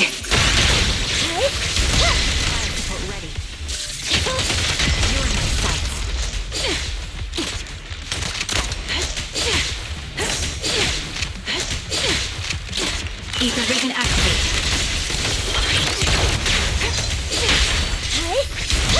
Support him.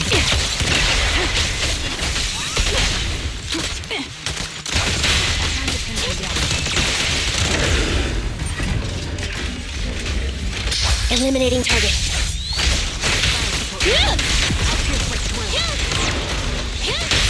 The target's exposed. Adjusting for wind.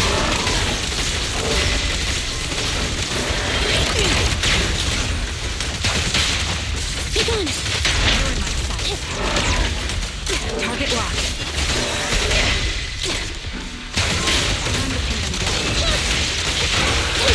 Press the advantage.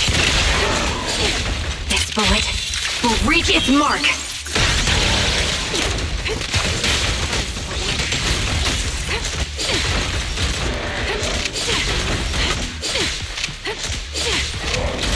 Ether vision activated.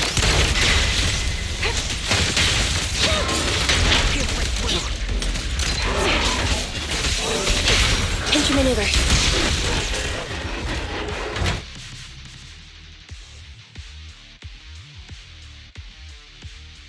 Soldier 11! No, damn it. You should have been no match for her. What did you do? Ah, the blind sniper. So you actually can see. Release her, or else you'll have my bullets to answer to. Your friend is beyond help, Sniper. There's no stopping Silver's revival.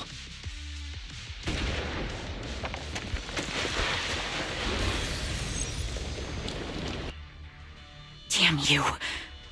Silver's revival. What did he mean by that?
Hello. Is it you? The one who contacted me on Internet? Yep. Oh, the burger. Sorry, I was starving, so I already finished it. Thanks for coming to meet me. Long story short, we need to stop Silver from coming back. By the way, what was your name again? I hadn't introduced myself. I'm still unsure if I can trust you. Oh. Don't take it personally. I'm always cautious with people I've just met, especially someone from Internet who claims to have intel without any solid proof. But I have to admit, you do seem kind of familiar. Even though I can't see your face, you somehow remind me of a friend. A friend who's in danger. They've taken her, haven't they? Wait, how much do you actually know? I'm just as clueless as you about what's happening. But you might have heard of me. I'm Anby, the former captain of Silver Company. So, you're... Yeah, that's me. I'm the one who died in Soldier 11's place. So you should get why I feel responsible for her. Would you understand if I say I'm still not completely convinced? No worries. I've dealt with even more skeptical people before. Trust isn't gained on words alone. So how about we meet inside the Hollow? Inside the Hollow? I'm not the best with words. Showing you through my actions might be more convincing. You just need to see me in battle.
me take a good look at your movements.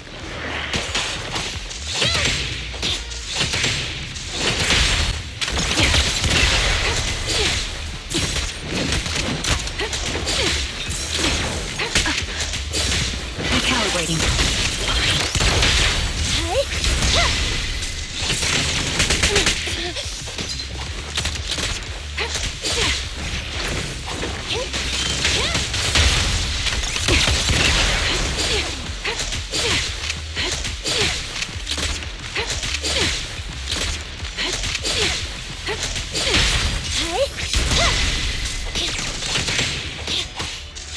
Unfortunately, the enemy is too weak. I won't be able to show you my full combat abilities.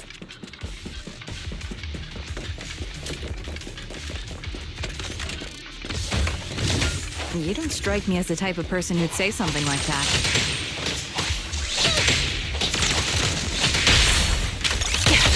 Adjusting for wind.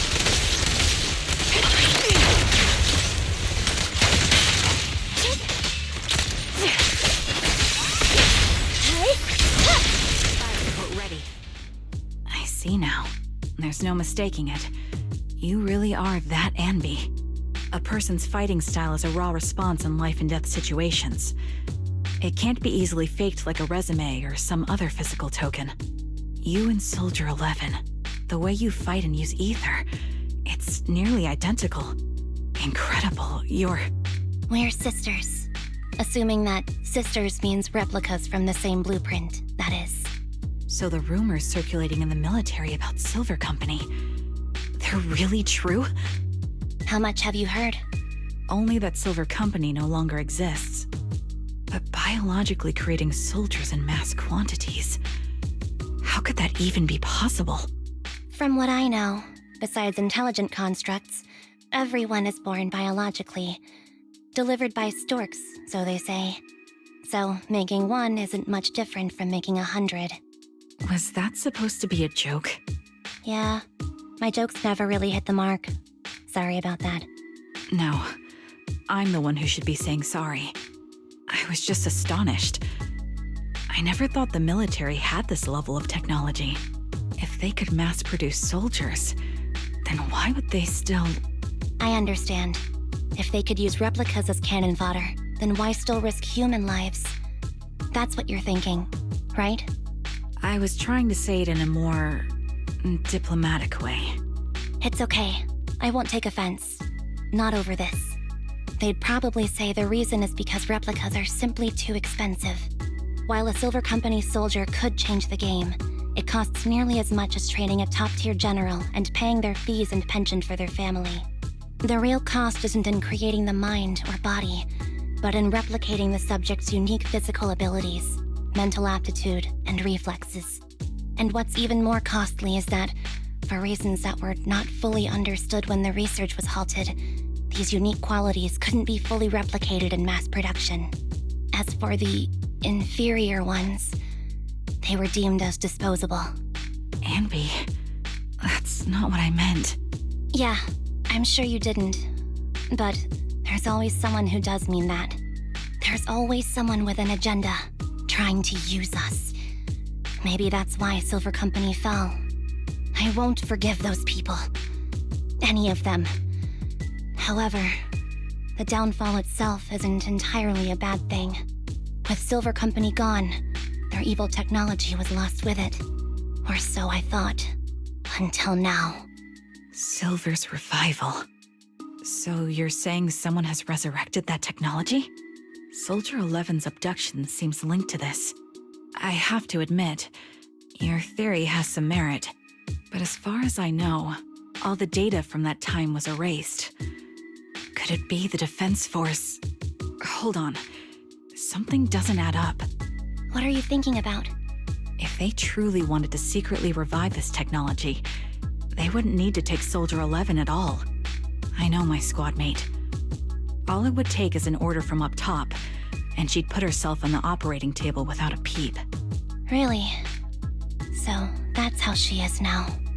She's the model example of a loyal soldier. Isn't that how you remember Soldier 11? No, I never knew a Soldier 11 in the past. only... How could this be happening? There shouldn't be so many ethereals here. I recognize this formation. We once used it to battle ethereals. What? It's another legacy of Silver Company. Back then, we had a brilliant sister who excelled in strategy over combat. Let's handle this. The person we're after must be behind it. TWCA Type 3. Is that the name of that formation?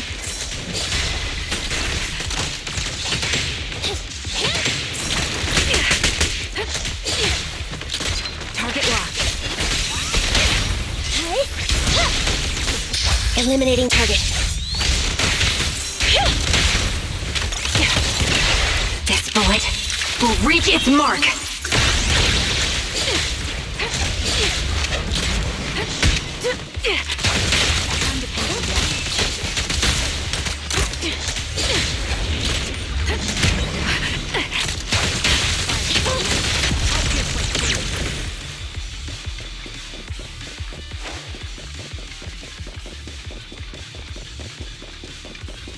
This feels familiar. I don't like it. Not one for nostalgia? I'm starting to understand you more now.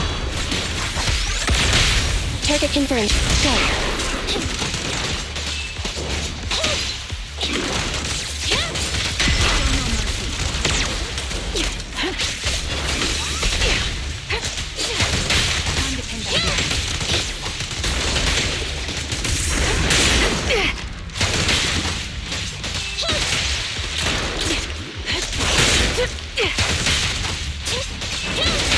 Quick shot!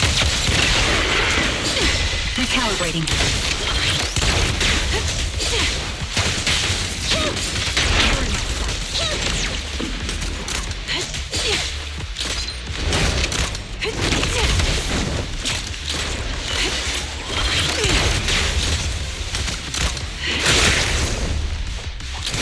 Increase firepower.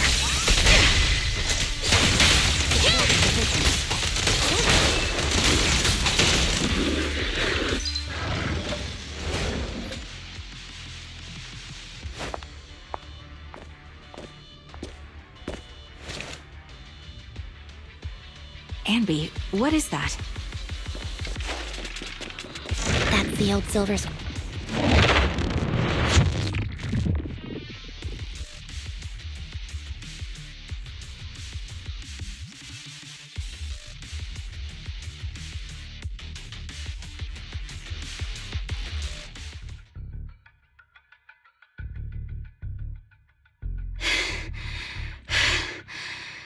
As expected of Captain, her skills, they're still as sharp as ever.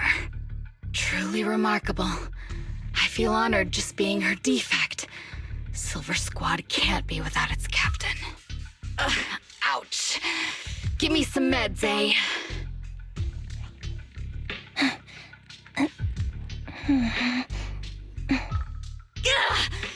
You're the worst of any defect! I know you can't talk, but is there something wrong with your nerves, too? Be gentle! Seriously, I have fewer and fewer parts of my original body, and yet I feel more and more pain. I'm curious why that is. But you wouldn't understand such a complex question, would you? Because you're an idiot. Enough. Stop making that miserable noise. Now, about our subject. She's still alive, right? There you are. So, they call you Soldier 11 now, right? What a hideous name. But looking at you now, you do have a pretty face. Pretty and pitiful. This face is the only thing we have left in common.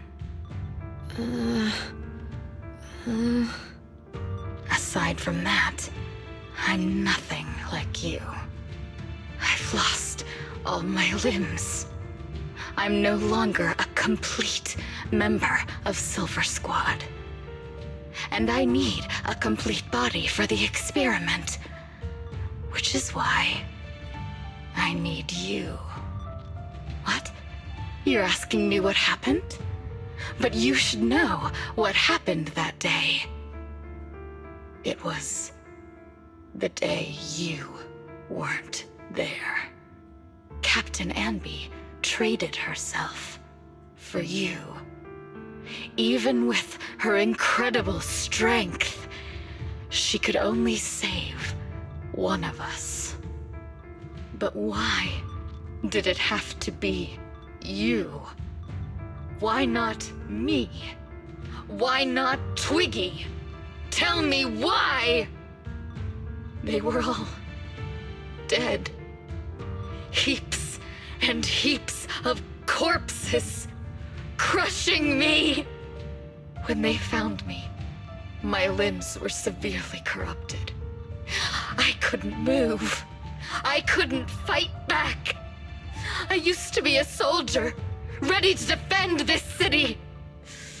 But that day, I was...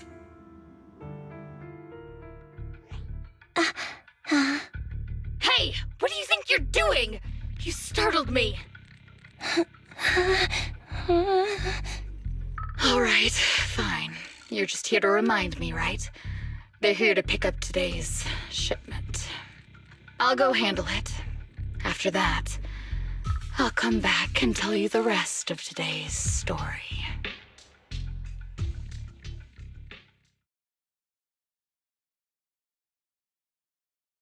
It seems Soldier 11 is being held captive here.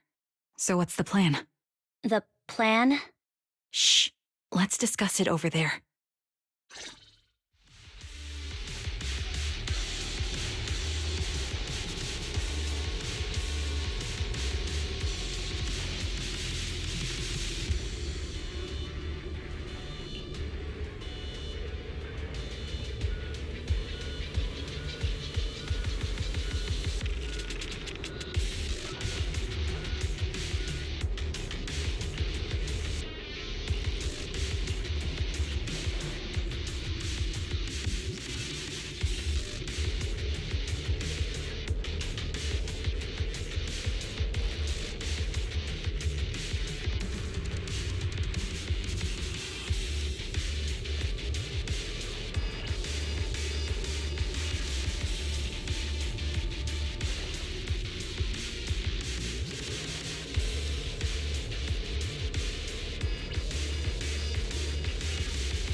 This place is cold. I sensed the frigid air from outside. It carries a strange scent, too.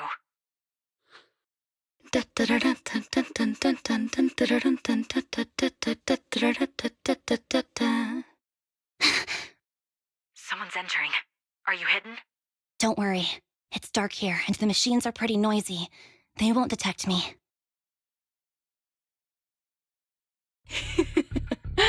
Soldier 11, wakey wakey.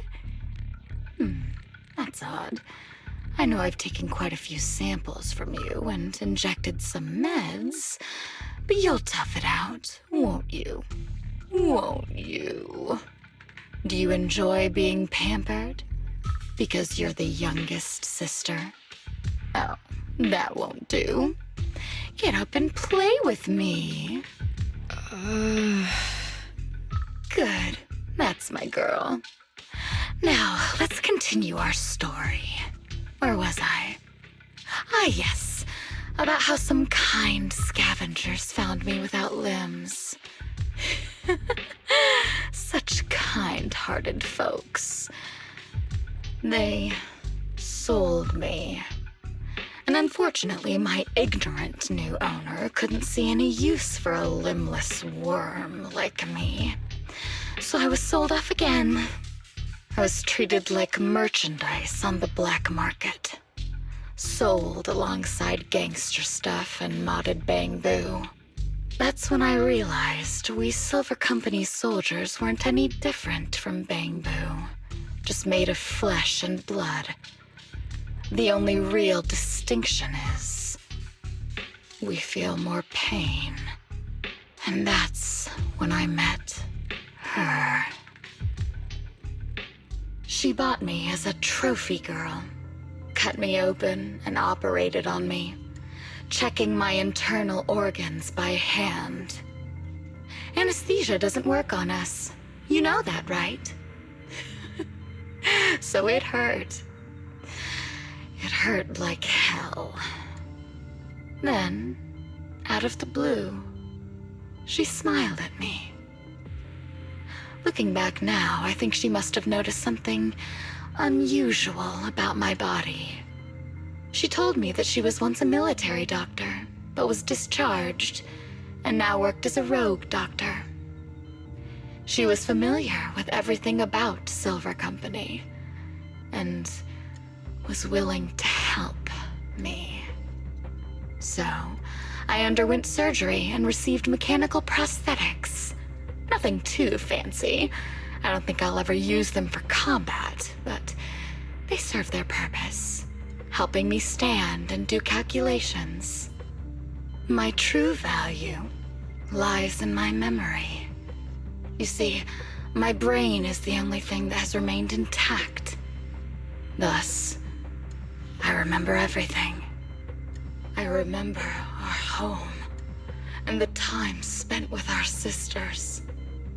I remember that as long as we fought alongside our captain, we were considered the most powerful fighting force. I remember assisting in their research and using my own 2 hands to welcome new sisters into this world. That rogue doctor used her connections to get me some incomplete research data. Using my fragmented memories combined with that data, I was able to piece things together. And now, I've nearly revived the technology of Silver Company. Fortunately, I've remembered. I've survived and can recall our past. And now, reforming Silver Squad is my mission. Because this is my home. Our home. So, do you like my plan, Captain Anby? When did you notice me? My little puppy spotted you a while ago, and I instructed her to raise the alarm. You know, Captain, I'm actually glad you're here. I've been thinking that we need to talk. Give her back, and then we'll talk. If you want her, come get her yourself.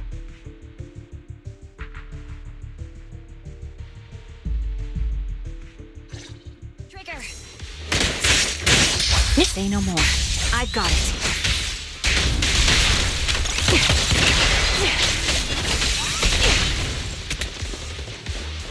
My bullets are one with the wind!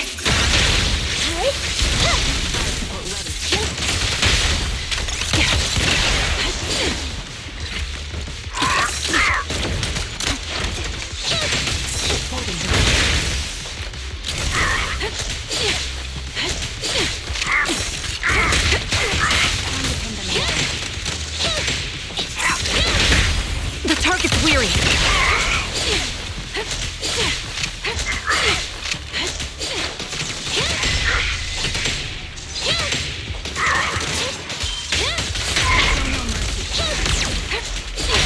At your command.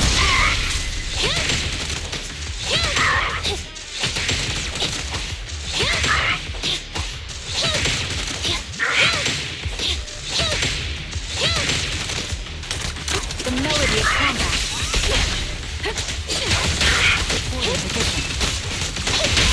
Quick shot!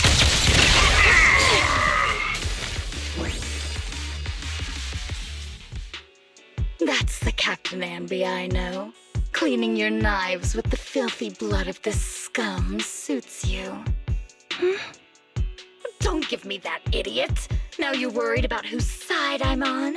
Our side, of course. I created you so you never saw Captain Anby in her prime. After everything I've been through, I thought I would have forgotten.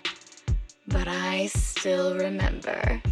So, have you ditched the uniform, Captain? Twiggy. I'd keep it as pajamas if I were you. It's nice to reminisce about the days of glory and agony, isn't it? I never knew you were still alive, Twiggy. Yeah, I was always the worst at fighting, but I survived. It's only natural for you not to expect that, Captain. You're not as terrible a fighter as you think. Your sharp mind makes up for it. Yes, you said something similar before. I'll never forget that. You persuaded them to keep me, and you encouraged me to acknowledge my true value. You're right.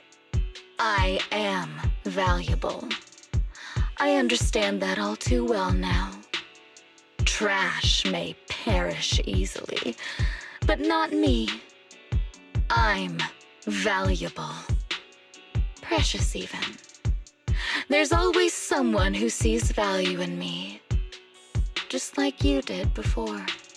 Sometimes I wonder, if I were just an ordinary citizen in New Eridu and not part of Silver Squad, maybe I could have become a researcher at the White Star Institute, studying deep topics like 3 forms of etheric manifestation in specific hollows. Sure, I might be sharp, but there are different kinds of smart.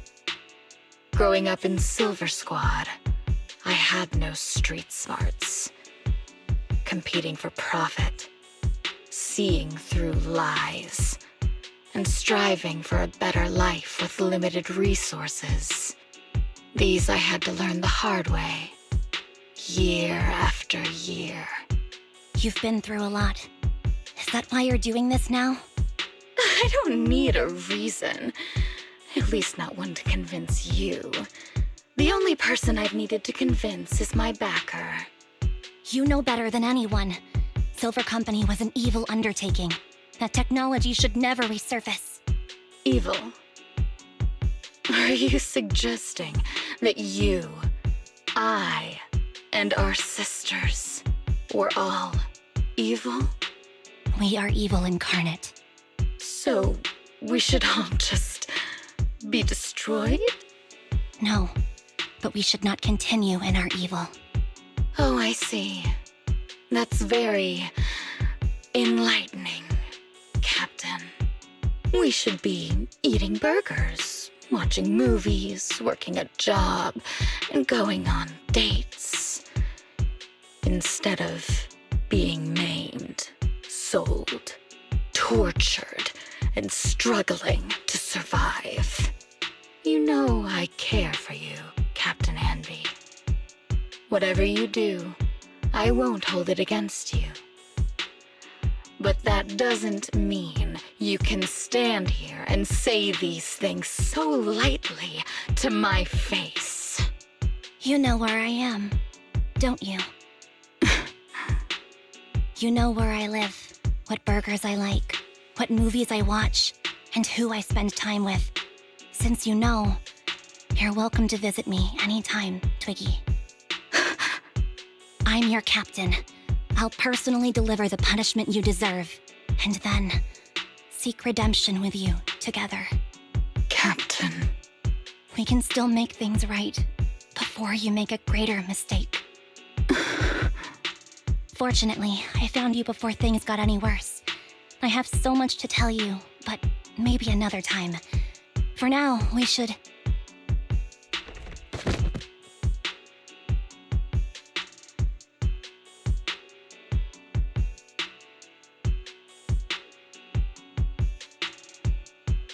All right, I'm returning your favorite girl.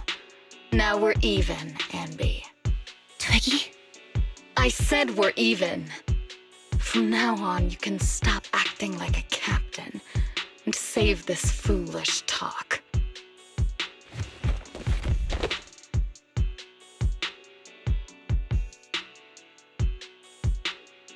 Soldier 11! Wake up, Soldier 11! Anby, she doesn't look good.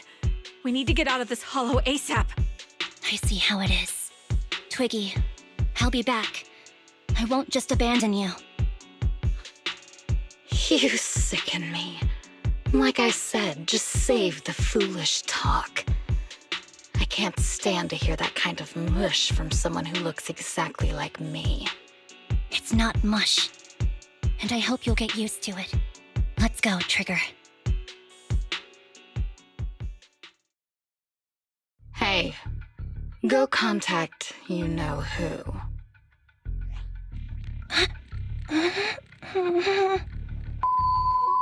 Ugh, cut the crap! You think I don't realize I shouldn't cut the middleman and contact the client directly? But look at the mess we're in! The junk she's brought won't fix this. Our best shot is exploiting Anby's inner weakness. She's let go of her most lethal weapon, her daring and ruthless fighting style. Now she's like a hired gun with a family to feed, focused on surviving to get the paycheck. I can handle her if we exploit that. But I need to keep everything in check, or else all my efforts so far will have been... You've been diligent, little Twiggy. Stop calling me that! As you know, your research is crucial. You're just like me. We're here to foster hope. Our work is the only cause worth fighting for in this world. Of course, I understand. Sometimes, when hope is scarce, certain issues can only be resolved with sheer violence. The stuff I mentioned last time is ready. Send some of your people to retrieve it. It's not exactly new Eridu tech, so use it carefully.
What is this place? And who am I? You're awake, Harin. Great, you're awake.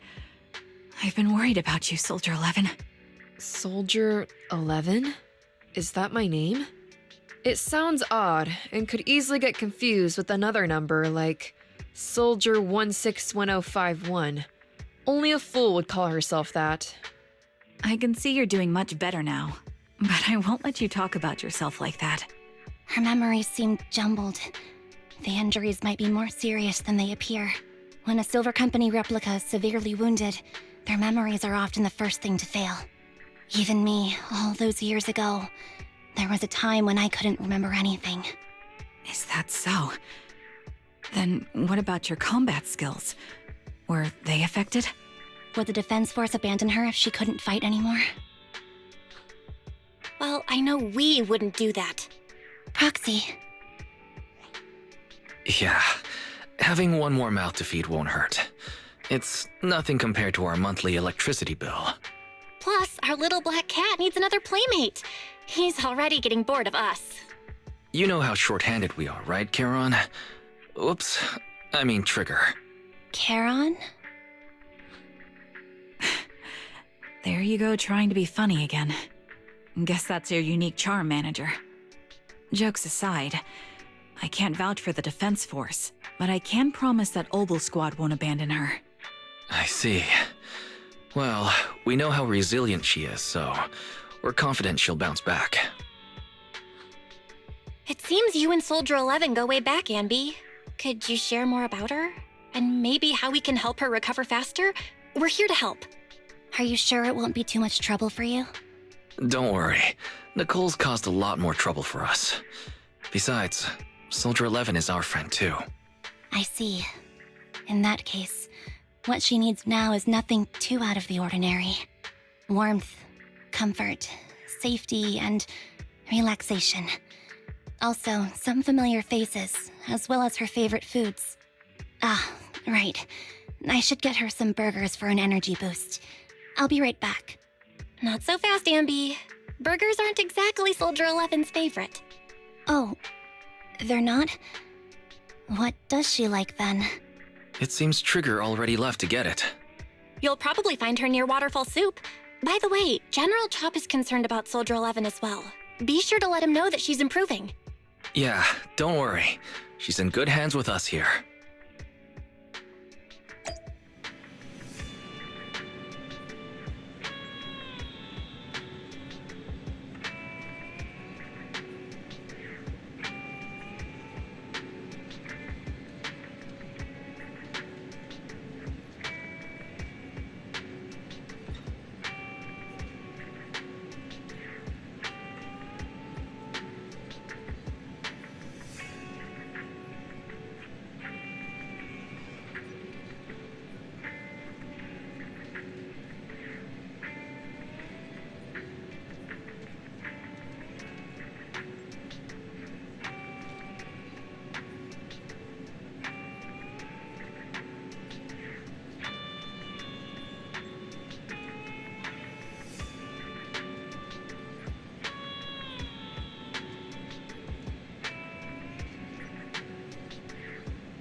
I got Soldier 11's favorite spicy noodles from that enthusiastic chef. I couldn't see if the noodles look spicy, but just the steam from the chili peppers alone is making me cry. So, spicy noodles is her thing. I had no idea. Well, that's the Soldier 11 I know. She would come to 6th Street whenever she had free time. Maybe she feels more at home here than back in the barracks. She rarely talked about anything other than training, combat, and promotions. But when she did, she'd usually mention super spicy noodles, the video store owners, the arcade, and cats. Did she ever talk about me? You might not like the answer. Soldier 11 has never brought you up, but she seems fixated on a certain betrayal. Apparently, someone very important to her that she admired greatly vanished without a trace. leaving her to deal with that awful situation by herself. The person left without so much as an explanation. In the military, such actions are seen as desertion. And eventually, such deserters are marked as KIA by detached and indifferent officers. Does any of that ring a bell? I have nothing to say. Even if she resents me, she has the right to do so. That's pretty cold, even for me. May I suggest something? What's that? If you want to mend things with Soldier 11, don't say anything like that to her. Trust me, don't. But that's the truth. I have no excuses for that. I lost my memory when I left the army. Once it returned, I wanted to contact Soldier 11, so I asked Nicole to check on her. Then I learned that she was doing well, that she had joined Obel Squad, and that she's an exemplary soldier who recently got promoted. She had a new captain and new comrades, so I felt her troubled past in Silver Squad might only weigh her down. I had no reason to show up again. Trigger. What? Tell me, if you were me, you would have made the same call, right? If I were you... Yes, I might have. That's what I thought. So, even if she hates me, I deserve it. But I'm not you, Ambi. That's the point. If I were in your shoes, I would let Soldier 11 know she was never betrayed or abandoned. I'd let her know that her comrades would search to the ends of the earth for her, and that they'd never forget her. Trigger, you're really amazing. That's all you have to say? Yeah, I'm really impressed. It must be nice to have you as a comrade. I'm not so sure about that. But we have more pressing matters to discuss now. What are you planning to do next? I'm heading back into the Hollow to put an end to everything with Twiggy. That evil tech must never resurface again.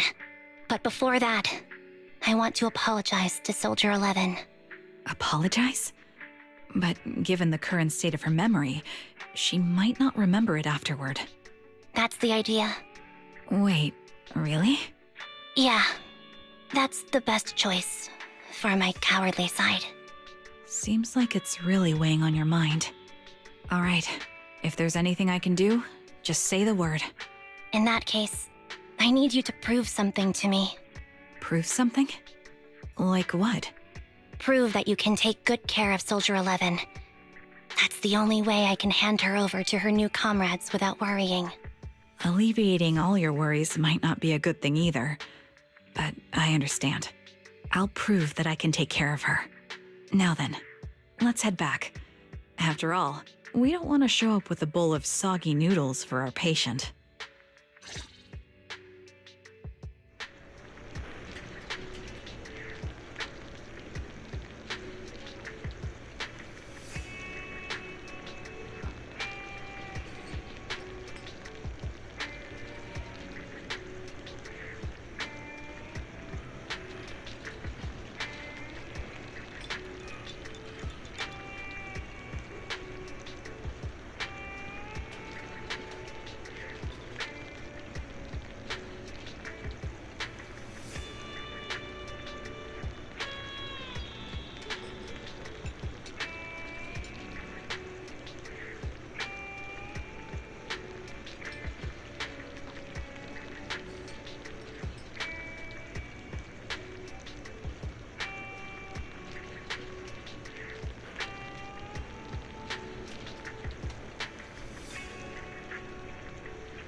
Nicole?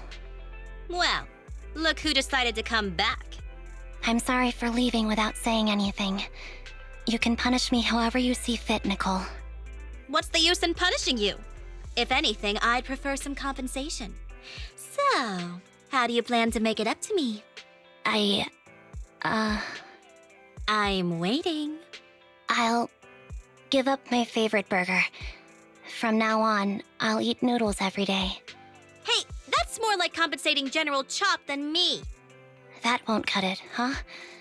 Then I won't try to squeeze in between you and Nekomata when we watch movies.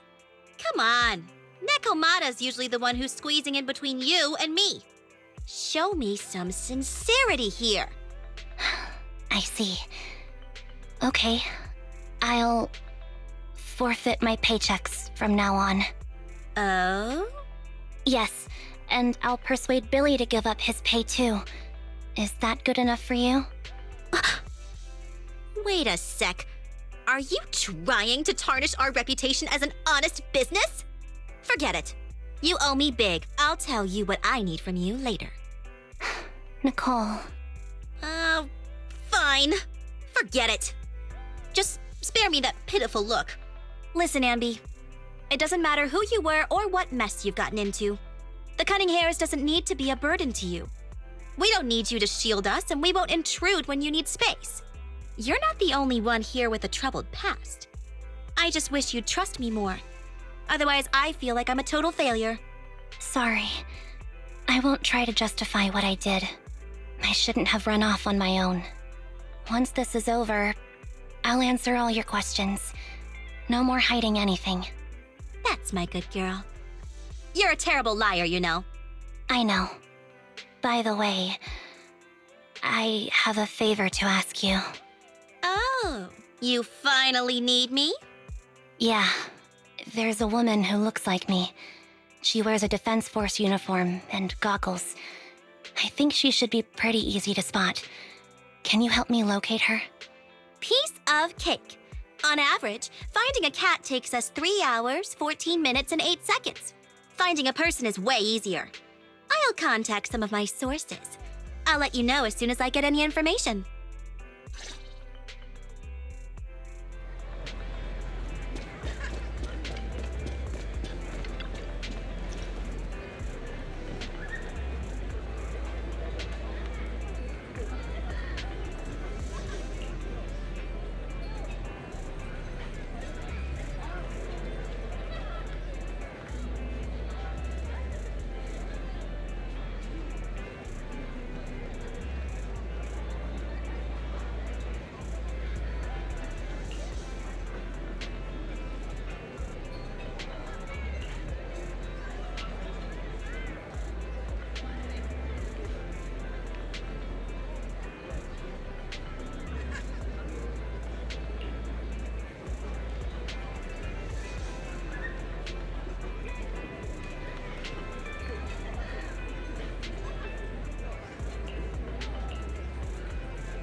Who's there?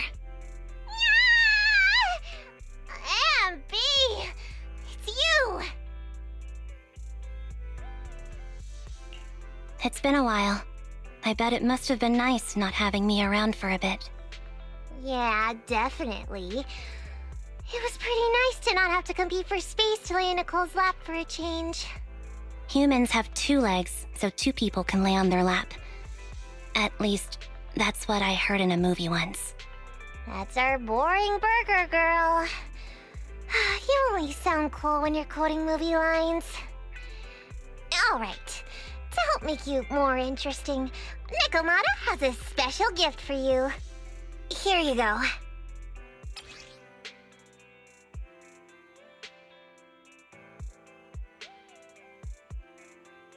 Oh, a doll.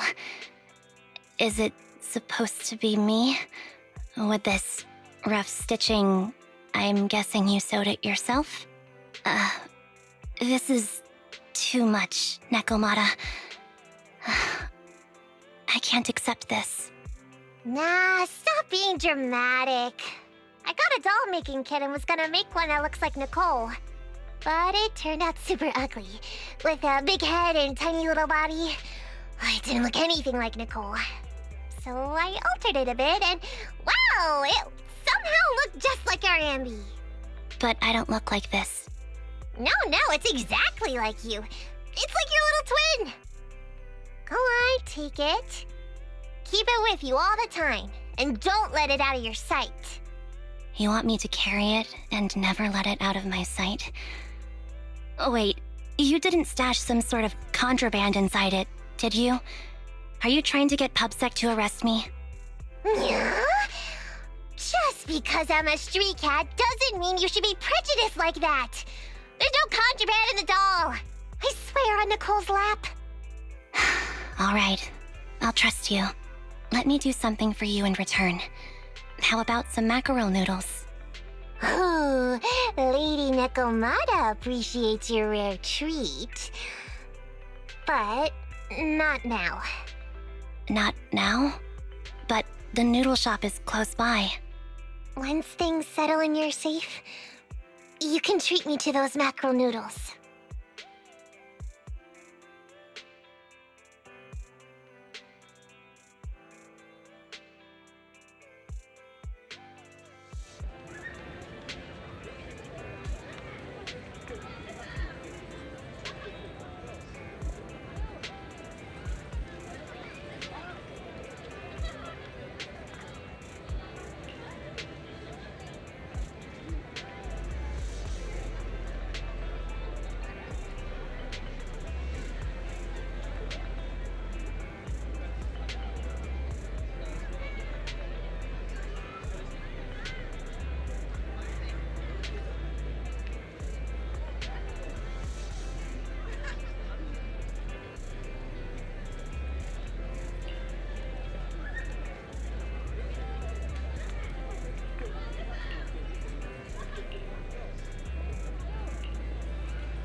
So, here you are. Sorry, Anby. I snuck out with her. Are you feeling okay? Are you speaking to me? You seem familiar. Like I've seen you somewhere before, but I can't quite remember. I'm Anby. Does that name ring a bell? No. I don't recall anyone named Ambi. Sorry. Maybe we knew each other, but this person named Trigger told me that my memory's off right now. I'll get better. And maybe then I'll remember something about you. I see. Where did you and Trigger go today? We tried some food called noodles. They were this amazing, fiery red color. It was delicious. Then we pet some creatures called cats. They were different than I expected, surprisingly soft. We went to an arcade, did some shopping, drank some tea milk, and even opened surprise boxes. Then we went to a dim, noisy place and watched a movie. I think that's what they called it. During the movie, someone took advantage of the dark environment to attempt a theft. Fortunately, I still remembered some basic combat skills, so I managed to subdue the thief and turn them over to public security. The public security office isn't far from here. After we wrapped up there, Trigger suggested we watch the sunset by the river. You sure know how to plan a date, Trigger. The video store manager taught me all this. I'm just a good student. Anyway, I think I did a good job. Right, Soldier 11? Yes. I had a great time. Still, I can tell my body isn't really used to relaxing. I can always feel an urge to do some push-ups or some other exercise. That's our model soldier for ya. So, Anby, can you relax now? Soldier 11 is important to me. I don't ever want to lose another squad mate, so I promise to look after her. You can focus on the matters at hand now. Once everything's settled, if you choose to face her, I'll be there to vouch for everything you've done for her. And if you prefer to stay out of it, no pressure. I understand the weight of your history with Silver Company. It's like a heavy chain around you both. I'll break that chain. I have faith in you. Thanks, Trigger. In that case, please keep this for me while I'm away. What's this? A doll? It looks a little familiar. It's very cute.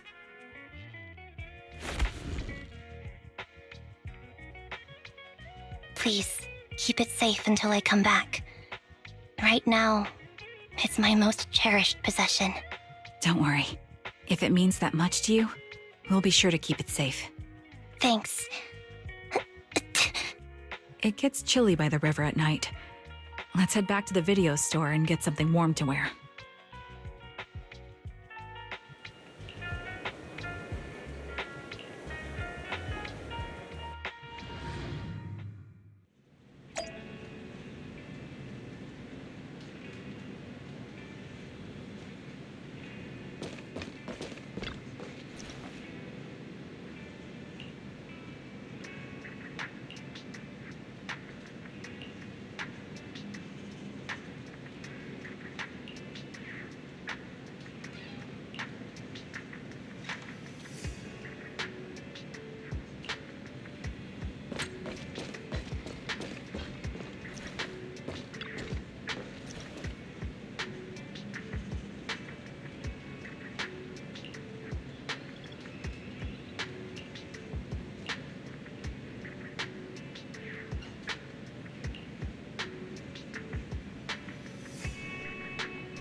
I remember you from earlier today.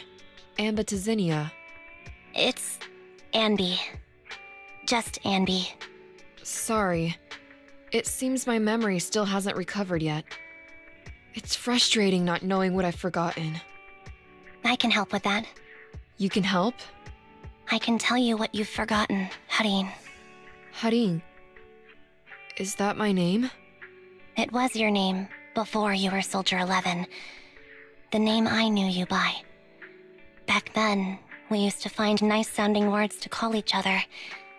The higher-ups were aware, but didn't intervene. I don't like that name. It sounds too weak for me. Yes, you've said the same thing before. So what exactly is this Silver Squad? And who decides who's qualified or not?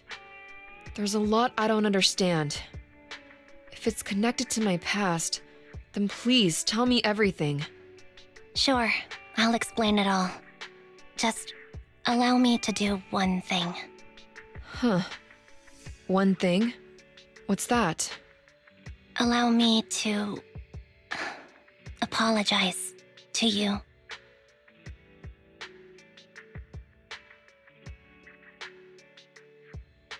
There were many things I didn't understand then, and still don't understand even now.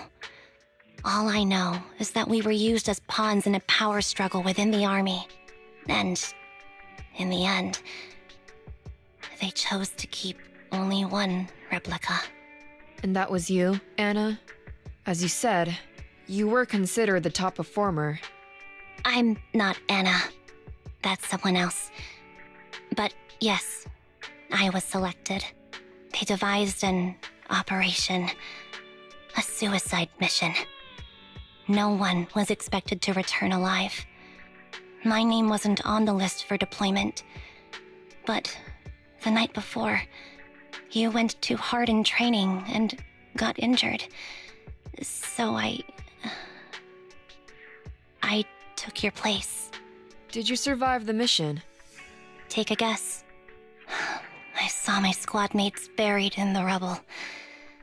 The memories are all a little foggy, even to this day. I'm not sure how I survived, or how I was able to stand before the senior officers. How could they issue such a ruthless order? Sending their own soldiers to die? We're living, breathing human beings. That's the point, Harin.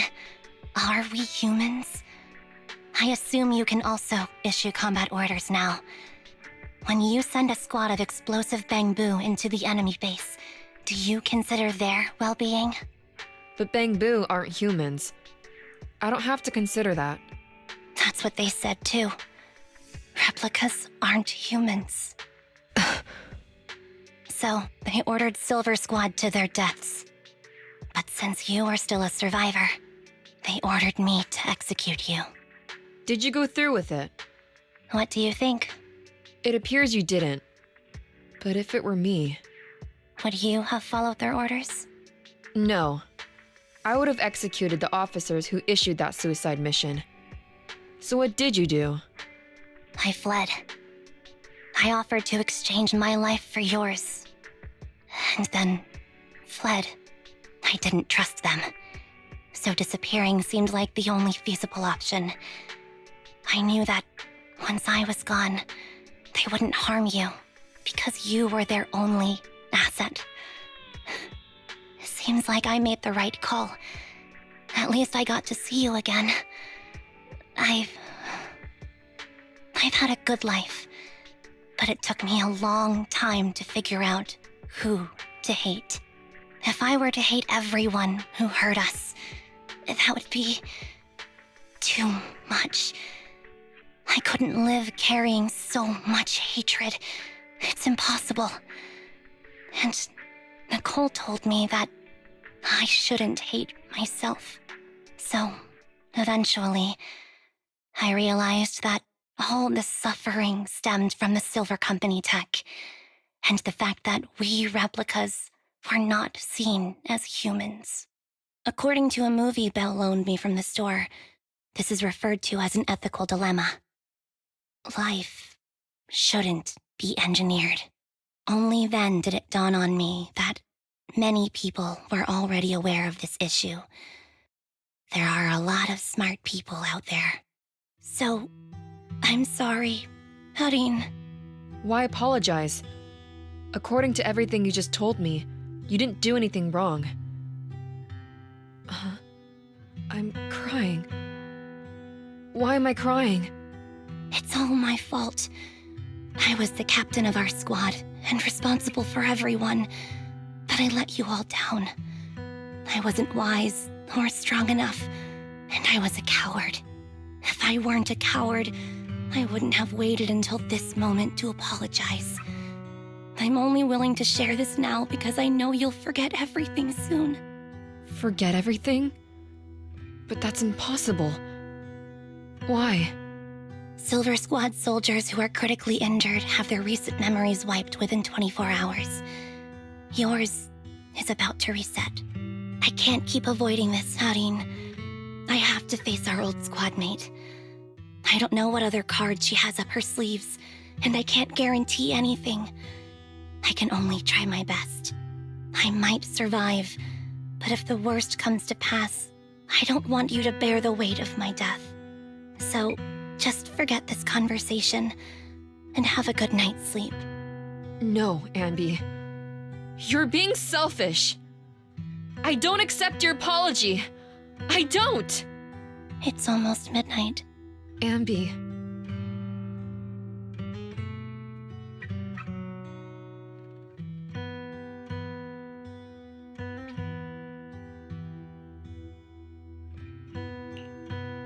What is this place?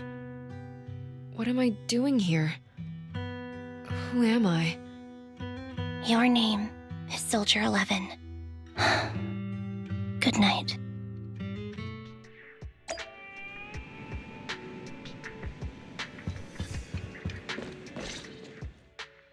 Sorry. I must have been talking too loud just now and woke you up. Ambi, what are you planning to do? What do you mean? Come on, don't hold out on us. Are you sneaking out on some super dangerous business? There's actually something I need to take care of. No need to worry about me. I'll be fine. Don't try playing cute with us. Didn't I tell you before? We have a right to know about whatever it is you're involved with this time. Plus, Ambi, if you've really been working on yourself like you said, then you should learn how to ask for help. This thing you're facing, you might not be able to handle it yourself, right? Even if that were the case, it's still my responsibility, and mine alone. At least, that's what I planned on saying. Oh? But the lone wolf in the movies never gets a happy ending. And even if they win, they'll end up losing their home, their pet cat, their daughter, or their lover. I don't want to lose anything, or anyone important to me, Proxy. So please, help me. Take me back in that hollow, and help me smash up that weird lab, so I can get some closure with my former family. Wise and I have been waiting for you to say that. Is that your strategy then? Getting us to help you out for free? You don't have to do it for free. Just tack it onto the Cunning Hair's tab. I'll be back to settle the bill once this is all over. But right now, I've got someplace to be. Don't go running off into any hollows alone, you hear? I won't. Don't worry. I want you to be the first one, Proxy. The first to witness my resolve.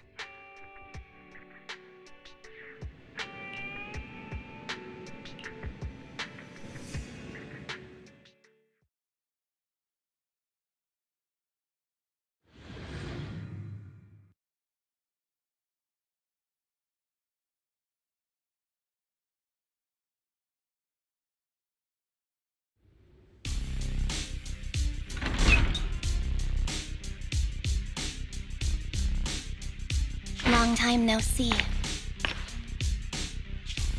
Replica number 0. Silver Squad. Captain.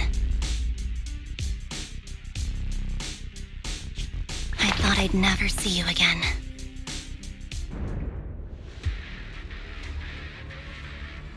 So, this is what you were like back in your Silver Squad days, Ambi? I never thought I'd be... Your fighting style seems to have changed.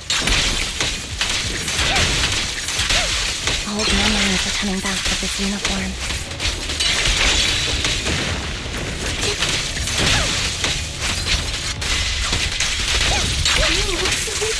This new you is so reliable, Ambi.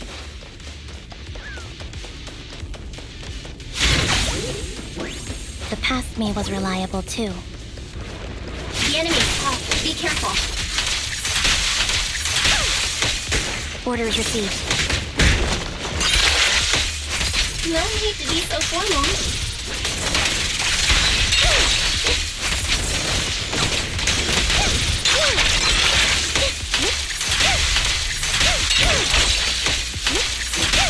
lab that needs to be destroyed?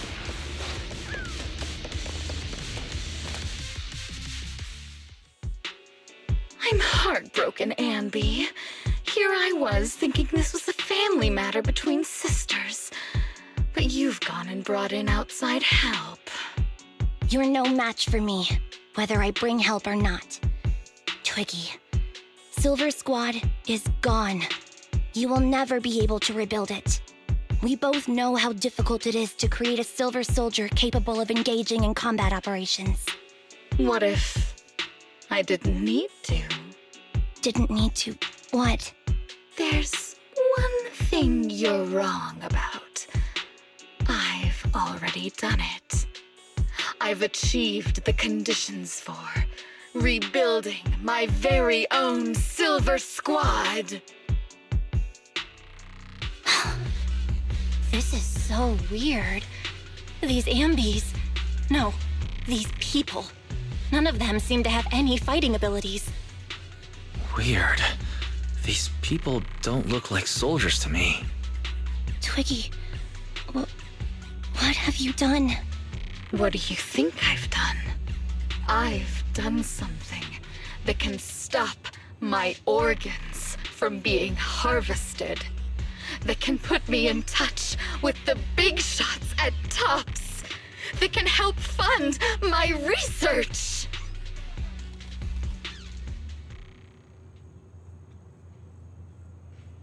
No, that's impossible. You're harvesting and selling their organs. You created all these sisters of ours just to harvest them like animals? I just used them to exchange for a few necessary resources to reform Silver Squad. I needed a family, really. That's all. You said it yourself. These sisters of ours, right? We are sisters. And we are family. So if we're family, why don't you feel the same pain as me? It's a real shame, you know. Neither Harry nor I were perfect enough. No matter how hard I try, all I can make are defects. Good for nothing but a supply of organs. But it's not like there hasn't been any progress. I haven't even told anyone about this yet. But just earlier, I managed to make some improvements to the technology which will stabilize control of the cloning process. Once that's in place, the cost of producing a competent soldier will be at an all-time low. We'll have achieved just what the initial project report said. The magic of producing an army out of sugar and air. Ambi. Captain Ambi. As things stand, there's still a chance for us to work together. You are the final piece of the puzzle. We can produce a steady supply of true soldiers so long as you cooperate. We'll keep everything under wraps until we build a huge army of our own. Just think what such an army could do. Nobody would ever dare humiliate us again. Our Silver Squad could crush New Eridu to smithereens. And you would be its commander. And me, I'm fine with whatever. Put me to death if you like. I deserve it for killing all those sisters of ours. Whatever you want. Captain, do you want to come home? This is not my home. I feel disgusted. I'm sorry, Twiggy. But now I wish you had died back in the Hollow.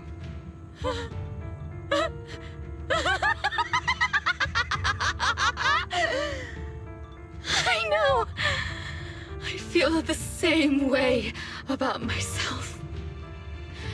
Disgusted. Get out of here!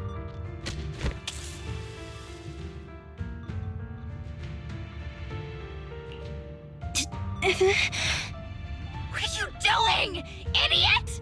You absolute idiot! Are you insane?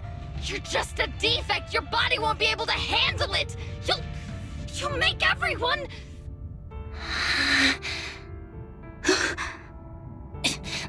I want to protect you.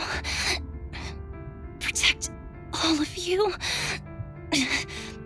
Thank you for letting me be born. I will never let you be lonely.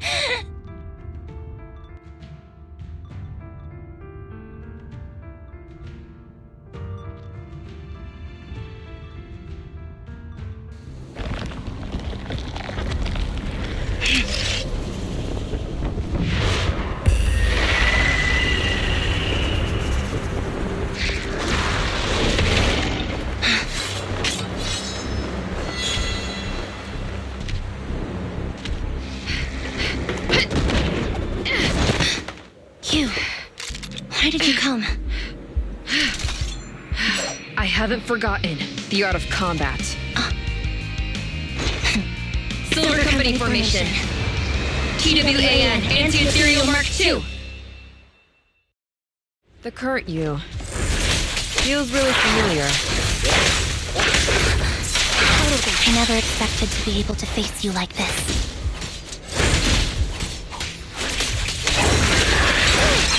Now you pay.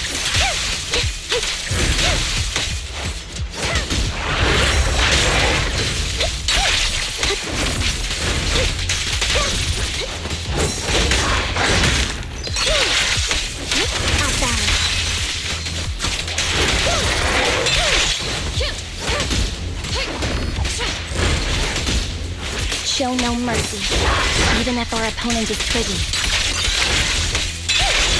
Don't push yourself, understood? Affirmative. Why did I subconsciously...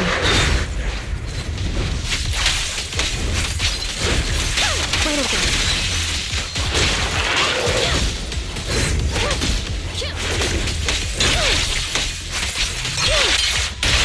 Target acquired.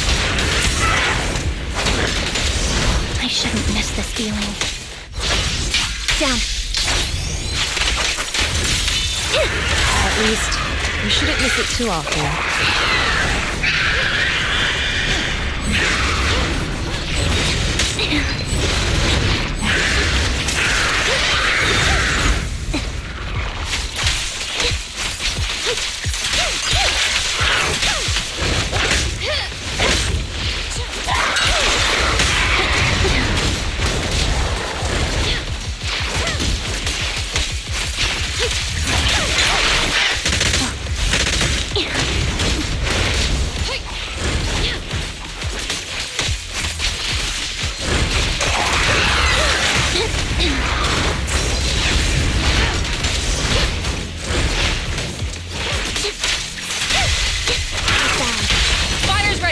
The final blow. I won't let you have it.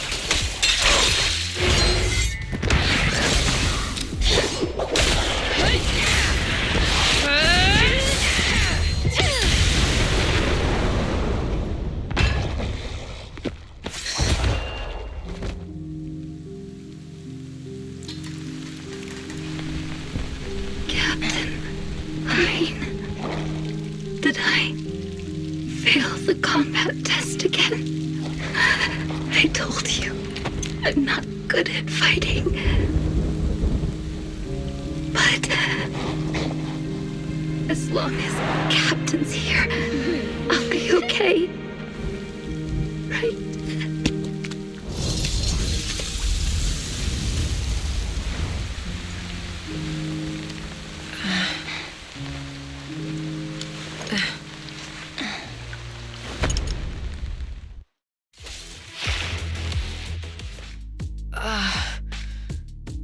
You here?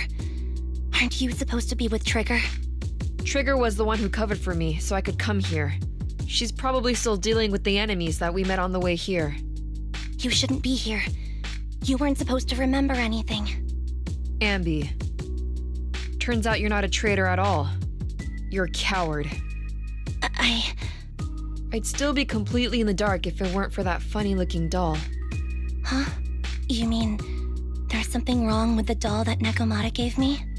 There was a camera stuffed inside its head. It recorded your whole confession to me before its battery died. I didn't understand everything, but I knew enough to take action. Seeing as we're sisters, I couldn't let you take this risk alone. And I knew that you didn't betray us. I liked that feeling. It was enough to help me believe in many things again.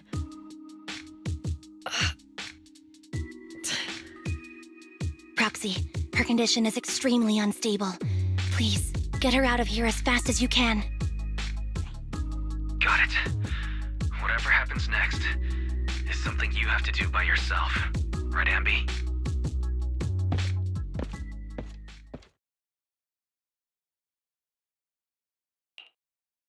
This tech has to be destroyed. Thank you for letting me be born.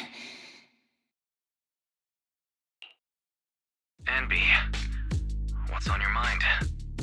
Proxy, you're still here? Don't worry. Soldier 11 is safe with Trigger. You can trust her. Now that things are settled, Obel Squad can take over from here. She'll be okay. Really? That's great. You're conflicted. Should you destroy the Silver Company tech or not? Is it that obvious? I thought I'd made up my mind to never let this kind of evil happen again.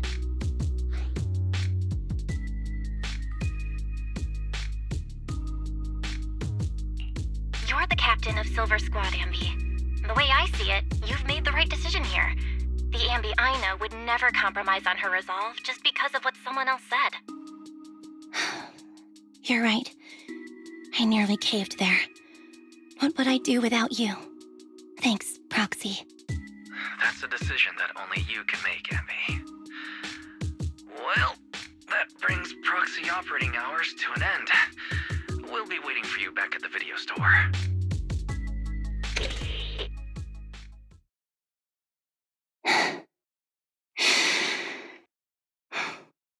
I've made up my mind.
Oh, fried chicken burgers are classic for a reason. Soldier 11's going to grill me about eating junk food again if I go back smelling like burgers. Burgers don't have a smell. Even if they did, they would dissipate quickly, and she'd never know. No, there's a smell, right? Mm-hmm. The scent of burgers definitely lingers, especially when it's a fried chicken burger. That's not true. Proxy, when did you get here? I just got here. I heard you mention Soldier 11. Is she doing better? After all, the last time I saw her, she was in pretty rough shape. Thanks. Soldier 11 would be really happy to know that you care so much about her. She's made a full recovery. She's completely regained the same training intensity as before her injury. At least with her body, I mean. So her body's recovered, but her memory is still affected? Not quite. I asked Ambi out today to chat with her about what's going on with Soldier 11. Her memory has basically reverted to how it was before the injury. She might occasionally get someone's name wrong, but she doesn't mistake her own identity, and her short-term memory is persisting through to the next day. She's made a recovery. That's great. It's still too early to say. She seems to have completely blanked out what happened during the incident, including the time she spent with you, Ambi. Like I said, that's great. You still feel the same way now? She still believes that she was betrayed and abandoned. She still hates that traitor Ambi. That's wonderful. Wonderful? Hadine's a way stronger person than me. Strong enough to keep living with hatred. That's powerful. I don't know what to say. All I know for sure is the target of her hatred is me. And that's good. We won't be meeting again. So, I won't get killed by her, or vice versa. But once she turns her hatred towards something, or someone else, things will get dangerous. Hadine is so pure. She's like an unalloyed metal that combusts even in water. The last thing I ever want to see is her getting hurt by her own flames. I didn't realize you put that much thought into it. I was just thinking about it while watching some similar movies lately. There are movies like that? Yeah. Wanna watch it with me next time, Trigger? We can watch it at the video store. For sure. Drop by anytime. Thank you, Manager. You're very kind. Even I'd blush when people are nice to me like this. I think you're really kind too, Trigger. So, are you all still down for burgers? It's on me today. Come on, you can get whatever you like.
You want to test my hammer? Looking for intel? Or hiring me for a job?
Keep the claws sharp. Don't hesitate.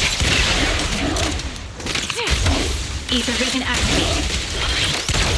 Target locked.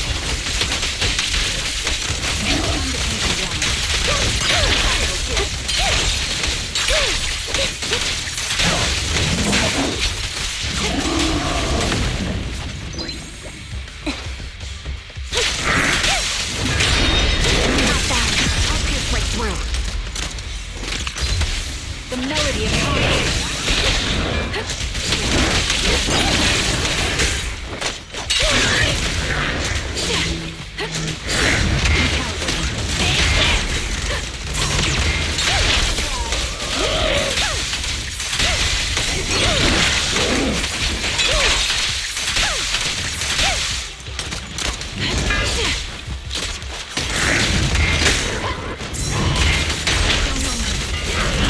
Flip the switch.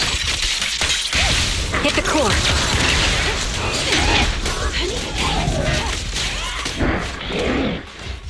He went back down.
conclude your requiem.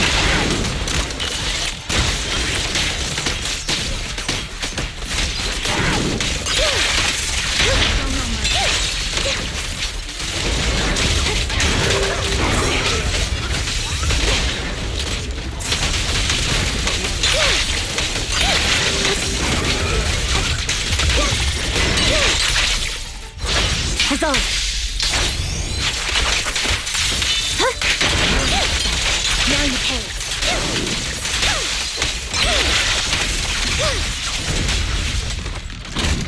My bullets are one with the wind. Flip the switch. Hit the core. Guess I'll do it myself.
I submitted my self-reflection report a while back, but the Institute ignored it until recently.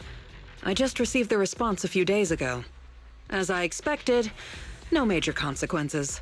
They're letting me off easy, so we can go ahead and keep investigating Geppetto. You just heard back from the Institute and you're planning to break the rules again?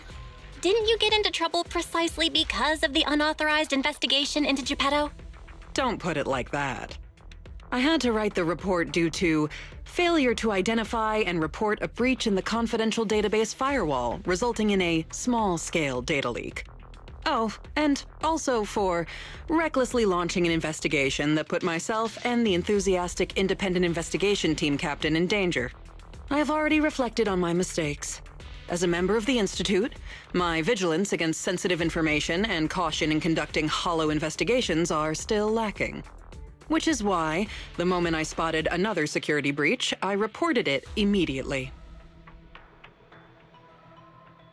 Hearing that from you, I'm not sure I buy it. The Institute's confidential database has that many security breaches all of a sudden? Sounds kind of fishy to me. Well, in any case, I've already compiled everything about the breach into my weekly report and submitted it. But at the end of the day, I'm just a nobody in the Institute.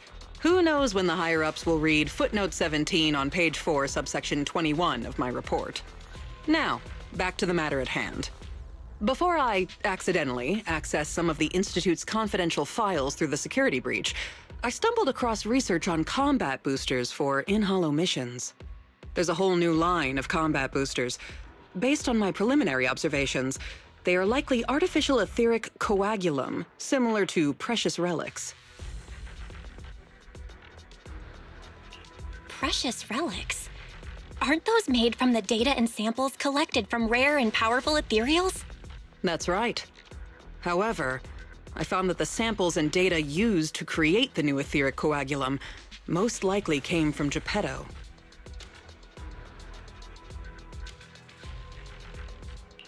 But we didn't even manage to catch a glimpse of Geppetto during our last investigation.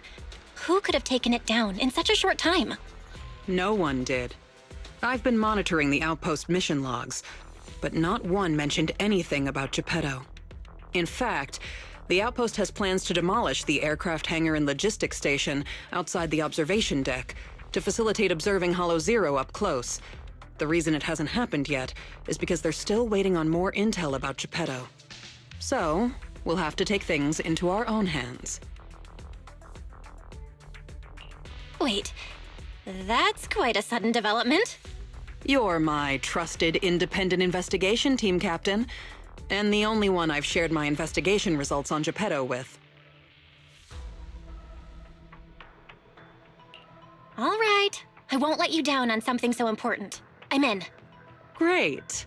We can start once you complete your preparations. Don't worry. Be it fieldwork or data analysis, the moment we have something new, I'll come find you and let you know in person.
Nothing slips through my defense.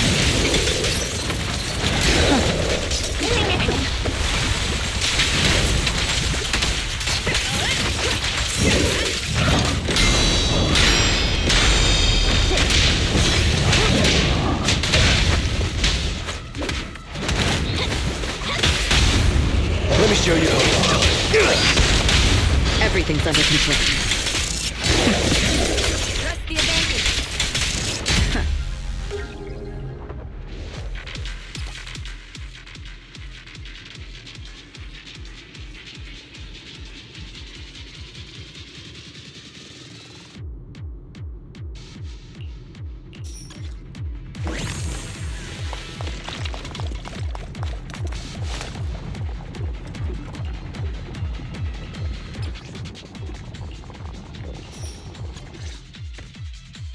Looks like you found the replica relic I reverse engineered using the data from work. Oh, so this is the experimental prototype you made based on the Institute's data. Yup. Do you remember what I told you? The Institute seems to have used Geppetto's data to develop a new type of etheric coagulum in their hollow research lab. The end product of these experiments resembles the relics of powerful ethereals, but we can't confirm if those experiments used Geppetto's samples, so I labeled them replica relics. If the Institute can make it, I can too. However, aside from the ones I left in the hollow, other similar relics you might encounter during your exploration actually come from the Institute's hollow research lab. I'm certain they function just like my replicas, so you can consider them the same thing. Unfortunately, we don't have much info on Geppetto, so I can only speculate on the effects of the etheric coagulum based on my own data. Follow-up experiments are needed to confirm finer details. Follow-up experiments? Are you suggesting that I use the etheric coagulum during my investigations and see how it affects my performance in combat? I apologize. It might sound a little risky, but that's precisely it. Please, do not worry. We have studies that confirmed the relics of ethereals can affect hollow combat. My experiments simply swap the data source to Geppetto. And I've personally tested them in the hollow to the best of my abilities. Still, it's not zero risk. If you're really concerned, forget I said anything. I can finish the remaining experiments myself.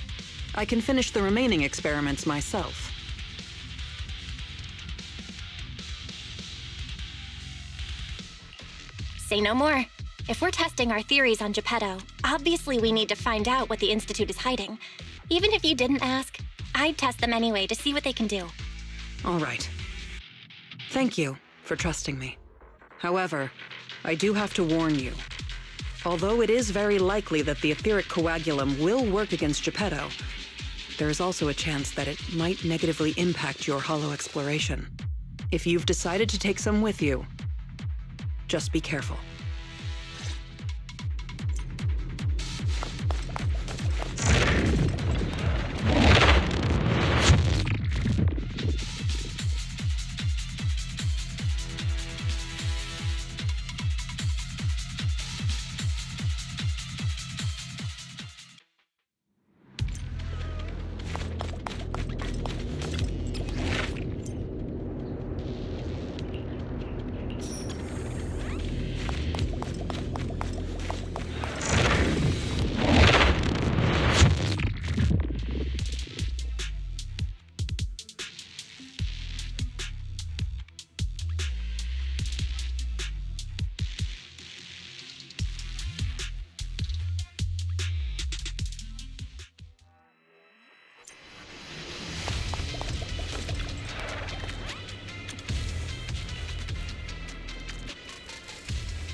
This is the Lost Void. What are you all doing here? We could ask you the same. Since you did help open the bunker, we won't question your motives for entering Hollow Zero. Got that, independent investigator? Or should I say, Hollow Raider? Either way, you'd better mind your own business. If you're smart and keep it to yourself, we could even help each other out the next time we cross paths. But if you can't take a hint and insist on poking your nose where it doesn't belong...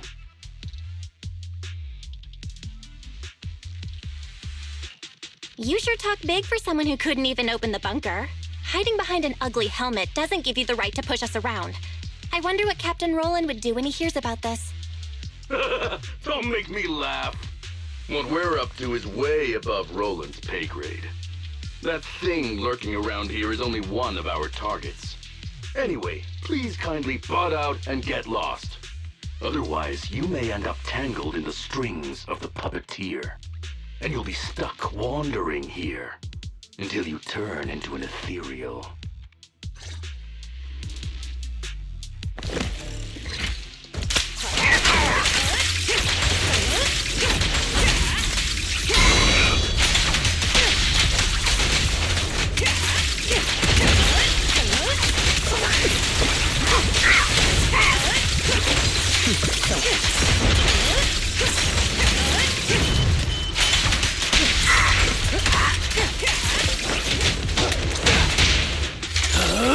I'm unstoppable!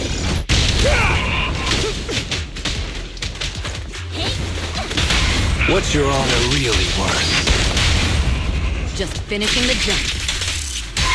Your journey ends with me.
Securing the perimeter.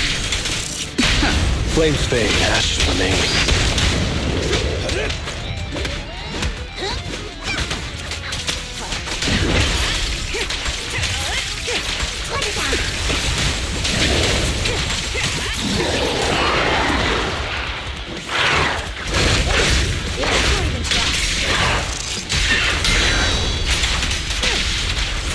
Nothing slips through my defense.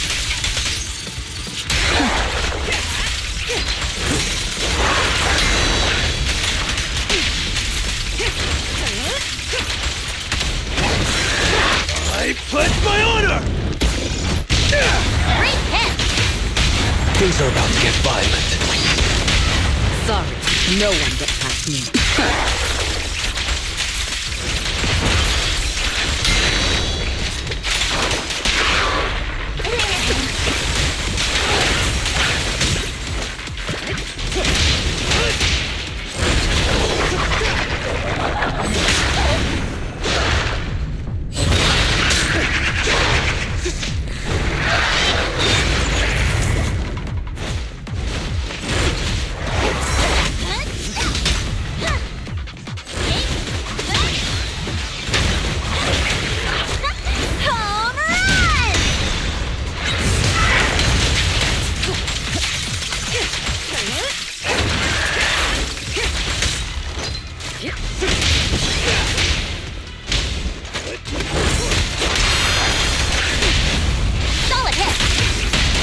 Flames fade, Ash. I'm aiming. Sorry, no one gets past me. The best defense is a strong offense.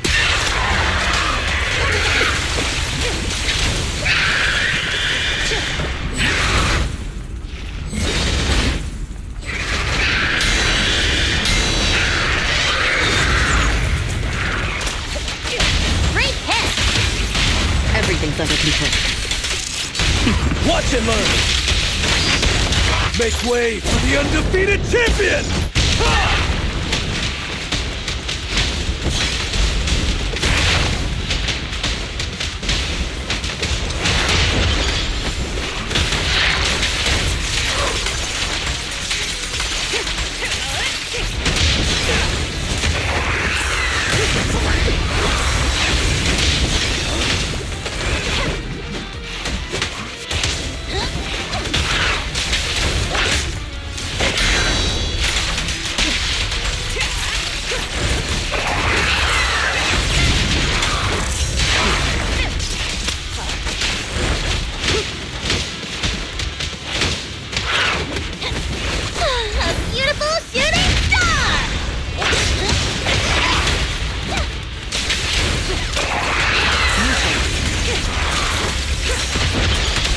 Nothing slips through my defense.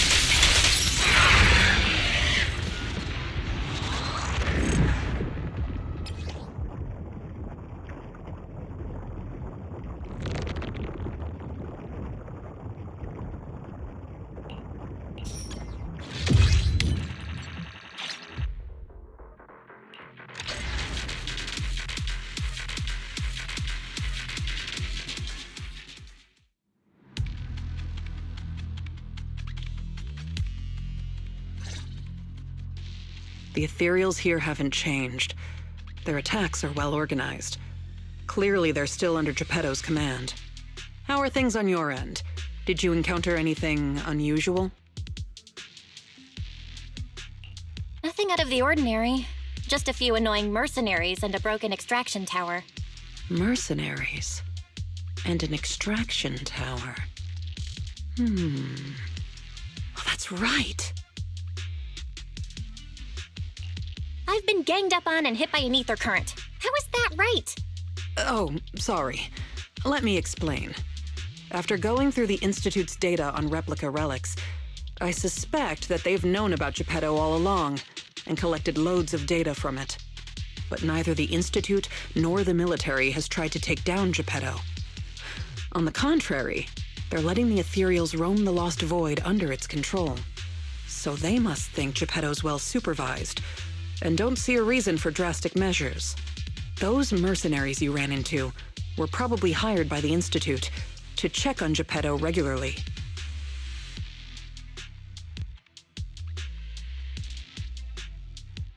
That makes sense.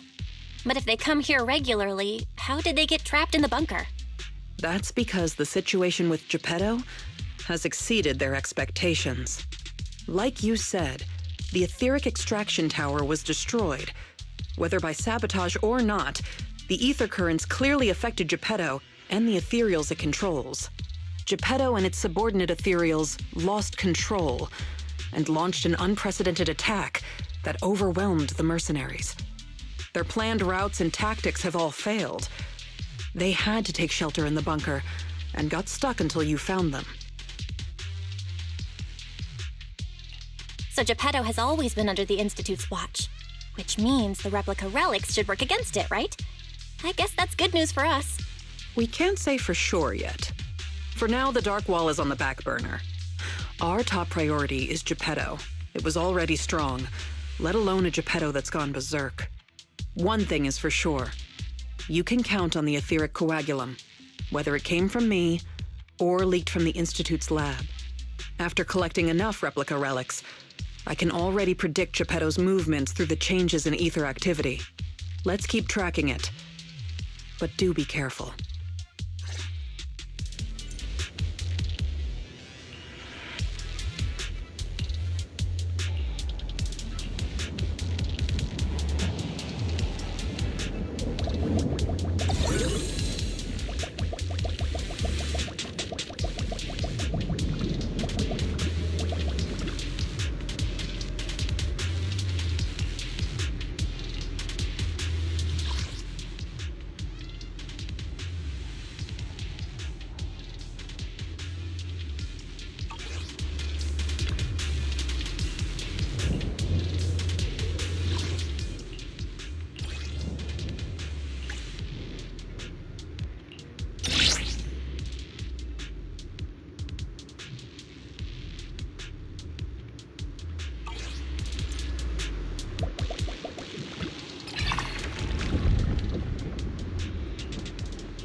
Move it!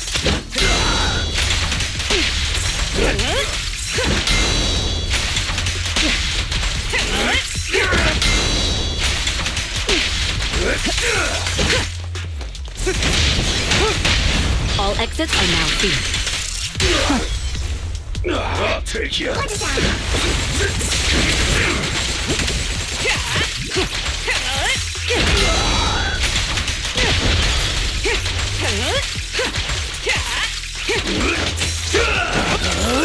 I'm unstoppable! Securing the perimeter. Things are about to get violent. Let me show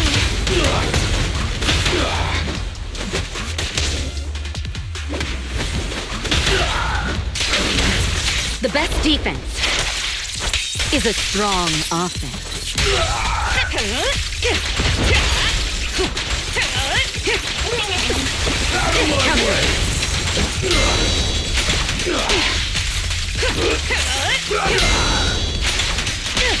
Check your six. Be gone!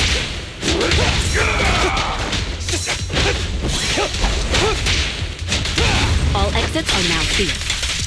Perfect teamwork. Watch and learn! And the winner is me!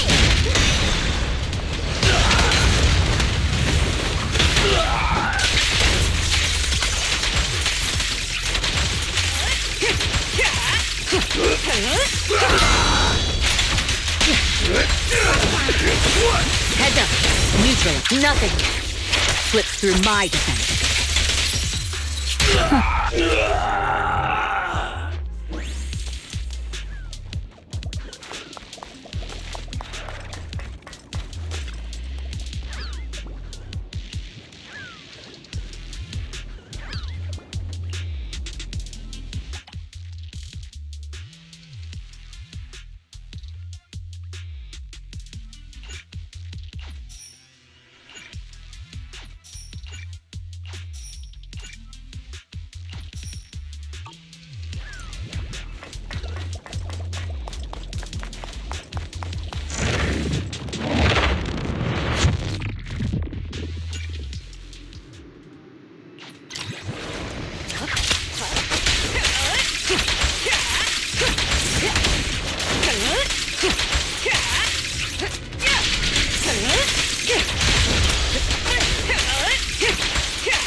defense is a strong offense.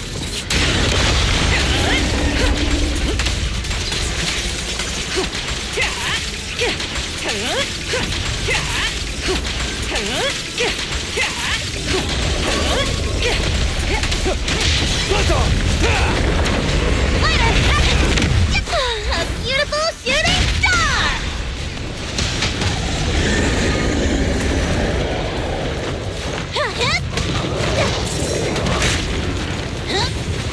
Heads up.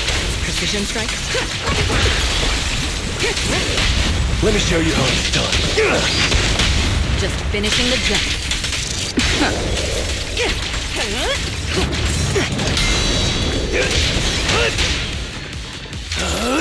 I'm unstoppable! Securing the perimeter. I'm not a loser!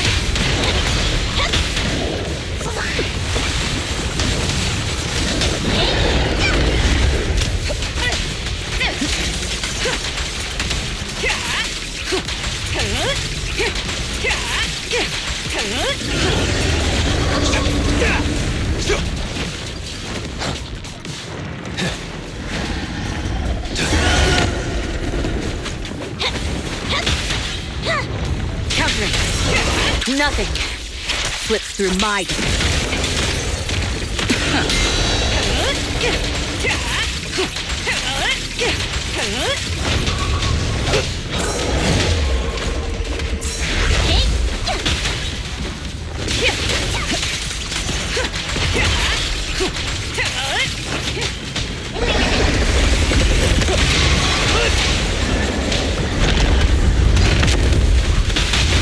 What's your honor really worth?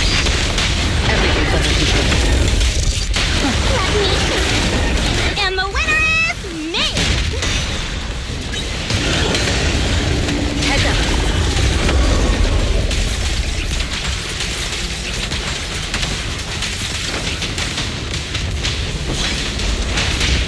Again. Something so trivial doesn't need the champion.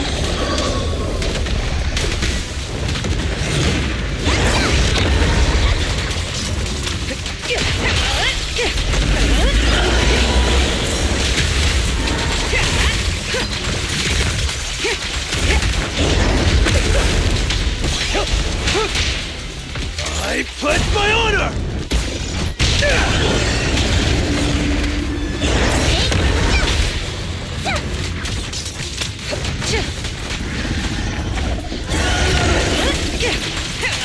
Your journey ends with me.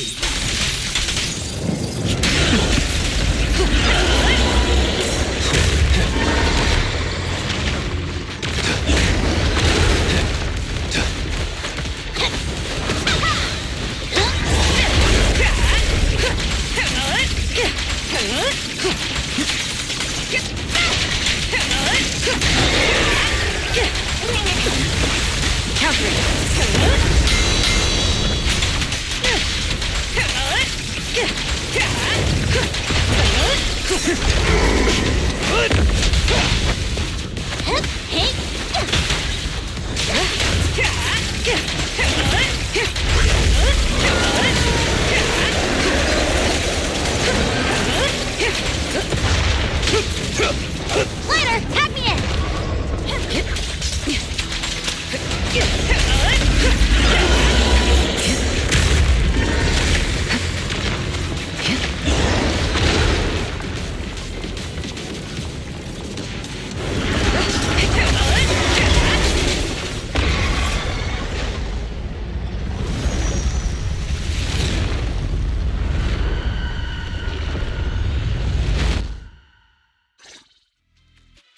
Geppetto is leaving. We have to go after it. Sorry, I'm afraid I'll have to ask you two to stay here. What happens next is none of your concern. Whoa! Didn't think I'd see you here again. I thought you'd be off getting permission to access the bunker. Is that the military bunker? Shall I get in touch with Captain Roland for you? You? That's enough. Let me speak with them. Understood. And who are you? Sorry, we're busy chasing after Geppetto. Not that it concerns you. Please be patient. Apologies for our previous discourtesy. It was our mistake. We only recently learned that you're... In any case, as an exceptional independent investigator, you have the right to know more about the situation. Please trust in our goodwill. As long as you don't push further into Hollow Zero, we can provide you with all the information you want, plus more useful tools like the replica relics. Furthermore, as a token of our apology and respect, we will also provide you with another piece of information before you leave Geppetto's territory. And what information is that? Have you ever considered that powerful corrupted entities might not just be an act of nature, but rather something created by people? What? Who are you? And what exactly do you mean? We'll leave it at that. If the opportunity arises, I'll be in touch. Oh, and one more thing. I've received your weekly report, Miss Ray. A poor QA engineer has been distressed about your hypervigilance on the Institute's data security.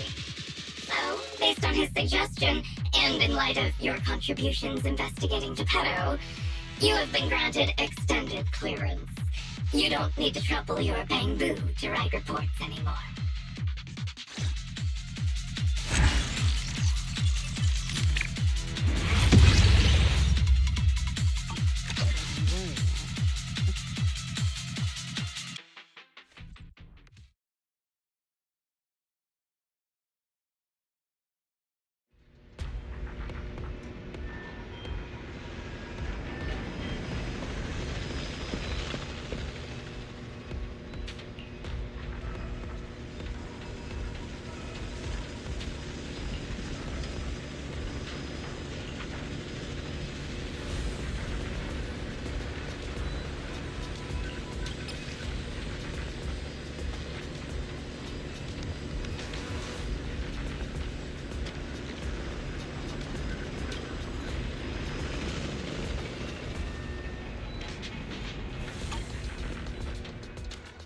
Thanks to you, the Institute gave me access to the files that were classified. In a hidden directory, I saw another familiar name along with Geppetto, who, by the way, is now back under the Institute's watch after you defeated it. Let me guess. Nineveh? That's correct. As expected of my most trusted independent investigation team captain. All it took was that one hint from my, mystery superior for you to connect the dots. Powerful corrupted entities created by people. That's unsettling. At least we've got more time now to unravel these mysteries. I'll contact you as soon as I have more information, and we can investigate Hollow Zero together again. Of course. Hit me up if you have something new. I can't get what they said out of my mind. Right, there's one other thing. I think I mentioned before that our outpost is planning to renovate.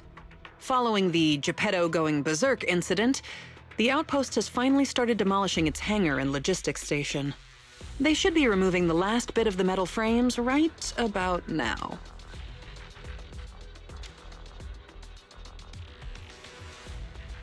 If you're interested, you can head to the observation deck to check out the view now. No matter how many times I see it, the fractured land in front of Hollow Zero still weighs on my mind.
Touch my tail, and no.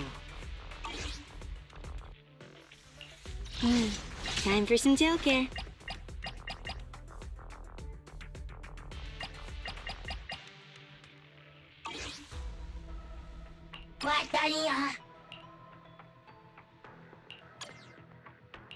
Touch my tail, and no.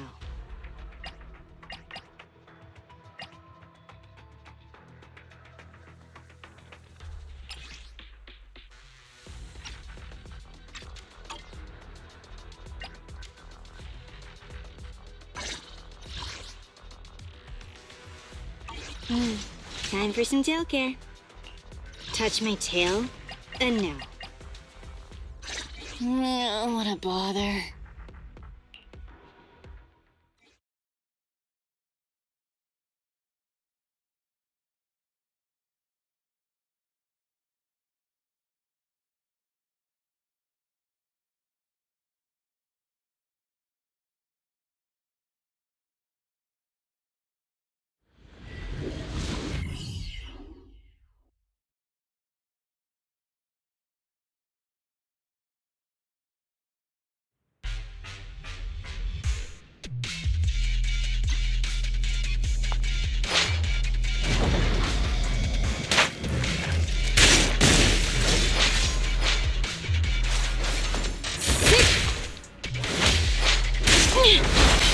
Better die.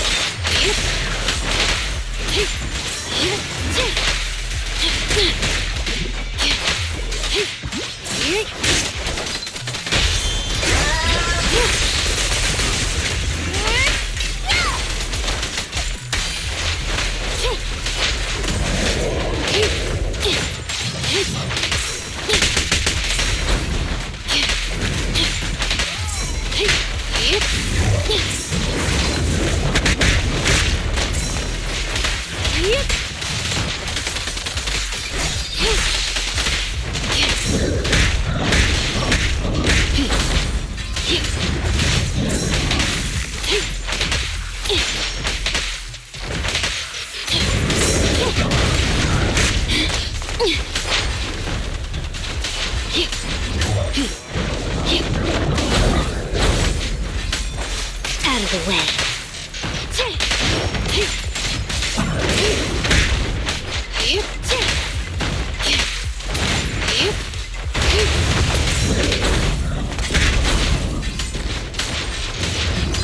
Avoid it. Sweep it off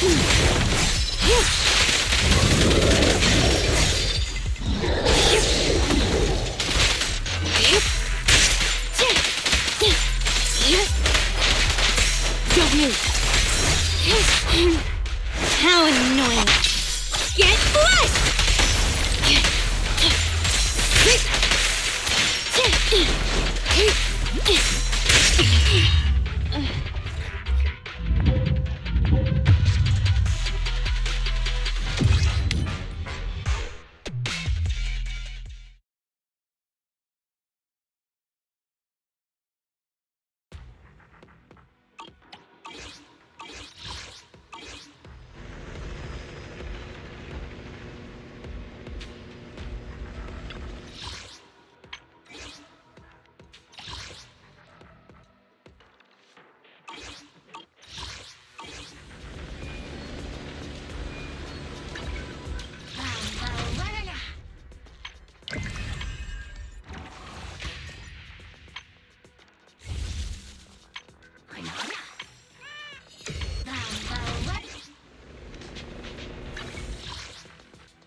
me kid!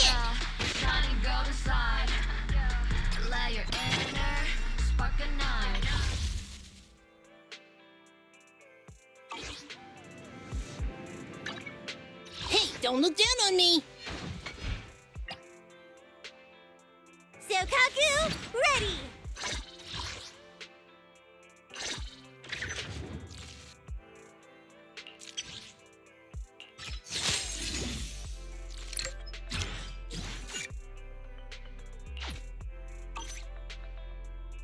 Is it work time? Is food included? You want to test my hammer?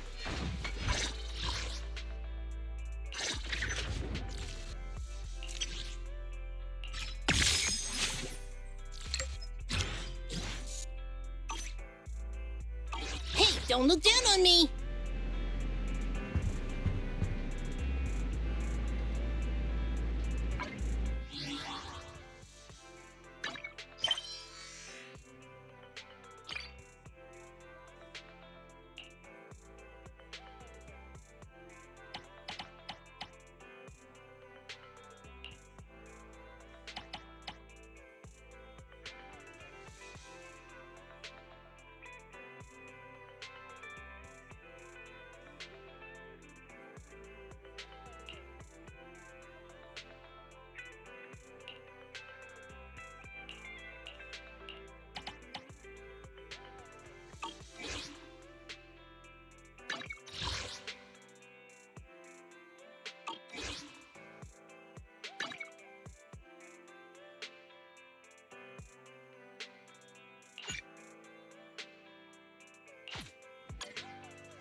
Morning, Mr. Rob.